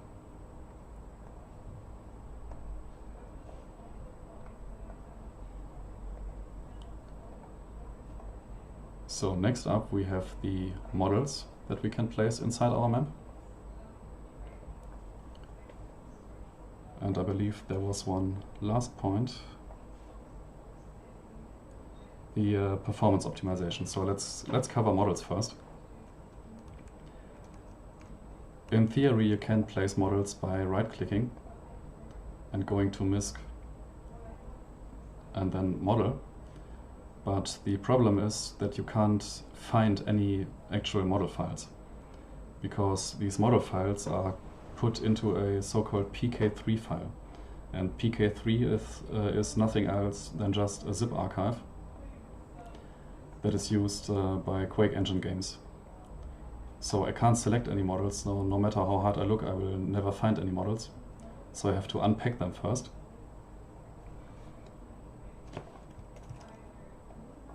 Let me check. There is in your home folder, in your Xonotic folder,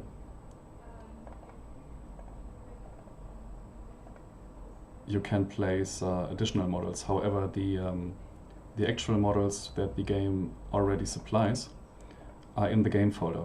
So what you do is you open the Xonotic folder that you have unpacked from the Xonotic latest high, so the folder that you launch a game from. And then you open this data folder here. And inside this data folder you will find a couple of PK3 files. Amongst others, there is data high and maps high. And just open these. I can open these by double-clicking because my file browser knows that it can open PK3s with a zip editor. And you will find here a models folder containing many files, including textures and files that end, for example, in MD3, which is a very old model format that was used for Quake maps back in the day. And in some cases it's also used for Xonotic. In some other cases you have .ase files, which are also models, but a different format. The way you assess these files is simply by unpacking this folder. So you can open it, and I'm going to drag and drop the models folder from my data high folder in the same main folder here, and just unpack everything. You can do the same for the maps high folder, because there's also a models folder embedded in it. Unpack it here. Well, I think I accidentally unpacked the scripts folder. Let's try that again.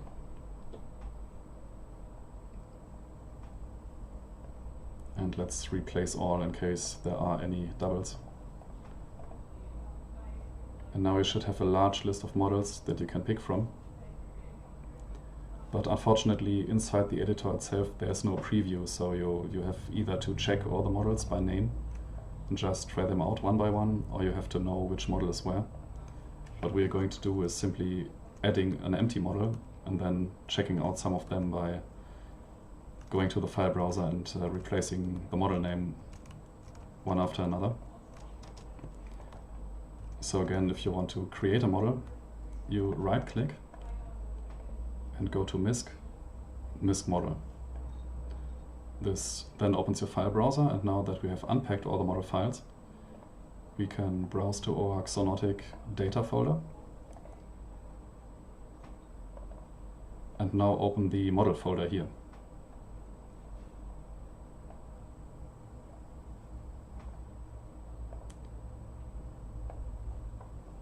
1 second. You can then, for example, let's open crates, and it looks like there's nothing in it, which is because we have selected the wrong file type. So down here it says MD3, but I know, because I've opened this folder before, that the models are not in MD3 format, but in .ase. So once I select ASE down here, I can, for example, select Metal Crate, which will then place the Metal Crate model in my level.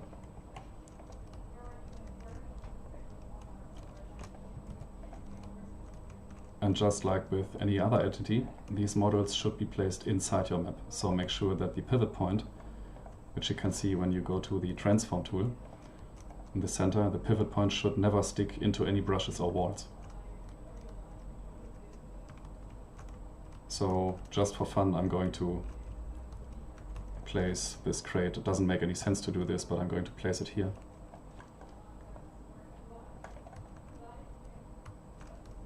Oh, it's pretty large actually.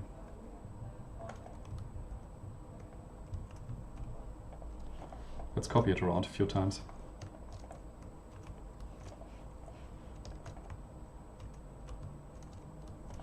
Maybe one here.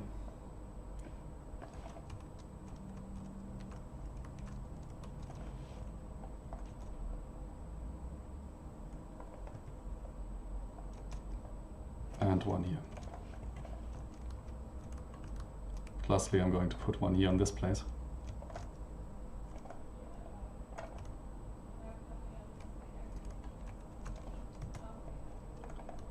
If you don't know how to create 3D models, there's also a way to convert your current map that you're in to an .ase file, so you can reuse it as a model.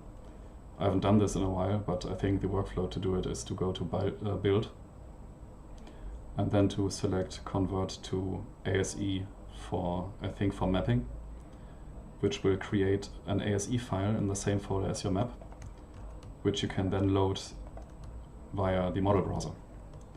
So this would be one way to circumvent the problem that you can't reuse shapes. So let's imagine the stair here would be an ASE file. Then we only had to update the ASE file, and once we update this file, all the stairs would automatically update.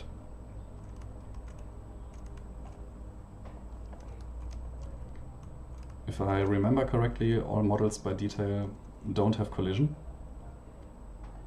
So what you would do if you want them to have collision is to select all the models and open the entity menu by pressing N, and then checking this solid flag here. There should be a description. Yeah, there is. It says solid, make the model solid, which means if we don't check this, these crates will not have collision and you can walk right through them. And there's also another checkbox called force meta. And force meta enables all these objects to have light maps too. If you don't enable this, they will still be lit and they will still receive lighting, but it won't be as detailed. Without light maps, you will only have vertex lighting, which is not as accurate and doesn't allow detailed shadows. So before we do the final compile, I will cover the last point, which is performance optimization. Whenever you really want to finish your map and optimize the performance, you should use detail brushes. I think it would be a bit too complicated to cover all the details in this workshop, but I have 2 written tutorials that you can read later if you like. I'm just going to explain the basics now. So the tutorials that I mean are on my website, again victorkarp.com. Go to tutorials, go to Quake 3 engine, and all these tutorials are in German, but you can click this Google Translate link here, which will automatically translate all the tutorials into English. So whenever you click a link here, it will be translated to English. They are understandable. The language is a bit weird sometimes, but it's still understandable. And there are 2 chapters about performance optimization. One chapter is about vis and hint and detail brushes. We are not going to cover this and hint, so you can read about this in your free time if you like. But I'm quickly going to cover detail brushes and what it's all about. So by default, every brush in this engine is considered to be structural, which means that unless in a special case like for water, this brush touches a wall, it seals off to the void. So if I make this a water brush, it won't seal off to the void because the water brush has a shader which determines that this brush doesn't seal off to the void, but per default every brush does. But you don't always want this for every brush because this property of sealing off to the void oftentimes also means that these brushes are taken into consideration for portal creation. And when I say portals, I don't mean portals like these. What I mean is visibility portals. And there's a way to visualize what these portals are and where they are, which is up here in the plugins. So what this engine does, in contrast to many modern engines, is that it pre-calculates all the visibility. That means while you are in the editor, the vis stage of your compiler will pre-calculate which surfaces can be seen from which position. So if I've done a good job and optimized my map, when I'm standing here and I'm looking in this direction, all these faces here won't be rendered. Or at least as little as possible, so something happening here wouldn't be rendered because it's hidden behind two walls. And what you will want to do for a final map is you want to make it performance optimized so it can run as fast as possible without rendering too much. And one of these steps you have to perform to do this is turning structural brushes, which are too small to create meaningful visibility portals, into detail brushes. So I think the easiest way to visualize this, because it's hard to explain if you don't see it, is to visualize all these portals that have been created. Portals are created every time you calculate vis. So when you, for example, run BSP vis light medium, during the vis stage these portals are created. And you can see them by clicking on plugins on top here, portal view, and load PRT file. The PRT file is saved in the same location as your map. So it's besides the .map and .bsp file. And in this small plugin menu you can check two boxes: show 3D and show 2D. I'm going to check both and click on OK. And you will now see many blue lines in these viewports here and many colored boxes in this viewport. I'm going to make this a bit bigger so it's easier to see. So you will see that every small surface that I have that is not an entity, so entities like platforms don't create portals, but in general all the geometry that I have is creating portals. And there's a really large amount of portals here. It's cut up all in tiny pieces. And the more portals you have, the worse, because all these portals are costing performance. Because when you're running around your map, your engine has to calculate which other portals you can see from the point you're currently at. So you want to have this as clean and as easy as possible for the computer.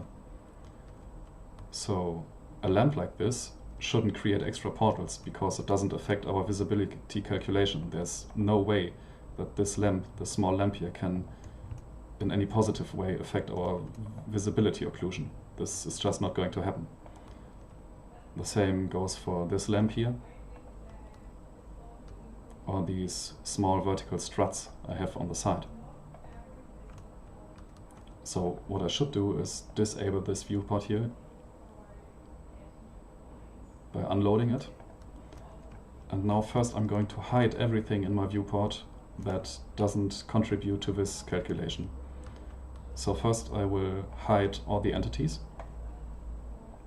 You can do this by going to View, Filter, and then Hide Entities.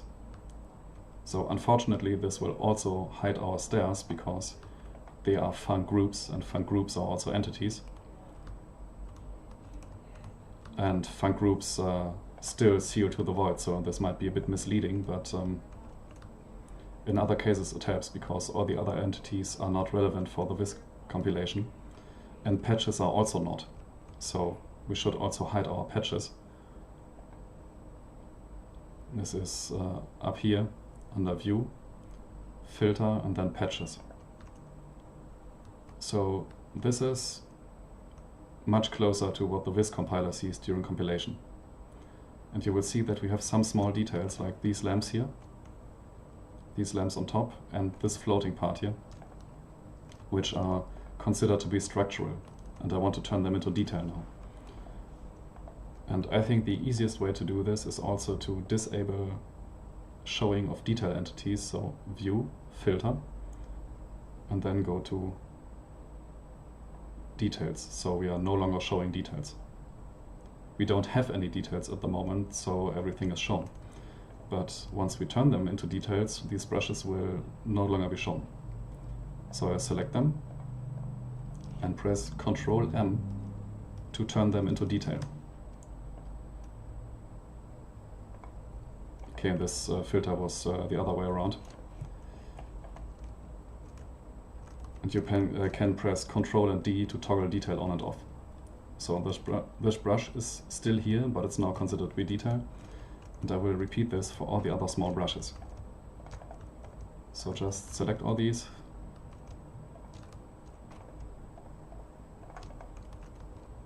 And once I have selected everything, I can press Ctrl M again to make all of these brushes also detail.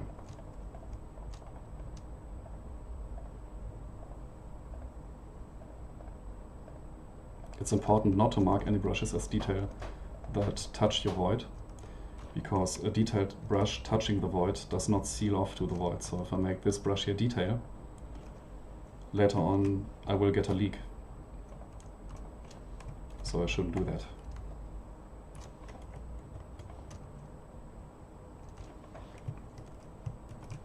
Okay, I can now show everything again. I think my filters should be cleared. And I will do one last compile, this time a final compile where the lighting is better, which is final Xonotic default. We could also use these here, but they take a bit longer and are a bit better, but I'm just going to use Xonotic default. And once compilation is done, we can take another look at the portal file and at the map in-game. And this will then conclude this workshop.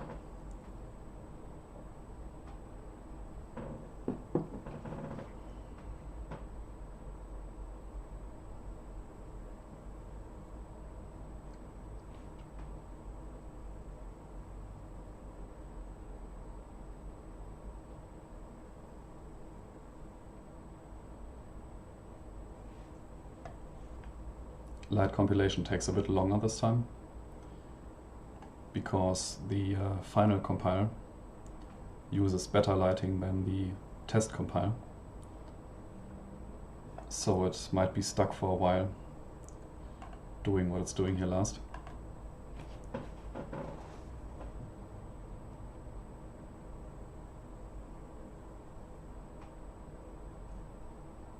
Now it's continuing.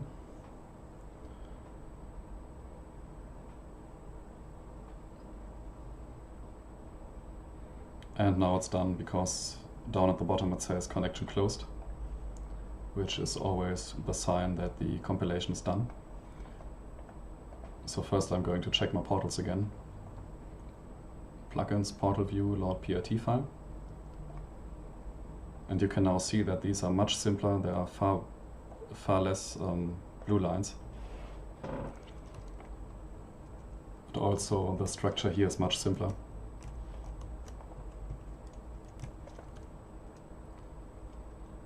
However, I made a small mistake, because these parts here are func groups, and they should also be detailed, which is why you're seeing additional portals here. So I'm going to fix this by selecting them again, Ctrl-Alt-E, and now I will turn these detail to.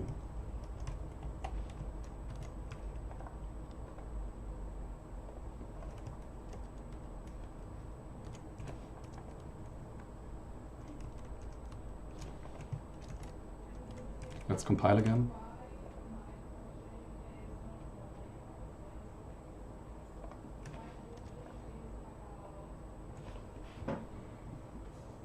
And wait a few seconds. While it's compiling, I will already start Xonotic again.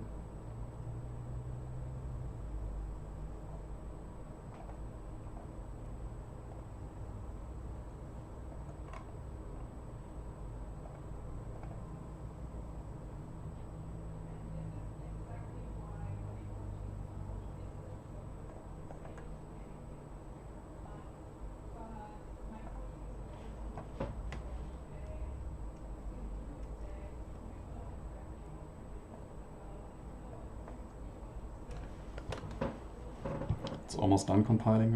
I will wait until it finishes before I look at the portal file. It should already work, but just to make sure I'm not messing anything up.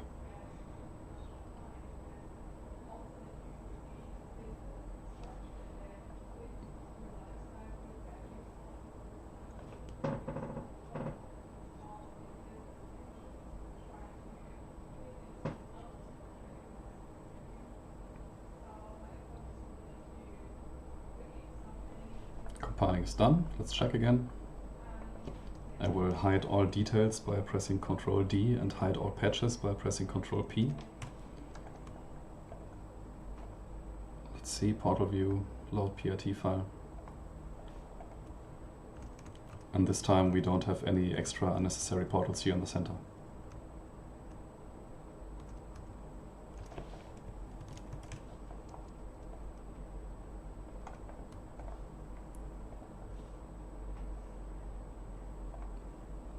Let's now, for last time, check our map.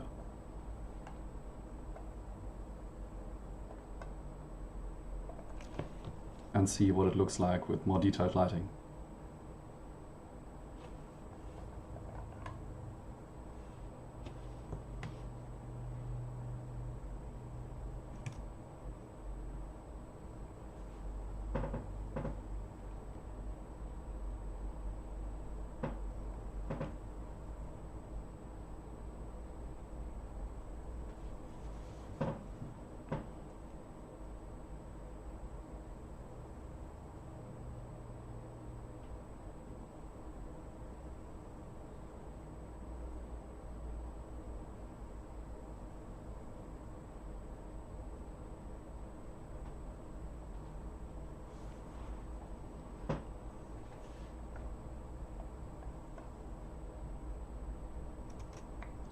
Okay, map is done loading, and the lighting should be much softer than it was before.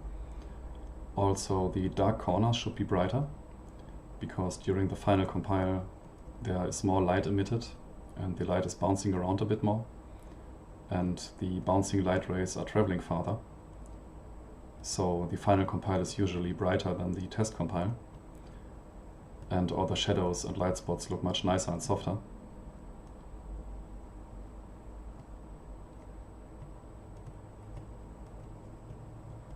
And I think it's looking pretty good.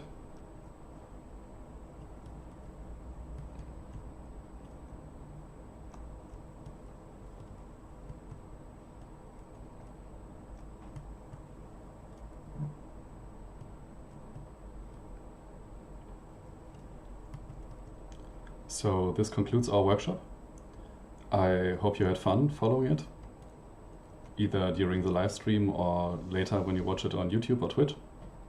So if you have any questions, you can write me a mail anytime, contact me via Discord, and with that I'm finishing and see you soon.